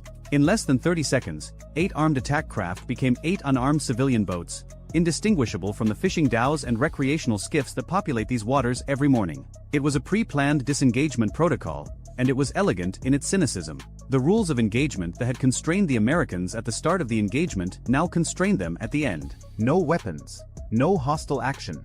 No hostile intent. Those 8 boats were untouchable. They slowed to 10 knots and turned northeast. The Americans tracked every one of them and could do nothing. The 6 boats that held course toward the Vela Gulf fired everything they had left. 2 more Nor missiles. 1 unguided rocket salvo from an Ashura-class boat, 12 107mm rockets fanning out in a pattern designed for shore bombardment, not ship killing. Each rocket carried a 4-pound warhead against a 10,000-ton cruiser. They were gnats. But one of the 12 found the Vella Gulf's bridge wing, wounding 2 more sailors and destroying an exterior communications antenna. The 2 Nor missiles were engaged by the Gravely's phalanx from 4 miles south, both destroyed over open water. The CDWS had now fired 4 engagements total. Ammunition remaining, approximately 60%. Still functional. Still the cheapest effective weapon system in the fight. At 0719, the newly launched Super Hornets reached the northern group. The lead aircraft fired an AIM-9X Sidewinder at a Paycan that had just launched a missile, $472,000 of infrared-guided air-to-air missile, designed to pull 60 GS while chasing a fighter at Mach 2, dropped to sea level and intercepted a 46-foot fiberglass boat doing 52 knots. The 20-pound blast fragmentation warhead, engineered to crack titanium airframes, erased the boat from the surface of the strait so completely that the after-action review found no recoverable wreckage. The wingman used the cannon. 3 bursts, 3 boats. $42,000. By 0722, 15 minutes after the Gravely's first chain gun burst, the engagement was over. 23 Iranian boats sunk or disabled, 8 disarmed and retreating under the legal fiction of civilian status. The remainder scattering east toward Iranian waters at maximum speed, leaving wakes but no fight. The Vella Gulf was damaged but operational at 18 knots, listing 2 degrees to port with the fire contained to a single compartment. The Eisenhower had completed her turn to starboard and was accelerating south toward the Gulf of Oman at 22 knots, her air wings cycling overhead in stacked combat air patrols. The Gravely had not taken a scratch. The ledger for those 9 minutes reads like the receipt from an argument where everyone overpaid. Iranian material losses, approximately $8.6 million, including all missiles expended, 23 boats and their equipment on the bottom of the strait. An estimated 40 to 55 IRGCN personnel killed, a number Tehran would never confirm or discuss publicly. American ammunition expenditure across all platforms, approximately $1.9 million. Cannon rounds, Hellfire missiles, 1 Sidewinder, and several thousand rounds of phalanx tungsten. American damage, 1 Ticonderoga-class cruiser requiring an estimated 4 months of yard repair at a projected cost of $70 million. 5 American sailors dead. 13 wounded. A $25,000 fiberglass boat carrying a $200,000 missile had punched a $70 million hole in a billion-dollar warship. The IRGCN would frame that ratio and hang it on the wall. The U.S. Navy would note that the transit was completed on schedule and the carrier was never threatened. Both statements would be factually correct. Neither would be the full story. The Eisenhower cleared the strait at 0814 local time and entered the Gulf of Oman. Behind her, the Vella Gulf limped south at reduced speed with the Gravely riding escort and a damage control team still working below the waterline. Ahead, the open ocean and the relative safety of deep water and wide maneuvering room. In a bunker near Bandar Abbas, an IRGCN commander sat with his after-action data and a problem. He had executed the swarm doctrine exactly as designed. He had achieved a missile hit on a major American warship. And he had lost nearly half his force in under a quarter of an hour, without slowing the transit by a single minute. The decision crisis had been answered before it was posed. The prepositioned Poseidon, the Triton at 56,000 feet, the intelligence picture that eliminated the ambiguity his plan depended on. His operation required fog. The Americans had brought floodlights. 6,800 miles to the west, in a windowless briefing room in the Pentagon, a Navy captain stood before a group of congressional staffers and explained why a $4.6 billion carrier strike group had needed a $2,400 burst of 20mm chain gun rounds to survive the morning. The staffers took careful notes. They asked about the $70 million repair bill. They asked about the 5 dead sailors. They asked about the 8 boats that had dumped their weapons and driven away untouched. The captain did not mention that the $2,400 burst had worked perfectly. That was not the number anyone in that room had come to discuss. The operator almost ignored it.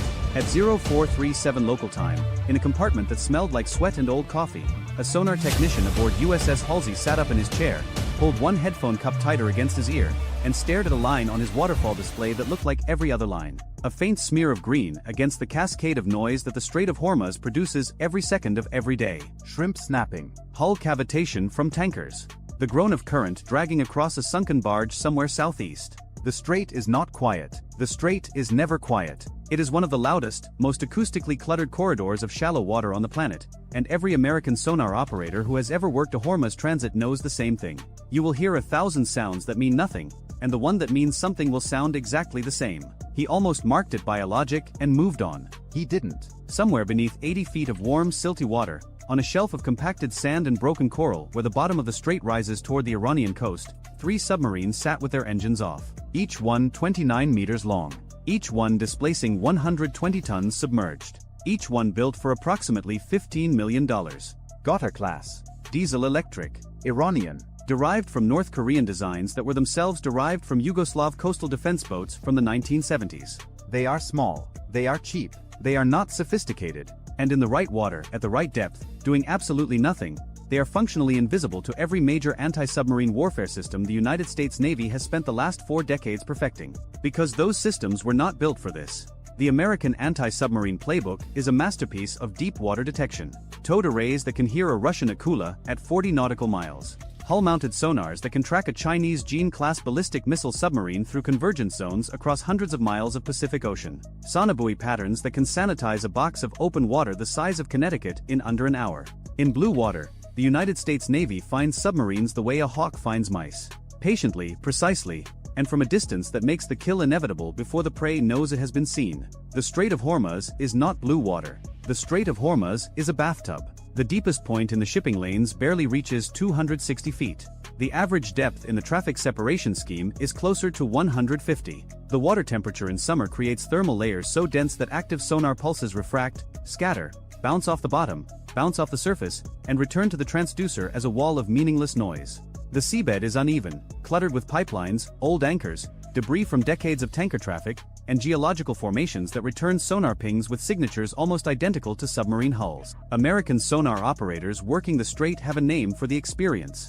They call it being deaf in a nightclub. Everything is loud. Nothing is useful. And into this environment, the Islamic Republic of Iran Navy had placed 3 boats with a plan that was not stupid. The plan was, in fact, the kind of elegant asymmetric thinking that keeps war planners in the Pentagon awake in the small hours, staring at ceilings and running cost ratios in their heads. The concept was simple. Do nothing. Let the carrier come to you. This is a speculative scenario. The date is fabricated. The operation is fictional. Every weapon, every system, every cost figure, and every tactical specification in this story is real. The 3 Ghautars had been towed into position 4 days earlier by civilian fishing boats, a method Iran had practiced in exercises observed by satellite but never fully understood in context. They motored the last 6 nautical miles on battery power, settled onto the bottom in a staggered line running roughly northeast to southwest, 4 nautical miles apart, and shut everything down. No engines. No active sonar. No communications. Crew of 18 per boat, breathing air from rechargeable canisters, eating cold rations, urinating into bottles. Waiting. The only sound each submarine produced was a 47 Hz tonal, a faint low-frequency hum generated by the battery monitoring system, a component that could not be turned off without risking a thermal runaway in the lithium cells. 47 Hz. Buried 30 decibels below the ambient noise floor. Invisible to hull-mounted sonar. Invisible to helicopter dipping sonar. Invisible to every active sensor in the American inventory for this environment. But not invisible to everything. The staggered line was oriented to bracket the narrowest segment of the eastbound shipping lane, a stretch where the navigable channel for a ship drawing 37 feet of water contracts to less than 6 nautical miles across. A Nimitz-class nuclear aircraft carrier draws 37 feet. It cannot deviate from the deep water track without risking grounding. It transits the strait on a predictable course, at a predictable speed, through a channel whose dimensions have not changed since the last ice age. The carrier has to come through. It has to come through here. And when it does, it will pass between the 1st and 3rd Ghautars at a range where even 1970s-era straight-running torpedoes have a meaningful probability of impact. The man coordinating the ambush sat in the 2nd submarine, the middle boat in the line, Lieutenant Commander Davoud. His background, according to Iranian state media profiles that Western intelligence had assembled into a dossier over 7 years, included 2 years at the Bandar Abbas Submarine Warfare School, a 6-month technical exchange in Pyongyang, and command of a Ghautar during Exercise Great Prophet 9, where he had simulated a torpedo attack on a target barge being towed at 10 knots and missed by 600 yards. He had not missed in the 40 rehearsals conducted since then in a reservoir outside Bandar Abbas where the depth and temperature profile had been artificially matched to the strait's summer conditions. Davoud carried the cell's only encrypted burst transmitter, a system that compressed a 3-second message into a 0.4-second transmission. A blip. A flicker of electromagnetic energy so brief that direction-finding equipment needed a minimum of 1.2 seconds of continuous signal to generate a bearing fix. The burst would be over before the American electronic warfare systems could triangulate. That was the theory. 12 nautical miles to the south-southwest, the USS Abraham Lincoln, CVN-72, was making her transit. The Lincoln is a Nimitz-class carrier. She displaces approximately 100,000 tons at full load. Her flight deck is 1,092 feet long. Her crew numbers over 5,000. Her air wing, Carrier Air Wing 7, represents roughly $4.5 billion in aircraft alone. The ship herself cost approximately $13 billion in current replacement value. She was making 12 knots eastbound, surrounded by her escort screen, heading for a deployment in the 5th Fleet area of operations that had been scheduled 9 months earlier and accelerated 3 weeks ago when Iran began moving fast attack craft into formations near Abu Musa Island and publicly threatened to close the strait to military traffic. The strike group formation was textbook. The guided missile cruiser USS Mobile Bay, a Ticonderoga class, rode 2 nautical miles ahead and to starboard. She carried 122 vertical launch cells loaded with a mix of SM-2 Block IB surface-to-air missiles at $2.1 million each, Tomahawk cruise missiles at $1.87 million each, and VL Asrock anti-submarine rockets at $1.6 million each.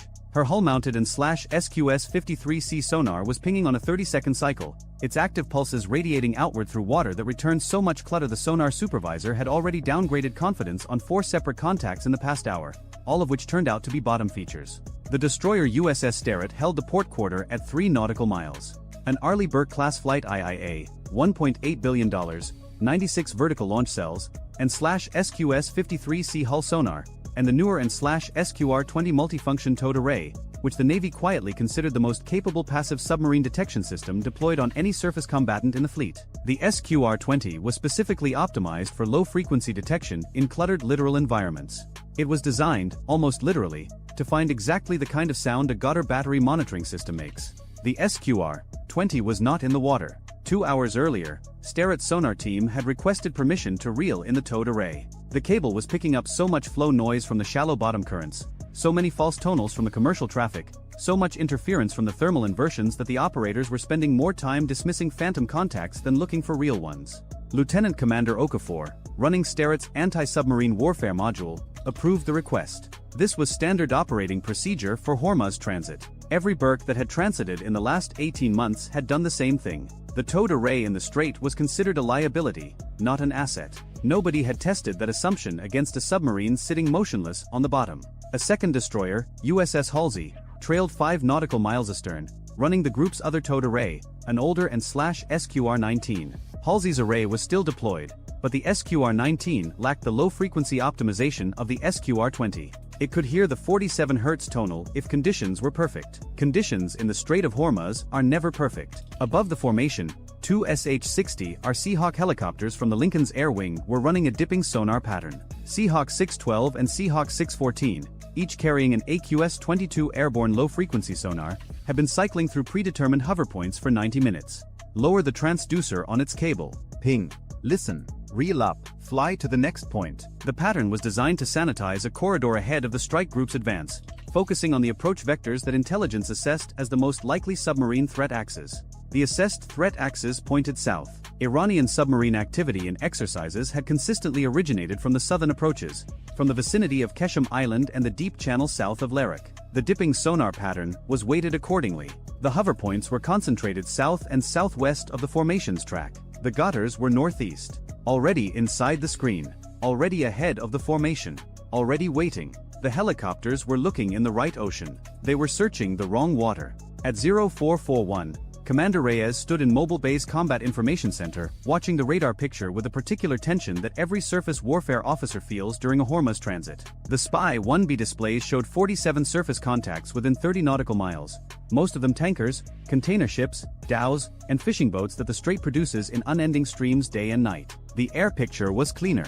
2 Iranian P-3F Orion maritime patrol aircraft orbiting well inside Iranian airspace, watching the carrier group with the same intensity the carrier group was watching the strait. Everyone was watching everyone. That was normal. What was not normal was the message that had come down from 5th Fleet headquarters in Bahrain 6 hours ago. Intelligence suggested Iran might attempt a demonstration. The word demonstration was doing a lot of work in that sentence, because it could mean anything from a fast attack craft swarm feinting toward the formation to something considerably more serious. Reyes had spent 20 minutes studying the message and concluded it told him nothing he didn't already know, which was that transiting Hormuz was inherently dangerous and that Iran had the tools to make it more so. He was right about that. At 0448, the passive sonar operator in Davud's submarine touched the commander's arm. Bearing rate shift. The Lincoln had passed the first Gotter's position. The carrier was entering the kill zone. At 12 knots, roughly 1,200 feet per minute, she would be centered between the first and second submarines in approximately 6 minutes. De Wood opened the torpedo tube outer door interlocks. Pneumatic, nearly silent, nearly. The tubes flooded with seawater. 2 torpedoes per boat. In the other 2 submarines, captains who had received the prepositioned timing protocol performed the same sequence simultaneously. 6 torpedo tubes opened across 8 nautical miles of seafloor. The sound of the outer doors was a transient, a brief metallic groan that propagated outward through the water at 5,000 feet per second. 9 nautical miles to the south-southwest, aboard USS Halsey, sonar technician 2nd class Rivera heard something. Bearing 027. A transient. Metal on metal, faint, brief, gone. In the open ocean, this would trigger an immediate classification effort. In the Strait of Hormuz, you hear transients on every bearing, every few minutes, all watch long. Wrecks settling, anchors dragging, hulls popping in temperature gradients, shrimp colonies snapping in coordinated bursts that can sound remarkably like mechanical events. Rivera logged it. 1 line. Transient bearing 027, 0449. Possible mechanical, possible biologic. No classification. He did not call it up to the tactical action officer. He almost let it go. Then De Wood made the transmission. At 0453, De Wood picked up the handset for the burst transmitter and sent the execution code. A single compressed word. The signal lasted 0.4 seconds on a frequency that the American Electronic Warfare Library had catalogued and flagged as a known Iranian naval burst communications band. Rivera didn't hear the burst. His equipment wasn't configured for electronic intercept, but Halsey's and /SLQ-32 electronic warfare suite was. The system caught the 0.4 second emission, matched it against its threat library, and flagged it automatically. The display in Halsey's electronic warfare module lit red. Iranian burst communications. Bearing 029. Rivera saw the EW alert come across the tactical display at almost the same moment he remembered the transient from 4 minutes ago. Bearing 027 then. Bearing 029 now. Close enough to be the same contact. He keyed the intercom before the EW operator finished his own report. The 2 data points converged on the tactical action officer's screen simultaneously. Lieutenant Commander Cho, Halsey's TAO, processed the information in approximately 4 seconds. A transient that sounded mechanical, followed by a burst communication on a known Iranian military frequency. Same bearing. Submarines transmit when they are coordinating. Submarines coordinate when they are about to act. Cho patched to the Strike Group Anti-Submarine Warfare Commander aboard Lincoln. The report went up the chain with the speed that only genuine alarm produces.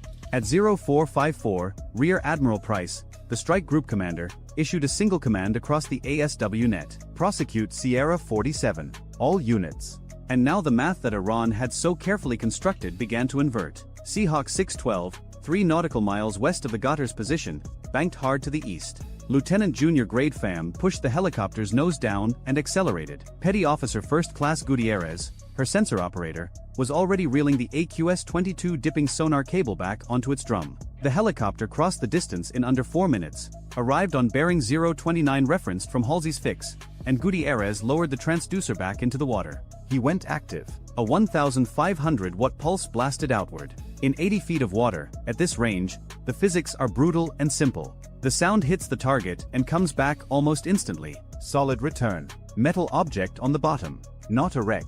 The signature was too clean, too symmetrical. 29 meters long. Gutierrez called it submarine, diesel, on the bottom. Bearing 031, range 3,200 yards. That was De Wood's boat, the one that had just transmitted. Simultaneously, the active pulse illuminated enough of the surrounding seabed that a second return appeared on the display. Fainter, farther, 4 nautical miles to the southwest. Same profile, same size, 2 submarines. Aboard Sterret, Okafor heard the helicopter's report and gave the order that would prove decisive. Deploy the towed array, now. The SQR-20 began paying out cable. 4 minutes to operating depth. At 0458, the array reached depth and began listening. Within 90 seconds, the sonar operators had the 47 Hz tonal. Bearing 018. Range estimated 11 nautical miles. Northeast of the other 2 contacts. A 3rd submarine. Exactly where a 3rd boat in a staggered ambush line would be positioned. 3 contacts, 3 positions. The geometry of the ambush was now visible, and the Americans could see what it had been designed to do. A bracket shot across the narrowest point of the deep channel, converging on the predicted position of the carrier at the predicted time. The carrier was no longer at the predicted position. At 0455, Price had ordered an emergency turn. The Lincoln's 4 bronze screws churned the shallow water as 100,000 tons of warship began a ponderous swing to starboard, away from the threat bearing. A Nimitz-class carrier at 12 knots needs approximately 3,200 feet to reverse course. Half a nautical mile of ocean consumed by the simple physics of mass and momentum. She could not stop. She could only bend her track and hope the geometry changed enough to matter. She was also dumping speed, slowing from 12 knots toward 5, reducing her wake signature. The Iranian torpedoes were wake homers, Chinese-derived U-4 variants. Straight runners that relied on detecting the turbulence pattern of a ship's passage and turning into it. Less speed meant less wake meant less for the seekers to find. The Lincoln's SLQ-25 Nixie torpedo countermeasures were already deployed. 2-towed acoustic decoys, one off each quarter, each a device that mimicked the acoustic and hydrodynamic signature of the ship's wake. Each Nixie cost approximately $50,000. Against a wake-homing torpedo on a straight approach, the Nixie presented a false target that the torpedo's primitive seeker head could not distinguish from the real thing. $13 billion of aircraft carrier, defended by $100,000 of towed noisemaker. The ratio was absurd. The engineering was sound. At 0458, Devood ordered tubes fired. Compressed air ejected the first torpedo, then the second. 2 weapons in the water from the command boat, running at 40 knots on preset bearings toward where the carrier should have been. 4 nautical miles southwest, the first Goddard fired 2. 8 nautical miles northeast, the third Goddard fired 2. 6 torpedoes. Total munitions cost approximately $3.6 million.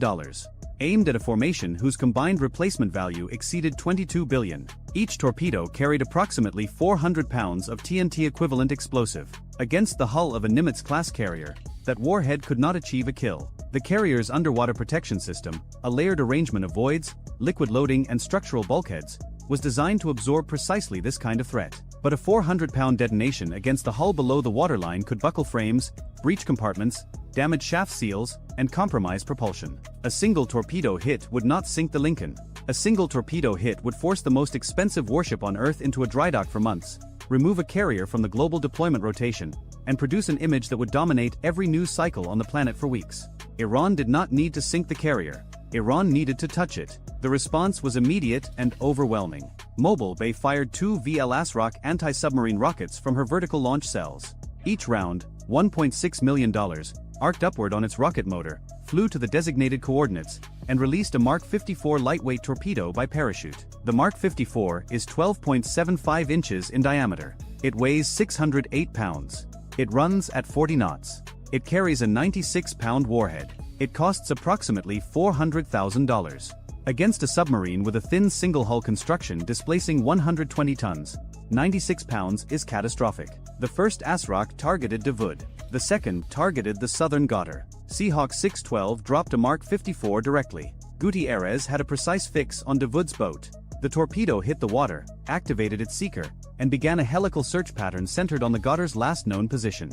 Devood now had 2 problems that were going to converge into one. His torpedoes were running. His mission, in a technical sense, was complete, but a Mark 54 was in the water above him in 80 feet of depth. There was nowhere to hide. A Goddard-class submarine has a maximum submerged speed of approximately 11 knots. The Mark 54 runs at 40. The submarine could not outrun it. It could not outdive it.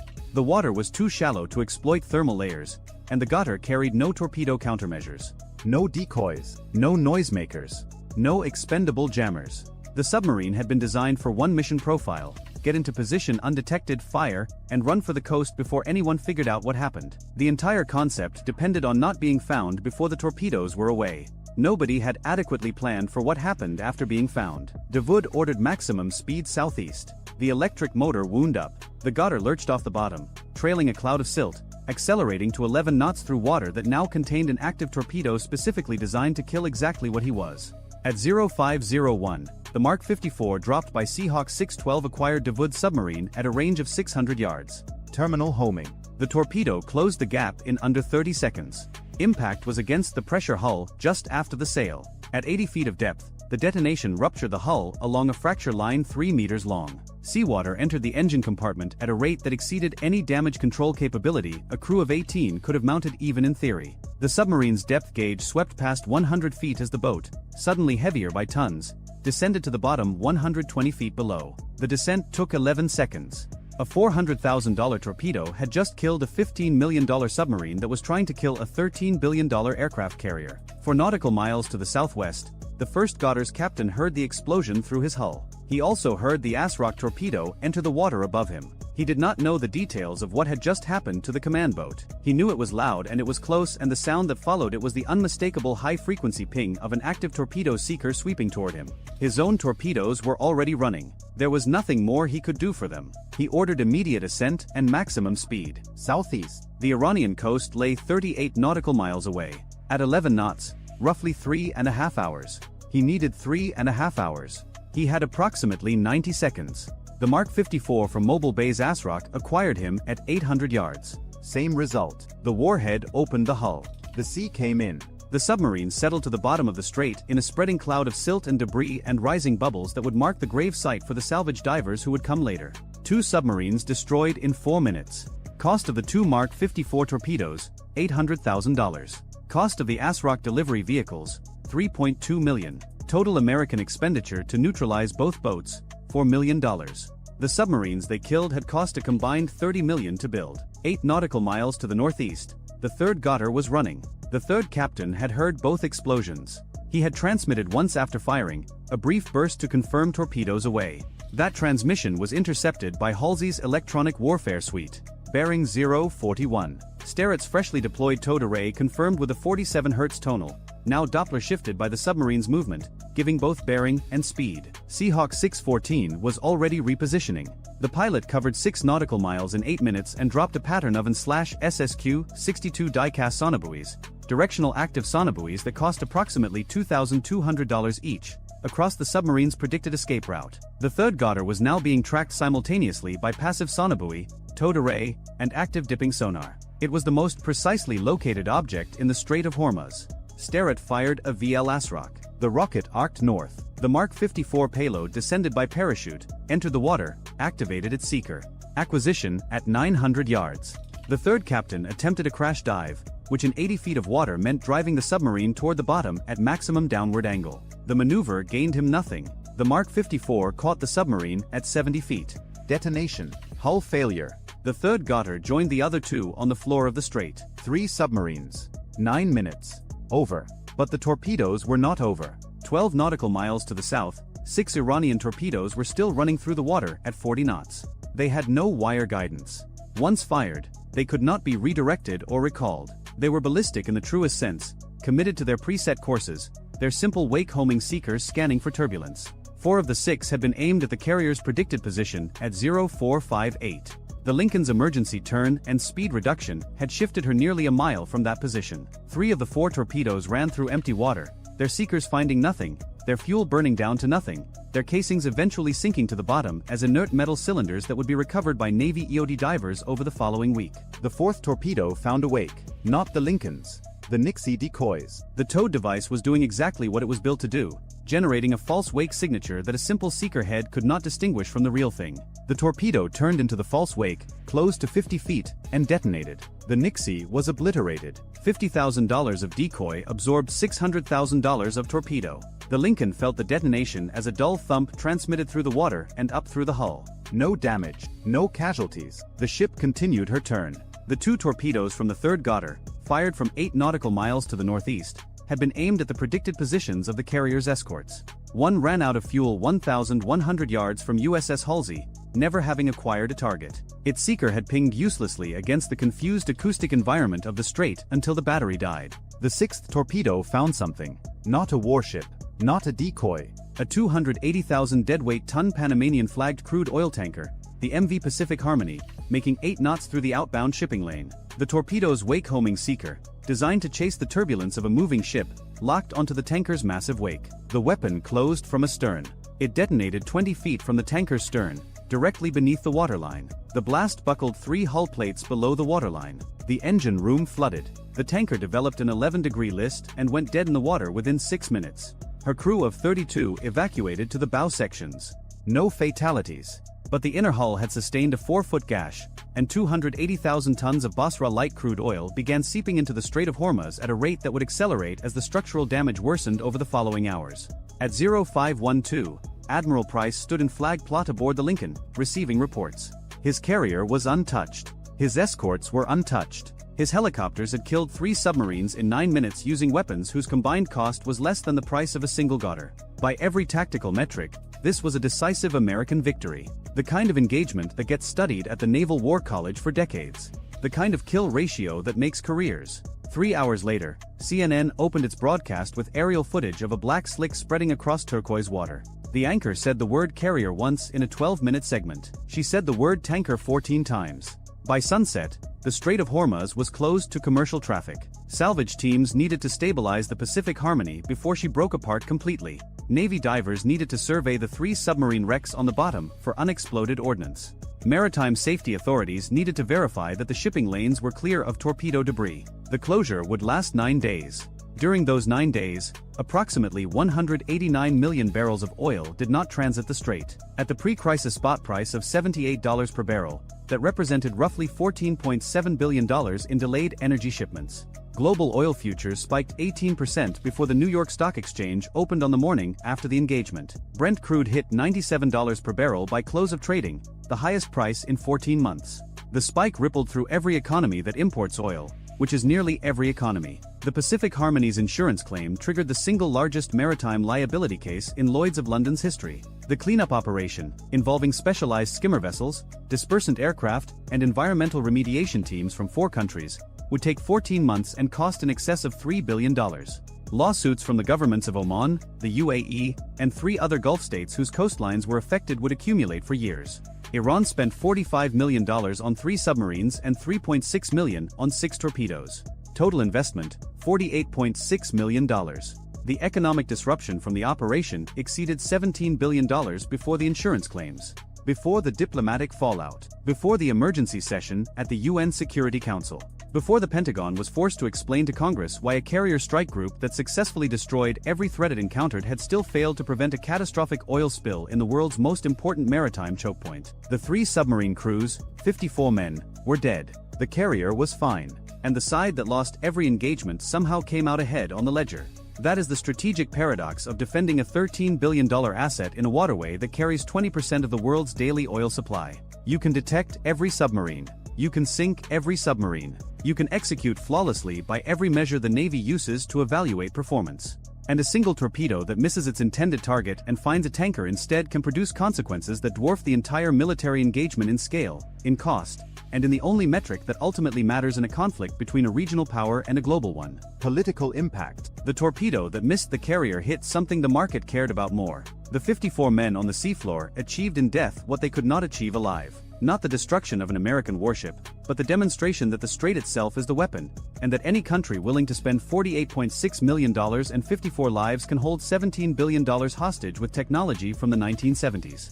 The Lincoln completed her transit 2 days later, after the strait reopened, under escort conditions that had been upgraded to wartime protocols. She arrived in the 5th Fleet area of operations without a scratch on her hull. Her deployment continued as scheduled. Her air wing flew missions for 7 months.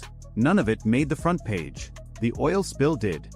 The aircraft carrier was already on fire when the order came through.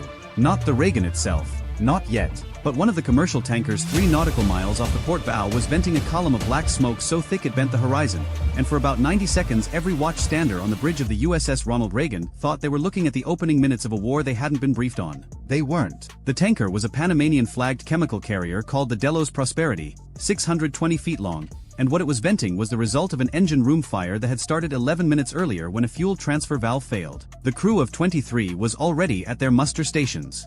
The fire was contained. It was, by any operational definition, someone else's problem. But the smoke was everyone's problem because it was drifting southeast across the traffic separation scheme in the Strait of Hormuz at 8 knots, laying a gray-brown curtain across 2 miles of navigable waterway, and that curtain was about to become the backdrop for the worst miscalculation the Islamic Revolutionary Guard Corps Navy had made in 30 years. The Ronald Reagan, CVN-76, Nimitz-class nuclear-powered aircraft carrier, 1,092 feet long, 97,000 tons full load, was transiting the strait on a Wednesday morning that should have been routine. The ship was eastbound, heading out of the Persian Gulf into the Gulf of Oman, running at 18 knots through water that was 200 feet deep and the color of poured concrete. The air wing wasn't flying. The weather was 104 degrees with visibility dropping because of the smoke, and the strait was doing what the strait always does, trying to kill everyone in it through sheer geometric inconvenience. 34 miles wide at the narrowest point. 2 miles of inbound lane. 2 miles of outbound lane. 2 miles of separation zone.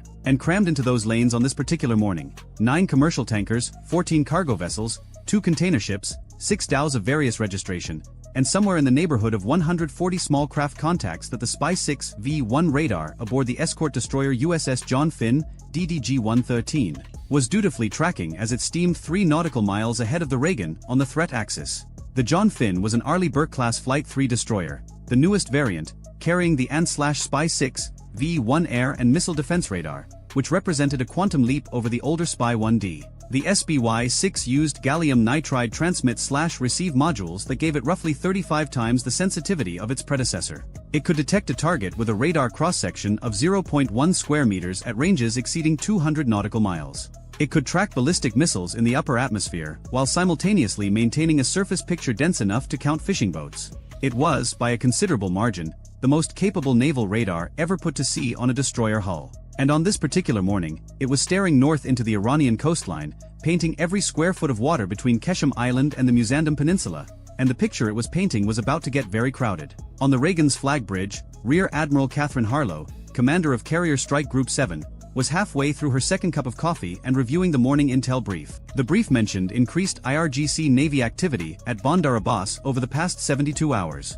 It mentioned that Iranian state media had been running footage of fast attack craft exercises for 3 days straight, which was the kind of signal that usually preceded either a genuine provocation or a domestic propaganda cycle. The brief assessed probability of a harassment approach at elevated, probability of a kinetic engagement at low. Harlow read both assessments, noted the delta between them, and called down to the Combat Direction Center to ask a question that would prove more important than anything else she did that day. She asked what the MQ-4C Triton was showing. The MQ-4C Triton is a high-altitude, long-endurance unmanned surveillance aircraft built by Northrop Grumman. It has a wingspan of 131 feet, larger than a Boeing 757, and it operates at altitudes above 50,000 feet for missions lasting more than 24 hours.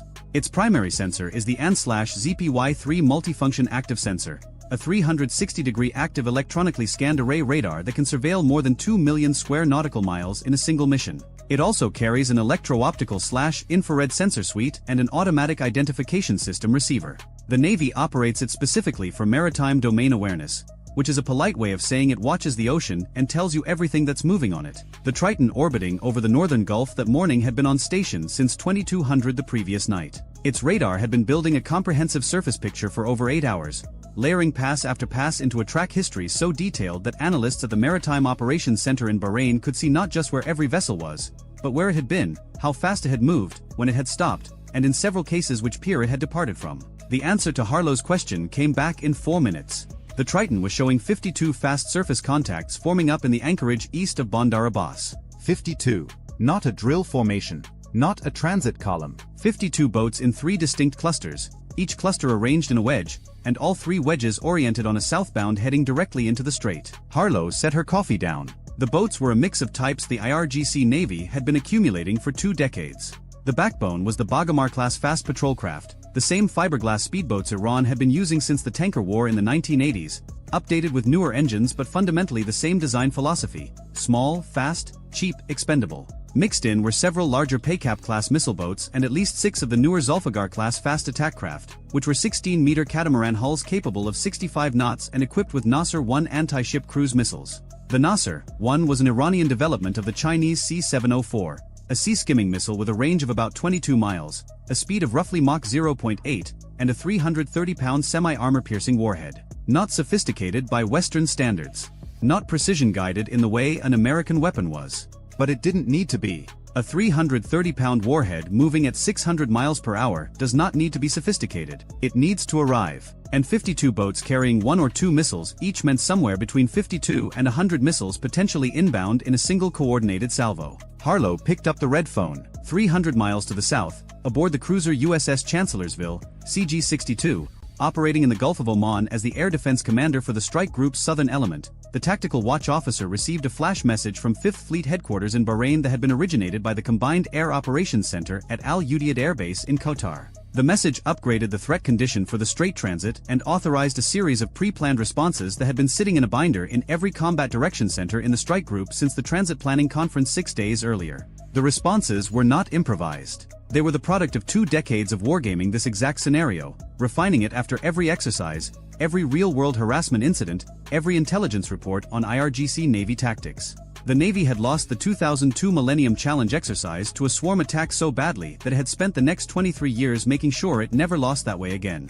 The doctrine was called Distributed Maritime Operations, and at its core was a simple principle: never let the swarm become a swarm. Engage it while it's still a formation. Disrupt it before it reaches launch range. And if you can't disrupt it, dilute it so that no single ship absorbs the full salvo. Harlow issued 3 orders in 90 seconds. The first order vectored a pair of F divided by a -18E Super Hornets from the Reagan's Air Wing, already airborne on a routine combat air patrol south of the strait, to reposition north at 25,000 foot over the Omani coast with ordnance hot. Each Super Hornet was carrying 2 AGM-84 Harpoon anti-ship missiles and 4 AGM-65F Maverick infrared-guided air-to-surface missiles, plus a full drum of 570 rounds of 20mm ammunition for the M61A2 Vulcan cannon. The Harpoons were overkill for fast boats.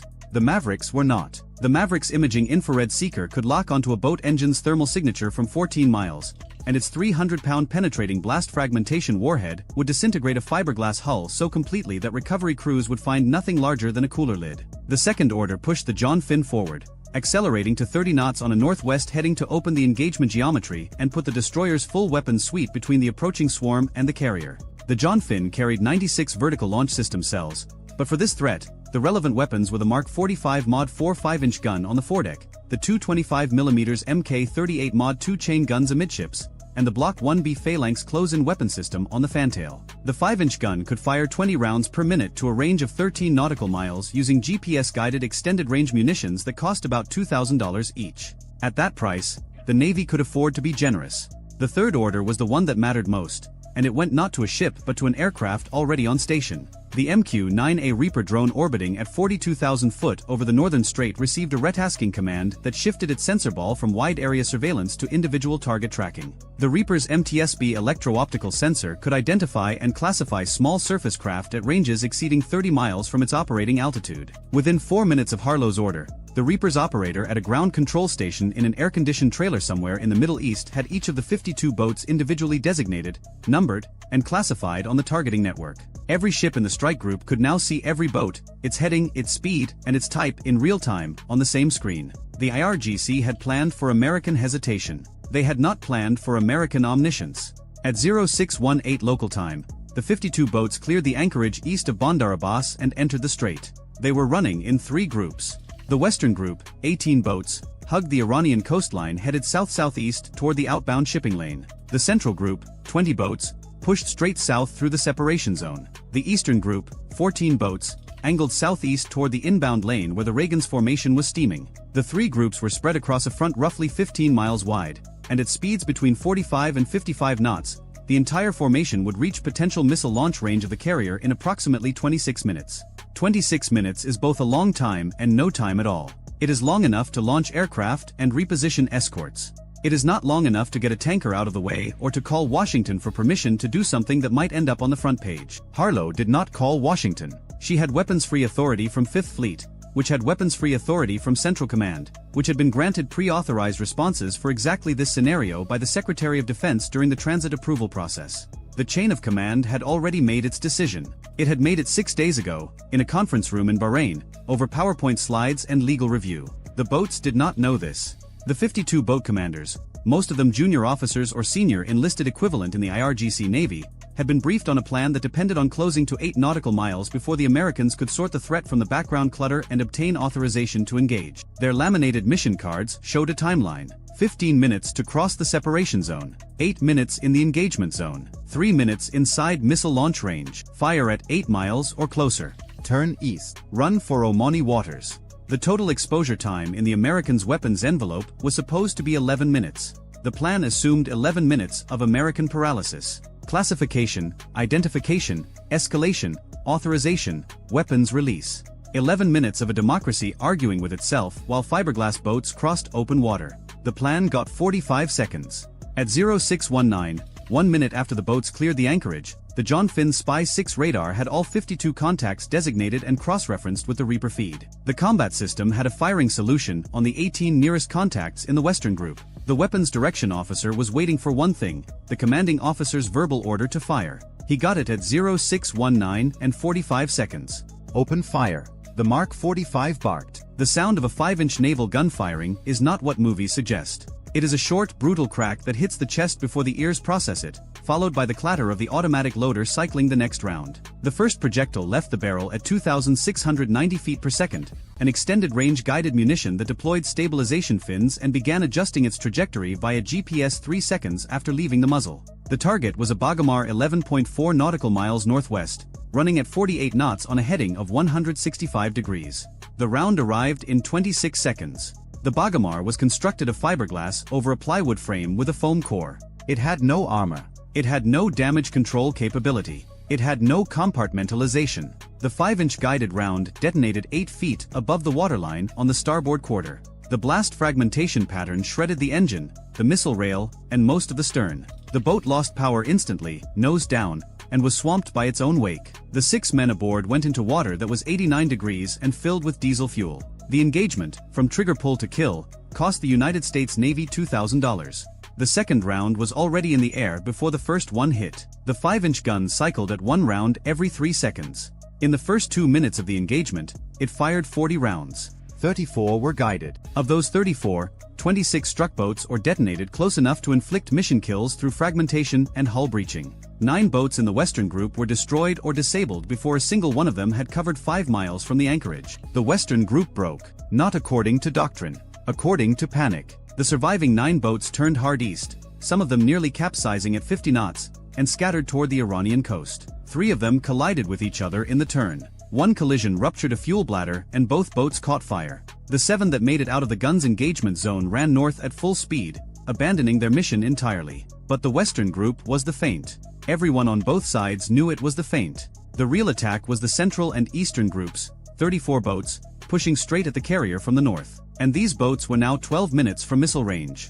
At 0622, the 2F divided by a -18E Super Hornets reached their station over the Omani coast at 25,000 feet. Their APG-79 active electronically scanned array radars painted the Central Group at 34 miles. 20 contacts, tight formation, heading due south at 52 knots. The lead pilot, call sign Red Hawk, selected 4 targets on the left side of the formation and designated them for Maverick. His wingman, Vandal, took 4 on the right. The Maverick engagement was almost clinical. The AGM-65 FS imaging infrared seeker stared down through 25,000 feet of Gulf haze and saw what it was designed to see: hot engine exhaust against cooler water. The seeker locked. The symbology went steady. Red Hawk pickled 4 Mavericks in 8 seconds, each one separating from the wing pylon with a thump and a smoke trail before its rocket motor ignited and pushed it to just under 700 miles per hour. The 4 missiles covered 14 miles in 72 seconds. 4 Bagamars ceased to exist. The kills were not gentle. A 300-pound warhead impacting a fiberglass boat at 700 miles per hour does not leave a boat. It leaves a debris field the size of a tennis court. The shockwave from each impact was visible on the Reaper's feed as a white flash followed by a rapidly expanding ring of spray. The infrared sensor showed each impact point cooling from white-hot to ambient in under 10 seconds. There was nothing left to burn. Vandal's 4 Mavericks hit 7 seconds later. 8 missiles, 8 boats, 8 kills. 1,600 pounds of Maverick warhead against $2 million worth of Iranian fast attack craft. The Central Group lost 8 of its 20 boats in under 2 minutes without having fired a shot, without having seen the aircraft that killed them, without any warning at all. The 12 surviving boats in the Central Group did something unexpected. They did not scatter. They accelerated. The formation tightened, the boats moving closer together and increasing speed to 55 knots, pushing their engines past the red line. The IRGC Navy had trained for this. The doctrine said that if the outer boats were killed, the inner boats were supposed to compress the formation and sprint for launch range, accepting the losses, trusting that the Americans could not kill all of them before some reached firing position. It was the logic of the swarm reduced to its most brutal arithmetic: enough of us will survive. The arithmetic was wrong, but the courage was real. At 0626, the Eastern Group, 14 boats, cleared the radar shadow of a cluster of anchored tankers near Lerwick Island and appeared on the Spy 6 as 14 new contacts bearing 020 degrees from the Reagan at a range of 18 nautical miles. These boats had taken a longer route, hugging the island chain, and they were now closer to the carrier than the central group. 18 nautical miles. At 52 knots, that was approximately 20 minutes to missile range if they maintained their current course. But the Nasser 1 missile carried by the Zulfiqar-class boats in this group had a stated range of 22 miles. 4 of these 14 boats were already inside launch range. This was the real play, not the western feint, not the central charge. The eastern group, arriving from an unexpected bearing, masked by commercial traffic and island geography, carrying the longer-range missiles. The YAR-GC had studied American carrier defense doctrine carefully enough to know that the escorts would push toward the most obvious threat. The John Finn was now 8 nautical miles northwest of the Reagan, fully engaged with the western and central groups, its 5-inch gun cycling continuously. The carrier's defensive screen on the northeast axis was thinner. Harlow saw it. She saw it because the Reaper saw it, and the Reaper's picture was on her screen in the Flag Combat Direction Center, and she had been doing this for 27 years. She saw 14 contacts appear on a bearing that was not the primary threat axis, and she understood in about 2 seconds what the IRGC was trying to do. She ordered the Reagan to come hard to starboard, turning the carrier's stern toward the eastern group to open the range. A Nimitz-class carrier at 30 knots turns like a building falling over sideways, but it turns, and every second of heading change added distance. She ordered the destroyer USS Halsey, DDG-97, which had been screening the carrier's starboard quarter, to sprint northeast at flank speed to intercept the eastern group. And she ordered the 2 Super Hornets to break off the central group and reposition to the northeast. The Halsey was a Flight IIA Arleigh Burke, older than the John Finn but carrying the same 5-inch gun and the same close-in weapon systems. Its commanding officer, Captain David Moreno, understood the geometry the moment the order came through. 14 boats, 4 of them already in missile range, and his ship was the only thing between them and a nuclear-powered aircraft carrier with 5,000 sailors aboard. Moreno rang up flank speed. The Halsey's 4 LM-2500 gas turbines spooled to maximum output, pushing 100,000 shaft horsepower through the reduction gears, and the destroyer leapt forward to 31 knots with a bone-white bow wave that rose to the bridge windows. At that speed, on that heading, he would close the eastern group in 9 minutes. He did not have 9 minutes. The 4 Zulfiqar boats with Nasser 1 missiles were already inside launch range and could fire at any moment. At 0628, the first Nasser 1 launched. The missile came off the rail of a Zulfiqar boat designated Track 4207 on the Halsey's combat system.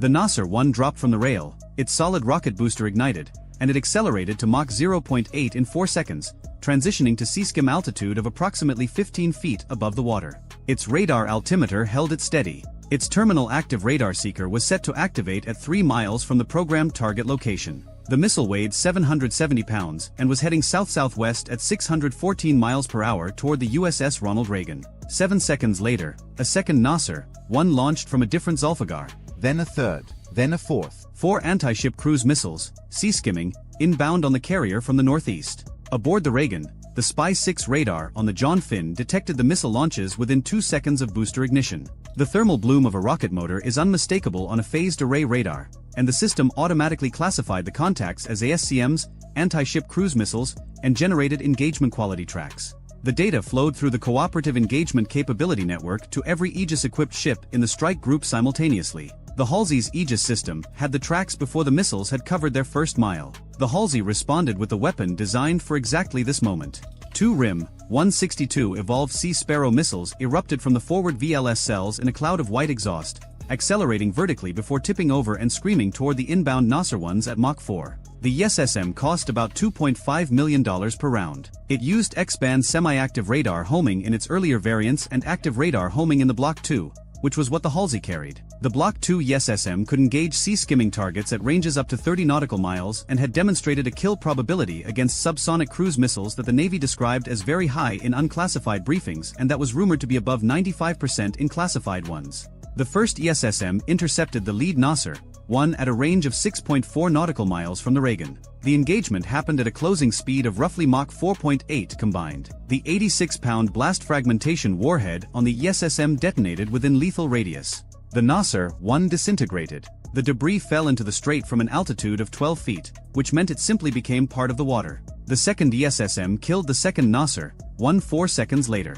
Range 5.8 miles from the carrier. Clean kill. Debris in the water. The third Nasser 1 was killed by the Reagan's own close-in defense. The ship's self-defense system aboard the carrier detected the inbound missile, classified it, and automatically engaged it with a RIM 116 rolling airframe missile fired from one of the two Mk-49 launchers mounted on the carrier sponsons. The RAM is a small, fast, infrared homing missile that costs about $1 million and was specifically designed to kill the missile that gets past everything else. It killed the third Nasser, one at a range of 1.9 nautical miles, close enough that several sailors on the carrier's weather decks saw the flash. The fourth Nasser, one was killed by the Phalanx CWS on the Reagan's starboard quarter. The Block 1B Phalanx tracked the incoming missile with its Ku-band search and track radar, calculated a firing solution in 0.3 seconds, and opened fire with its 20mm M61A1 Gatling gun at a range of 1,600 yards. The gun fired 270 rounds in 3.6 seconds. 11 of them struck the missile. At 3,650 feet per second, each tungsten penetrator carried enough kinetic energy to punch through an engine block. They punched through the Nasser 1's airframe, its fuel section, and its warhead casing. The missile tumbled, broke apart, and impacted the water 890 yards from the carrier's hull. Close. Too close. Close enough that the spray from the impact was visible from the flight deck. Close enough that the after-action report would later describe the engagement as inside minimum acceptable engagement range. 4 missiles fired. 4 missiles killed. 0 hits on the carrier. But the margin had been measured in hundreds of yards and single-digit seconds, and every officer in the Combat Direction Center knew that if there had been 10 missiles instead of 4, the math might have been different. The Zulfiqar boats that had fired were now empty. Their one contribution to the fight had been launched, intercepted, and destroyed. They had nothing left. The RGC doctrine at this point called for them to turn east and run for Omani territorial waters. 3 of the 4 did exactly that, peeling off at maximum speed. The 4th did something no one anticipated. It turned toward the Halsey and accelerated. Track 4207, the first boat that had launched, was now heading directly at the destroyer at 62 knots. The Zulfiqar class was faster than the Bagamar, and this one had shed the weight of its missile and most of its fuel. It was running lighter and faster than anything in the IRGC inventory was rated for. The range was 4 nautical miles and closing. Moreno did not hesitate. He didn't have time to wonder whether this was a suicide run or a navigation error or a mechanical failure that had locked the helm. 4 miles at 62 knots was 3 minutes and 40 seconds. He ordered the Mk-38 25mm chain gun to engage. The Mk-38 Mod 2 is a stabilized remotely operated weapon that fires 25mm high-explosive incendiary rounds at a rate of 180 per minute, accurate to 2,500 meters against surface targets. The gun costs about $500,000. Each round costs about $25. The chain gun opened fire at 2,200 meters.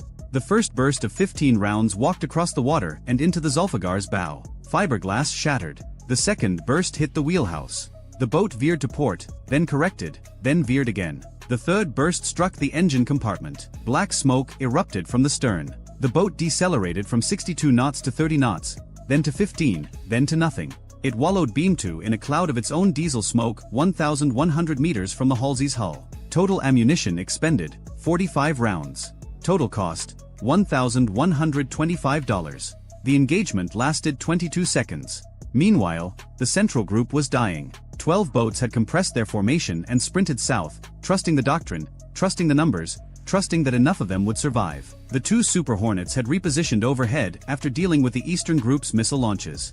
Red Hawk and Vandal were now out of Mavericks but still carrying full guns. They descended to 3,000 feet and began strafing runs. The M61A2 Vulcan on a Super Hornet fires 6,000 rounds per minute of 20mm PGU-28/B semi-armor-piercing high-explosive incendiary rounds. Each round weighs about half a pound. At 6,000 rounds per minute, the gun empties its 570-round drum in 5.7 seconds. A 1-second burst puts 100 rounds into an area the size of a car at a range of 2,000 feet against a fiberglass boat. A 1-second burst is excessive. A half-second burst is excessive. But at 480 knots and 3,000 feet, the geometry of a strafing run does not allow for surgical precision. The pilots took what the physics gave them. Red Hawk's first pass destroyed 2 Bagamars and damaged a third. The damaged boat lost power and began circling to port with its helm jammed. Vandal's first pass killed 1 boat and set another on fire. The burning boat's crew went over the side. They were in the water for 40 minutes before an Omani Coast Guard cutter picked them up. The 5-inch gun on the John Finn was still firing. It had been firing for 12 minutes. It had expended 147 rounds. The barrel was approaching its recommended sustained fire limit, and the gun captain was monitoring barrel temperature with the focus of a man who understood that a cracked gun tube meant losing the ship's primary surface weapon in the middle of a fight. He slowed the rate of fire to 12 rounds per minute. At that rate, the barrel would hold. The central group was down to 5 boats. Then 3, then 1. The last Bagamar in the central group, track 4188, was still running south at 50 knots. It had not fired its C-704 missile. It was 11 nautical miles from the Reagan and closing. The swarm was gone. The formation was gone. The doctrine was gone. But this one boat was still coming, driven by either extraordinary courage or total ignorance of what had happened to every other vessel around it. The John Finn's 5-inch gun put a guided round through its engine block at 0641. The boat stopped as if it had hit a wall. The C-704 on its stern rail toppled sideways and fell into the water. The crew of 4 abandoned the sinking hull and were later recovered by a U.S. Navy rigid-hulled inflatable boat launched from the Halsey. At 0644, 26 minutes after the first boat had cleared the anchorage at Bandar Abbas, the engagement was over. The Reaper drone overhead confirmed no further fast surface contacts outbound from the Iranian coast. The Triton at 50,000 feet confirmed no additional formations marshalling at Bandar Abbas or any other IRGC Navy installation. The SBY-6 on the John Finn showed a surface picture returning to the ordinary chaos of commercial traffic. The Strait of Hormuz was resuming its default state, crowded, dangerous, and indifferent. The numbers told the story in the language the Strait understood best, which was money. 52 IRGC Navy fast attack craft had sortied. 31 were confirmed destroyed. 7 were disabled and adrift, later recovered by Iranian tugs. 7 had fled back to the coast in the first 3 minutes after the Western group broke. 3 had escaped into Omani territorial waters and were later interned. 4 were unaccounted for, presumed sunk in deep water with no survivors. For Nasser, 1 anti-ship cruise missiles had been fired at a United States aircraft carrier. All 4 had been intercepted. The closest had been killed at 890 yards. No American ship was hit. No American sailor was wounded. The Delos Prosperity, the Panamanian tanker whose engine room fire had started this story, extinguished its fire at 0635, requested a tug, and continued its transit to Fujairah 2 days later. Its crew never knew what had happened 3 miles off their bow. Total IRGC Navy assets destroyed or disabled, 38 boats, estimated replacement value $14.2 million, plus 31 missiles that never launched, estimated value $3.7 million. Total Iranian personnel lost. The Navy did not release figures. Estimates from commercial satellite imagery of recovery operations over the following week suggested between 80 and 160 fatalities. Total U.S. ordnance expended: 168 5-inch guided rounds, 16 Maverick missiles, 2 Evolved Sea Sparrow missiles, 1 rolling airframe missile, approximately 580 rounds of 20mm phalanx ammunition, approximately 45 rounds of 25mm chain gun ammunition, and roughly 2,800 rounds of 20mm Vulcan cannon ammunition from the 2 Super Hornets. Total ordnance cost: approximately $6.8 million. The United States Navy had spent $6.8 million to destroy $17.9 million worth of Iranian naval assets, to intercept 4 anti-ship missiles that could have killed 5,000 sailors, and to keep open the waterway through which 21% of the world's daily oil consumption flows. The Millennium Challenge problem, the one the Navy had lost in 2002 and spent 2 decades solving, had been answered. Not with a new weapon or a secret technology, but with something simpler: information. The swarm's entire theory of victory depended on surprise, on confusion, on the Americans not knowing what was coming until it was too late. The MQ-4C Triton at 50,000 feet, the MQ-9 Reaper at 42,000 feet, the Spy-6 radar, the Cooperative Engagement Capability Network, the Pre-Authorized Weapons-Free Authority, none of these were secret. All of them were publicly known capabilities that the IRGC could have accounted for. The IRGC had built a plan for the Navy of 2002. They had executed it against the Navy of 2025. The gap between those 2 forces was not measured in ships or missiles. It was measured in seconds. Seconds of awareness. Seconds of decision. Seconds of authorization. The swarm needed 11 minutes of American hesitation. It got 45 seconds. And 45 seconds was not enough time to cross 20 miles of open water against a force that could see every boat, track every heading, and shoot every target from the moment it left the harbor. The Strait of Hormuz went back to being the Strait of Hormuz. The tankers transited. The oil flowed. The Reagan passed through the eastern exit and turned south toward the Gulf of Oman. The John Finn's gun crew swabbed the barrel and counted their remaining ammunition. The Halsey recovered 4 Iranian sailors from the water and gave them blankets and medical treatment and Gatorade because that is what the Navy does after it is done killing you. And somewhere in a ground control station in the Middle East, a Reaper pilot who had been on shift for 14 hours watched the last IRGC boat limp back into Bandar Abbas on one engine, trailing smoke, and entered the final target assessment into the log. He saved the file, stood up, and went to get a sandwich. The carrier was never on fire. The plan to set it on fire had lasted 26 minutes. It had cost Iran a generation of fast attack craft and somewhere between 80 and 160 men who had been told the Americans would hesitate. They did not hesitate. The operator almost ignored the signal. It was 0217 local time aboard the USS Bataan, an amphibious assault ship holding station in the central Persian Gulf, and the electronic warfare technician sitting behind the SLQ-32 console had been staring at the same screen for 9 hours. His eyes were doing the thing where you read the same line of a book 4 times and still don't know what it says. The signal that appeared at 0217 was a millisecond burst on a frequency associated with Iranian coastal surveillance radar. It blinked once on his waterfall display and disappeared. Could have been atmospheric skip. Could have been a fishing vessel's navigation radar bouncing off the ionosphere. Could have been nothing. He logged it anyway, because the Navy trains you to log everything, even when your brain is begging you to ignore it. That log entry would save a ship, 43 nautical miles northeast of the Bataan's position, tucked inside a cove along the Iranian coastline near Bandar-e-Jask. 7 Zulfiqar-class fast attack craft sat with their engines idling. Each one carried 4 Nasser, 1 anti-ship cruise missiles. 28 missiles total, enough to overwhelm any single surface combatant's defenses if launched in a coordinated salvo. The Nasser 1 is a short-range sea-skimming missile derived from the Chinese C-704. It cruises at roughly 600 miles per hour at an altitude of 10 to 15 feet above the waterline, which means it spends most of its flight hidden behind the curvature of the Earth from the target ship's radar. By the time a ship's spy radar paints an inbound Nasser at that altitude, the engagement window is measured in single-digit seconds. The IRGC Navy had been rehearsing this exact swarm profile for over a decade. Tonight was the night they planned to use it. The plan was elegant in the way military plans are elegant before they meet reality. Phase 1 involved the 7 fast attack craft surging out of the cove at maximum speed, roughly 45 knots, fanning into an arc formation designed to launch from multiple bearings simultaneously. Phase 2 was the salvo itself, staggered in 3 waves of 8, 10, and 10 missiles, timed so the first wave would trigger the target's close-in defenses while the second and third waves arrived during the reload gap. Phase 3 was withdrawal back into Iranian territorial waters before American air assets could respond. The entire profile from surge to withdrawal was supposed to take 11 minutes. The target was the Bataan. Not because the Bataan was the most dangerous American ship in the Gulf. It wasn't. The Arleigh Burke destroyers operating further south carried far more firepower.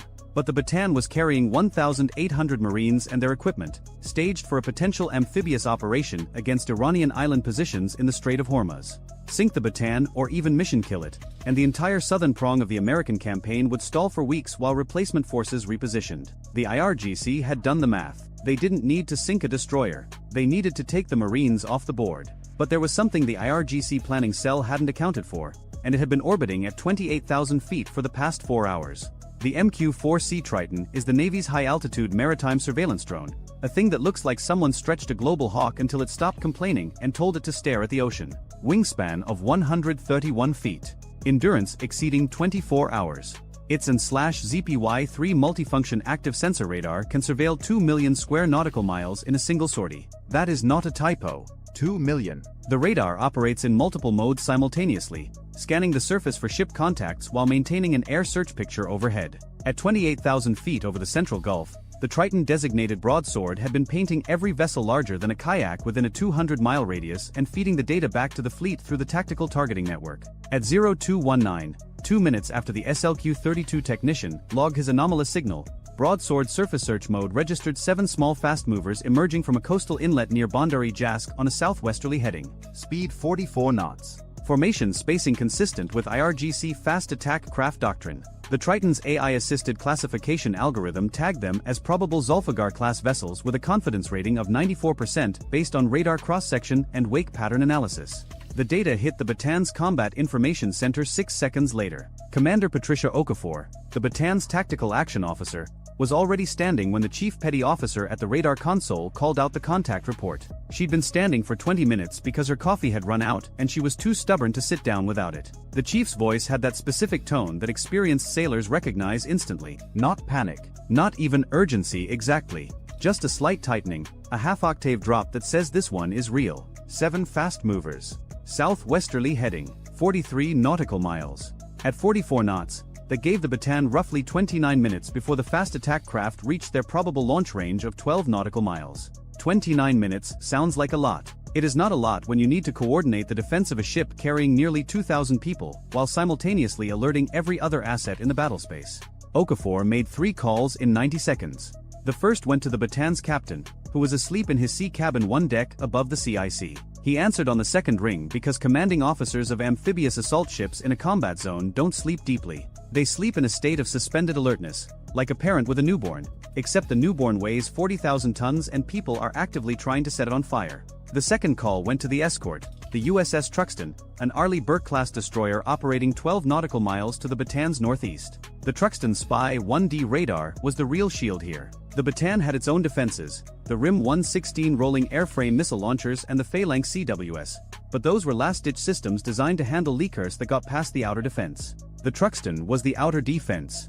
Its 96-cell vertical launch system carried a mix of SM-2 and YSSM missiles specifically designed to knock down incoming anti-ship threats at range. If the fast attack craft launched, the Truxtun would be the thing standing between 28 Nasser missiles and the Bataan's hull. The third call went to the airborne asset already overhead. 2 AH-1Z Vipers from the Bataan's own Marine Aviation Detachment had been flying a surface search pattern to the north when the contact report came in. The Vipers carried AGM-114 Hellfire missiles and 20mm cannons.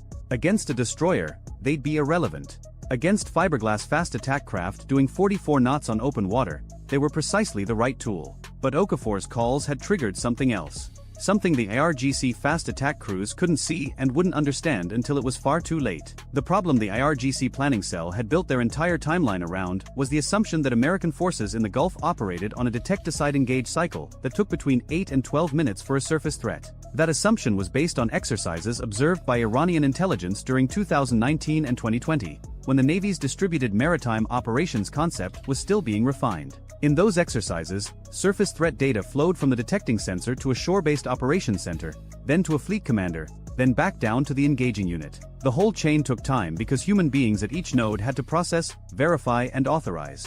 That chain no longer existed. The Navy's cooperative engagement capability, combined with the updated Naval Integrated Fire Control architecture, now allowed any sensor in the network to pass targeting data directly to any shooter without routing through a central command node. The Triton at 28,000 feet could hand a fire control quality track to the Truxtun's weapons system without a single human relay in between. The detect-to-engage timeline had collapsed from minutes to seconds. The IRGC had planned for the old war. They were about to fight the new one. At 0224, the 7 Zulfiqar-class boats crossed the 30 nautical mile line from the Bataan. The Triton's radar had been tracking them continuously, building individual track files on each vessel, recording speed changes, formation adjustments, and electromagnetic emissions.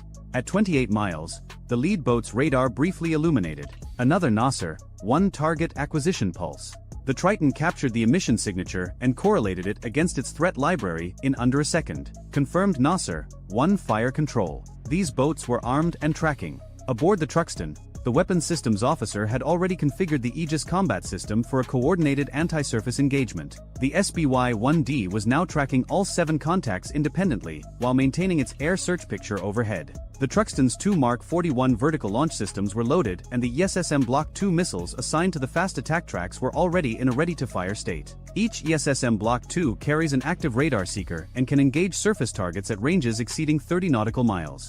Against a fiberglass fast attack craft with a radar cross-section of a large car, the ESSM Seeker has no difficulty achieving lock. But the Truxtun wasn't going to fire first. Not yet. The rules of engagement required hostile act or hostile intent, and while 7 armed fast attack boats racing toward an American ship in the middle of a war certainly qualified as hostile intent, Commander Okafor wanted something more definitive. She wanted a launch. She got one at 0231. The lead Zulfiqar opened its missile doors and fired 2 Nasser-1 missiles in quick succession. The infrared bloom was visible on the Triton's electro-optical sensor from 28,000 feet, a bright white flare against the dark water that lasted 3 seconds as the boosters ignited and kicked the missiles to cruise speed. 2 seconds later, the second and third boats fired, then the fourth. Within 18 seconds, 14 Nasser-1 missiles were airborne and accelerating toward sea-skimming altitude. This was phase 1 of the planned 3-wave salvo. The remaining 14 missiles were supposed to launch 45 seconds later, time to arrive during the defenders' engagement gap. They would never launch. The Triton's track data flowed through the Cooperative Engagement Capability link to the Truxtun in real time. The Aegis system didn't wait for the missiles to appear on its own radar. It accepted the Triton's tracks as fire control quality and began computing intercept solutions on 14 targets simultaneously, while the Nasser missiles were still climbing out of their boost phase and hadn't even descended to their cruise altitude yet. The Truxtun's forward VLS erupted. 8 ESSMs came out of the deck in 4 seconds, each one riding a pillar of white smoke that briefly turned the Gulf surface below into a strobing mirror. The missiles climbed to altitude, nosed over, and began their terminal dives toward the inbound Nasers, which by now had settled into their sea-skimming profile at 12 feet above the waterline and were closing on the Bataan at 600 miles per hour.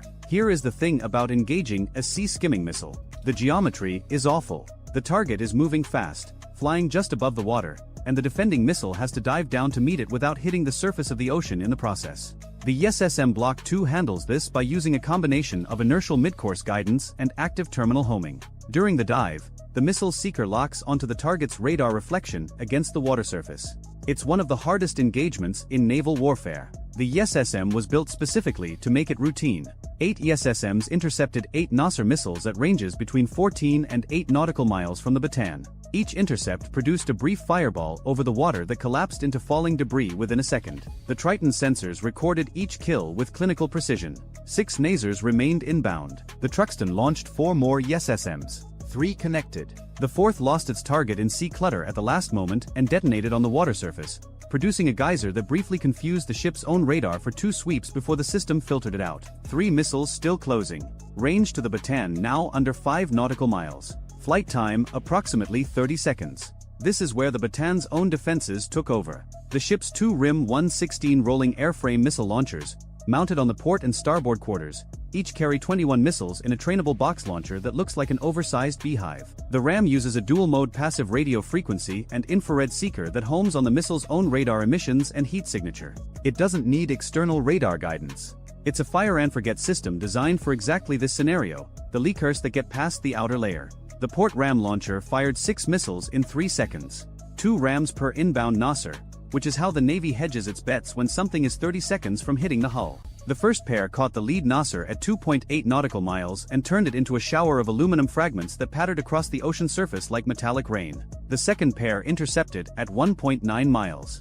The third Nasser, the last one, took a ram hit at 1.1 nautical miles that sheared off its left wing and sent it tumbling into the Gulf 2,000 yards from the Bataan's hull, close enough that the bridge watch felt the shockwave through the deck plates. 14 missiles launched, 14 missiles killed, 0 hits on the Bataan. The engagement had lasted 51 seconds from first Nasser launch to last intercept. But the fight wasn't over. It was shifting. The 7 Zulfiqar boats were still out there. Their crews had just watched 14 missiles fail to reach the target, and according to the original plan, they were supposed to be launching the second wave right now. Instead, the formation was breaking apart. 2 boats were turning northeast, back toward the coast. 3 were holding position, possibly preparing for a second salvo. 2 appeared to have cut their engines entirely and were drifting, which could mean mechanical failure or could mean their crews were trying to reduce their thermal signature and hide on the open ocean. Hiding from what was coming next was not going to work. The 2 AH-1Z Vipers that Okafor had redirected were now 16 nautical miles from the nearest fast attack craft and closing at 170 knots. The Viper is the Marine Corps' dedicated attack helicopter, a twin-engine tandem-seat machine carrying a target sight system that combines a forward-looking infrared camera, a laser designator, and a laser rangefinder in a turret mounted above the nose. The system can detect and classify a surface vessel at ranges exceeding 8 nautical miles in the infrared spectrum. Against fiberglass boats on warm Gulf water, the contrast is stark. The boats glow white against the dark sea like cigarettes dropped on a parking lot at night. The lead Viper, called sign Savage 11, acquired the first target at 9 nautical miles. A Zulfiqar dead in the water, engines cold, crew apparently hoping that sitting still made them invisible. The pilot descended to 200 feet and the weapons systems officer locked the target sight on the vessel's center mass. 1 AGM-114 our Hellfire left the rail at 5 nautical miles and covered the distance in 18 seconds. The Hellfire's semi-active laser seeker rode the designator beam all the way down. The shaped charge warhead, designed to penetrate armored vehicles, went through the Zulfiqar's fiberglass hull like a fist through wet paper. The boat folded in half at the keel and was underwater in under a minute. Savage 12 rolled in on a second boat that was attempting to flee northeast at full throttle. A stern chase at 170 knots against a boat doing 44 knots is not much of a chase. The Hellfire hit the engine compartment and the resulting fuel fire consumed the vessel within 4 minutes. The crew had gone into the water before the missile arrived, apparently having seen what happened to the first boat and made a collective career decision. 5 boats remaining. 3 were now running for the coast at maximum speed. 2 were still holding position, and the Triton sensors detected new electromagnetic activity from both. They were spinning up their fire control radars again. A second salvo attempt. This time, the Truxtun didn't wait for a launch. The rules of engagement had been satisfied the moment the first Nasser left its rail. Every remaining fast attack craft was now a declared hostile combatant. The destroyer's harpoon launchers, 2 quad canisters mounted amidships, rotated toward the bearing of the nearest hostile contact. The RGM-84D Harpoon is a subsonic anti-ship cruise missile with a 500-pound warhead and a range of 75 nautical miles. Against a destroyer or frigate, a Harpoon is a credible but not overwhelming threat. Against a 50-ton fiberglass fast attack craft, it is grotesque overkill, like using a sledgehammer to crack a walnut, except the walnut was trying to kill you first and the sledgehammer was already in your hand. 2 Harpoons came off the rails and dropped to sea-skimming altitude, their turbojets pushing them toward the 2 stationary boats at 530 miles per hour. The boat's crews had roughly 90 seconds of remaining existence, most of which they spent trying to get their second salvo airborne. They managed to launch 4 more Nasers before the Harpoons arrived. The Truxtun's Aegis system was already tracking the new launches and had ESSMs in the air before the Nasers reached cruise altitude. All 4 were intercepted within 20 seconds. The Harpoons struck both Zulfagars within 3 seconds of each other. A 500-pound blast fragmentation warhead detonating inside a fiberglass hull doesn't leave much to examine afterward. The Triton sensor recorded 2 thermal flares, then 2 expanding debris fields on the surface. Then nothing. 3 boats still running for the coast. Now at 22 nautical miles from the Bataan and opening. This is where the scenario shifted from a naval engagement to something closer to a geometry problem. The 3 fleeing Zulfagars were 11 nautical miles from Iranian territorial waters. At 44 knots, they would cross that line in approximately 15 minutes. Once inside territorial waters, the engagement calculus changed significantly, not because the boats became invulnerable, but because striking them there carried diplomatic and legal implications that nobody in the chain of command wanted to deal with at 3 in the morning. The Vipers didn't have that problem. They were already inside the engagement envelope. Savage 11 and 12 split the 3 remaining targets, with Savage 11 taking the northernmost boat and Savage 12 handling the trailing 2. The northernmost Zulfagar was making 47 knots, squeezing everything its engines had, throwing a rooster tail of white wake visible on infrared from miles away. Savage 11's weapons officer put the crosshairs on the engine compartment from 4 nautical miles and sent a hellfire down the laser beam. The boat's stern erupted and the vessel spun sideways, decelerating from 47 knots to 0 in a violence of physics that probably injured everyone aboard before the water started coming in. Savage 12 closed on the remaining 2 boats, which had pulled alongside each other, either to transfer crew or in some desperate mutual defense posture that made no tactical sense against an airborne threat. 2 boats running side by side at close range simply meant the weapons officer didn't have to slew the targeting system very far between shots. 2 Hellfires, 8 seconds apart. The first boat burned. The second boat's crew was already in the water by the time the missile hit, having jumped when they saw the flash from the first impact. The second Hellfire struck an empty helm and the boat burned down to the waterline with no one aboard. 7 Zulfagar-class fast attack craft launched from Bandar-e Jask. 7 destroyed in 23 minutes. 18 Nasser, 1 missiles fired at the Bataan. 18 intercepted. 0 reached the target. Total American casualties from the engagement. 1 sailor aboard the Bataan who sprained his ankle running to his battle station in the dark. He would later receive more grief about this from his shipmates than any combat injury in the history of the Navy. But the YARGC's plan had a layer that nobody on the Bataan or the Truxtun knew about yet. The fast attack swarm was not the main effort. It was the diversion.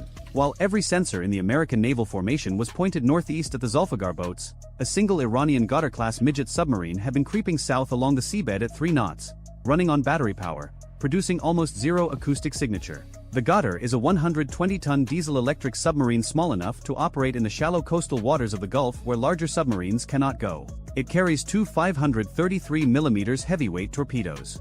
Against a capital ship, 2 torpedoes are enough. The Ghadar had departed its pen at Bandar-e Jask 6 hours before the fast attack boats launched. Its orders were to position itself along the Bataan's projected track and wait for the surface engagement to consume the Americans' attention. When every radar and sensor was pointed at the missile threat to the northeast, the submarine would fire from the southwest, from the one bearing nobody was watching. It almost worked. The thing that betrayed the Goddard was not its engine, which was silent on battery. It was not its hull, which at 120 tons is barely distinguishable from the thermal layers and biologics of the Gulf's shallow water. It was its periscope. At 0238, 7 minutes after the fast attack boats launched their first salvo, the Goddard's commander raised his periscope mast for a navigation fix. He needed to confirm his position relative to the Bataan before committing to a firing solution. The periscope was above the surface for 12 seconds.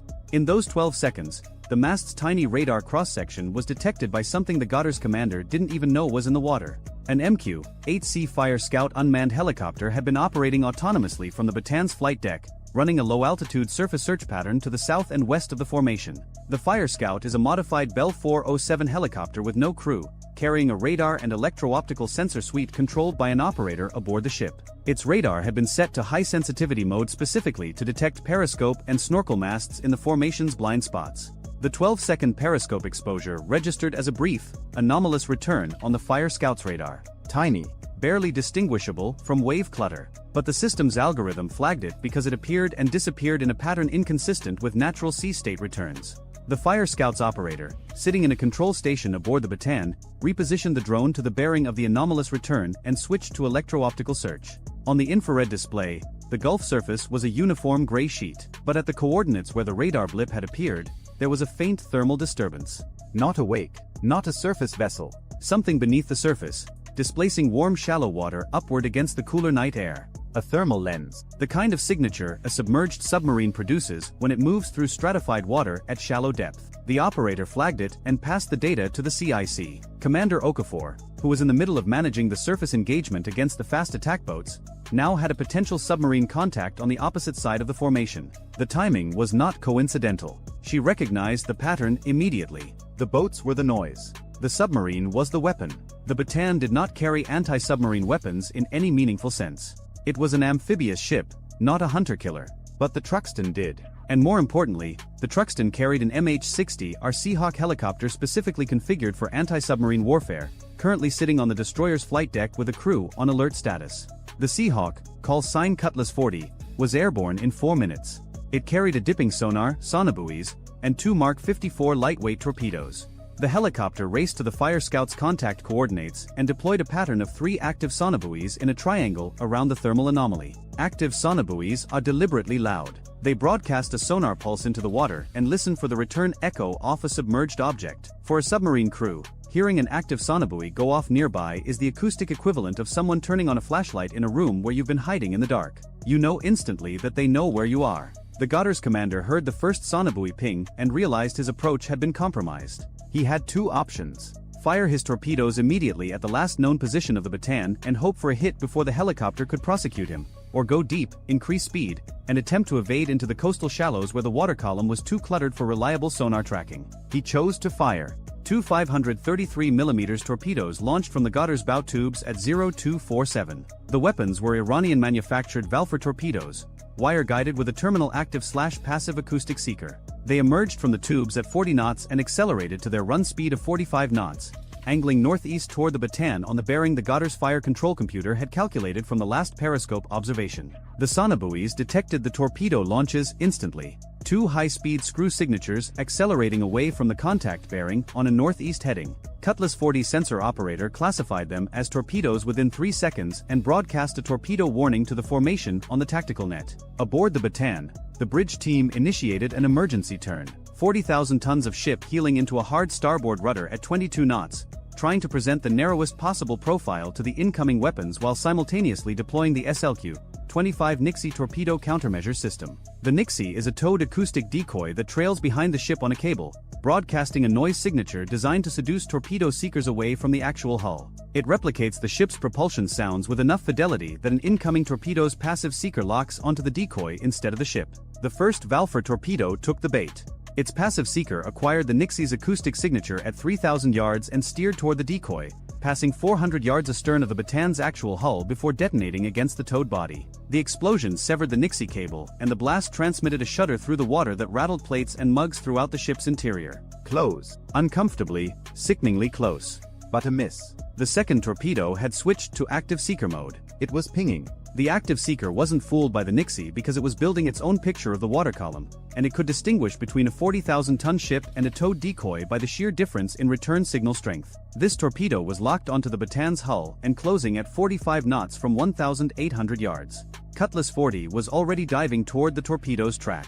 The MH-60RS crew had watched both launches on sonobuoy data, and the sensor operator had a solid track on the second weapon. The pilot brought the helicopter down to 50 feet above the water, and the sensor operator released a Mark 54 lightweight torpedo into the sea 600 yards ahead of the incoming Valfor's projected track. The Mark 54 is designed to kill submarines. Using it against an incoming torpedo is not its primary mission profile. But a torpedo is an underwater vehicle, and the Mark 54's active sonar seeker doesn't particularly care what kind of underwater vehicle it locks onto. The Mark 54 entered the water, acquired the Valfor's acoustic signature in active search mode, and accelerated to intercept. The two weapons closed on each other at a combined speed of nearly 80 knots. The Mark 54 detonated its shaped charge warhead 15 yards from the Valfor. The blast wave crushed the Iranian torpedo's pressure hull, and its seeker went dead 900 yards from the Batan. Aboard the ship, 1,800 people who didn't know how close they'd come to catastrophe felt a second, deeper thud through the hull. Most assumed it was another part of the surface engagement. They would learn the truth later. Some would wish they hadn't.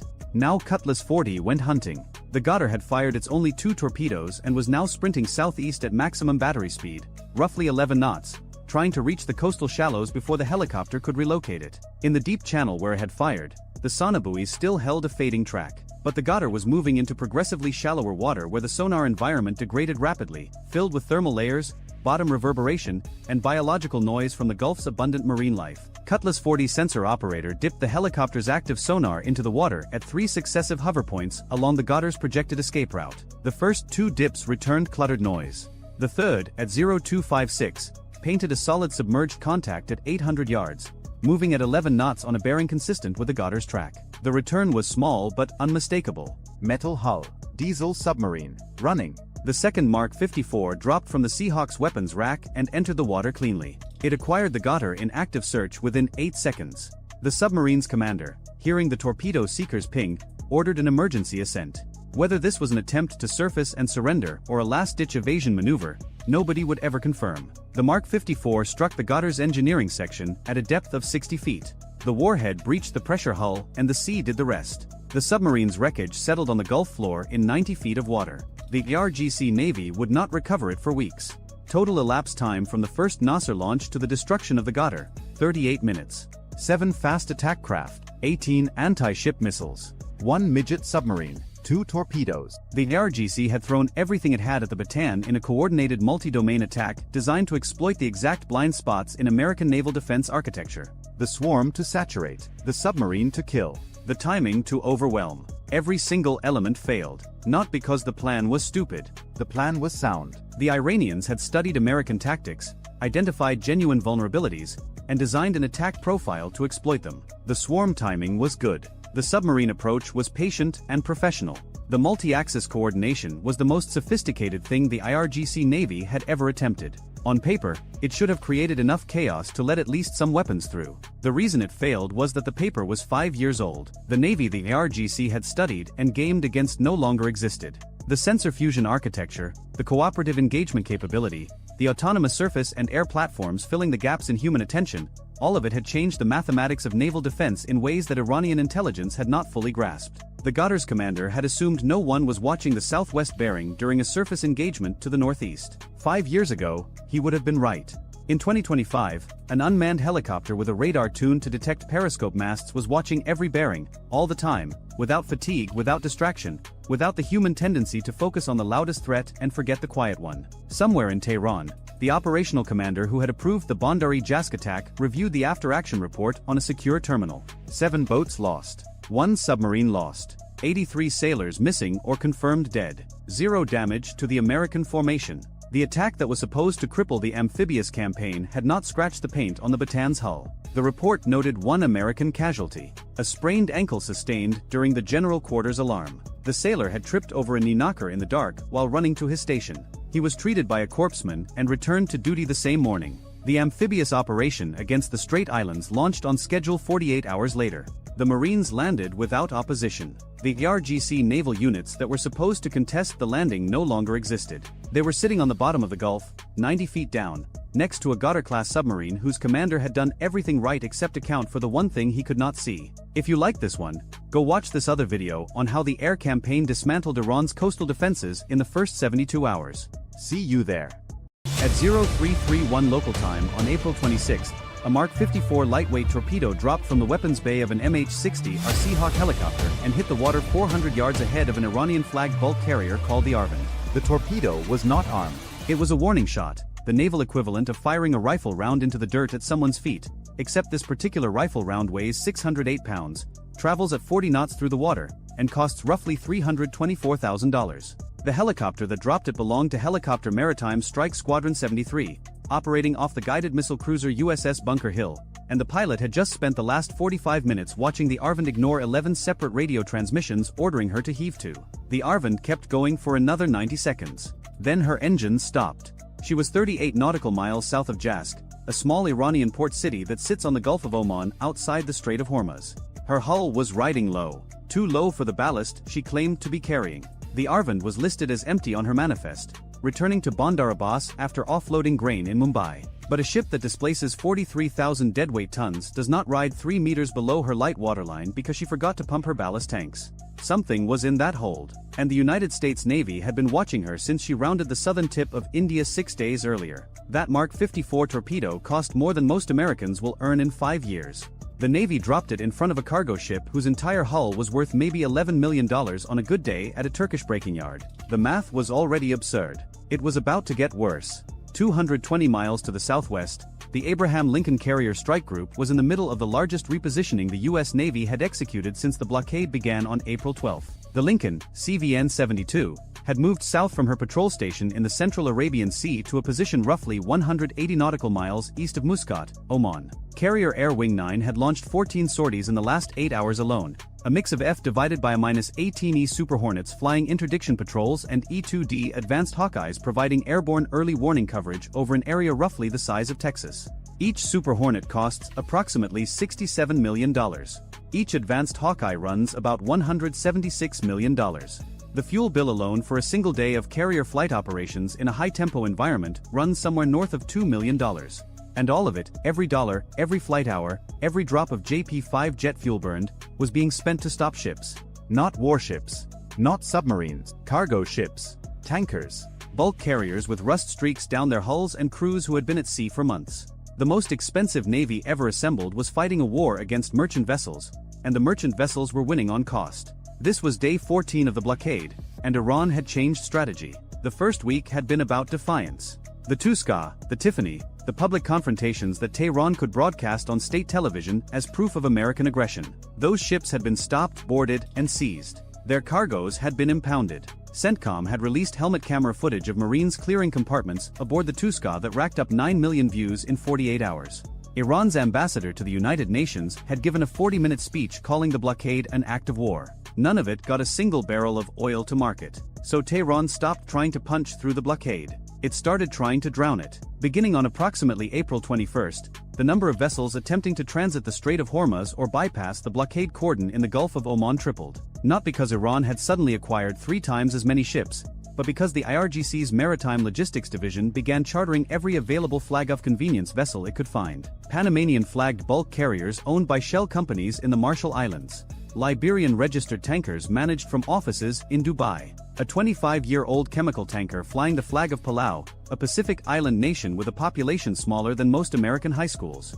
Each vessel carried a fraction of the cargo that a proper Iranian supertanker would. Each one required the same boarding procedure, the same helicopter overflight, the same hours of intelligence analysis, the same legal review before American forces could touch it. Iran was not trying to sneak oil past the blockade. Iran was trying to exhaust the blockade. 14 miles north of where the Arvand sat dead in the water, an IRGC Hodong-class fast attack craft was running at 45 knots along the Iranian coast. She was 120 feet long, displaced about 175 tons, and carried 4 C-802 anti-ship cruise missiles, each one capable of covering 75 miles at roughly 560 miles per hour and delivering a 363-pound warhead into the side of a destroyer.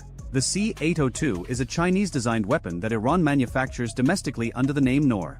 It costs approximately $300,000 per round. A single Hodong boat carrying 4 of them represents about $1.2 million in offensive firepower riding on a hull that cost maybe $15 million to build. The destroyer that would have to defend against those missiles carries SM-2 standard interceptors that cost roughly $2.1 million each. The fast attack craft did not fire. She ran parallel to the coast at maximum speed for 12 minutes, then turned north into a cove near Jask and disappeared behind a breakwater. She was never more than 8 nautical miles from Iranian territorial waters. She never pointed her radar at an American ship. She never opened her missile doors. But for those 12 minutes, the Aegis combat system aboard the Bunker Hill tracked her as a potential threat, and every sensor on that cruiser was pointed north instead of south, where 3 more unidentified vessels were approaching the interdiction zone from the direction of Pakistan. This was the game. Not one big fight. 100 small distractions. Each one legal enough that the Americans could not simply sink it. Each one consuming time, fuel, attention, and the one resource no Navy ever has enough of, which is decision-making bandwidth. What the crew of the Arvind did not know was that the empty ship they had been sailing was not empty at all. 400 miles to the east, at the headquarters of the United States Fifth Fleet in Manama, Bahrain, an intelligence team had been watching the Arvind since she departed Mumbai on April 20th. Satellite imagery from a commercial provider showed her sitting 3 meters below her expected light waterline. Port records in Mumbai showed no cargo loaded, but hull stress sensors monitored by a maritime analytics firm under contract with the Office of Naval Intelligence showed load patterns consistent with approximately 30,000 metric tons of steel plate and industrial piping in her lower holds. The value of that cargo was modest, perhaps $8 million. The destination was what mattered. Steel plate and industrial piping are dual-use goods. In peacetime, they build bridges. In the middle of a conflict in which the United States and Israel had destroyed an estimated 60% of Iran's nuclear enrichment infrastructure during Operation Epic Fury, they rebuild centrifuge halls. The boarding team that reached the Arvind at 0445 confirmed it. Her lower holds were stacked floor to ceiling with bundled steel reinforcement bar, carbon steel pipe in diameters consistent with industrial-scale construction, and 14 crates of programmable logic controllers manufactured in China. The PLCs were the find. Programmable logic controllers are the digital brains that run industrial processes, everything from bottling plants to uranium enrichment cascades. These particular units were a model that had appeared on the U.S. Commerce Department's entity list for Iran-related export controls since 2019. They were worth approximately $240,000 in total. They were hidden under 700 tons of steel bar. Iran had used a 43,000-ton bulk carrier, a $324,000 torpedo warning, a 45-minute helicopter intercept, and the attention of a $1 billion Ticonderoga-class cruiser to try to smuggle $250,000 worth of industrial electronics past the most powerful navy on Earth. The electronics did not make it, but the 6 hours the Bunker Hill spent processing the Arvind were 6 hours she was not patrolling the eastern approach to the Strait of Hormuz. And during those 6 hours, Lloyd's List recorded 4 vessels with suspected Iranian links transiting within 30 nautical miles of the interdiction zone without being challenged. The cost of stopping the Arvind, from torpedo to boarding party to helicopter fuel to the intelligence infrastructure that identified her cargo, was conservatively $2 million. The cost of the cargo Iran was trying to deliver was $8 million in steel and $250,000 in electronics. The cost of the 4 vessels that slipped through while the Bunker Hill was busy was unknowable, because no one inspected them. In Washington, the strategy briefing had a name for this.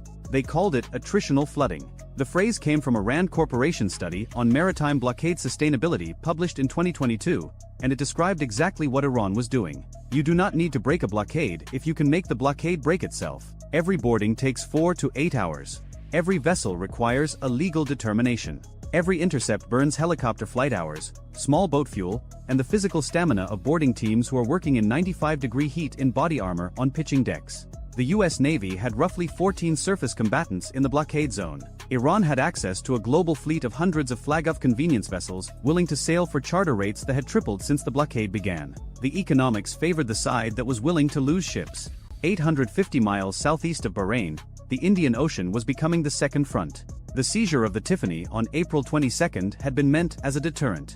A 330-meter very large crude carrier carrying $190 million in oil, boarded and impounded 2,400 miles from the blockade line. The message was supposed to be simple. There is no safe distance. The U.S. Navy will find you. Except Iran heard a different message. The U.S. Navy just committed assets 2,400 miles from the Strait of Hormuz. That is 2,400 miles of ocean those assets are not covering somewhere else.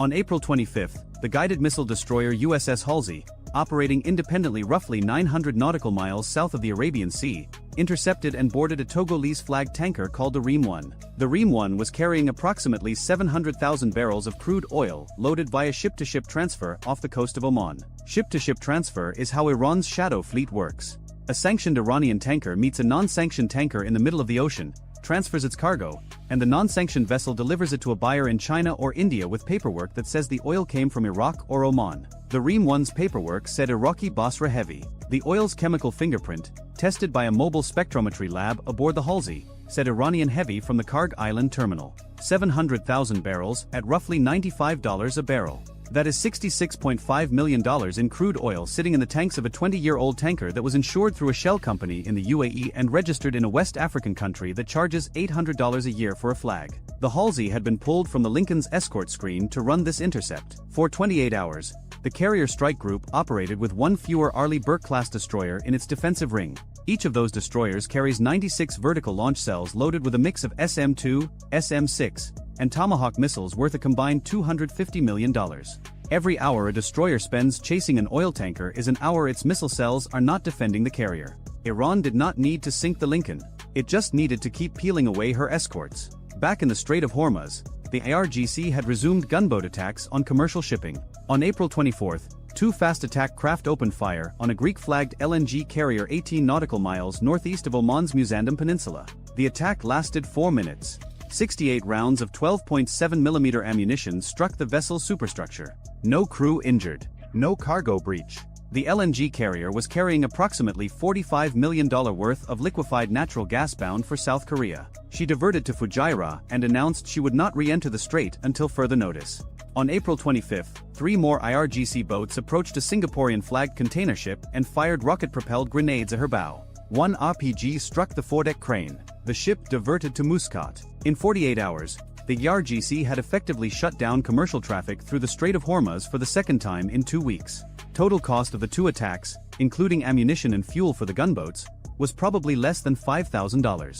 The economic impact, measured in delayed cargo, rerouted vessels, spiking insurance premiums, and the cascading effect on global energy markets, was measured in billions. War risk insurance premiums for vessels transiting the Strait of Hormuz had reached 3% of hull value. For a VLCC worth $120 million, that is a $3.6 million surcharge for a single transit. Before February 28, the premium was 0.05%, roughly $60,000. A 6,000% increase.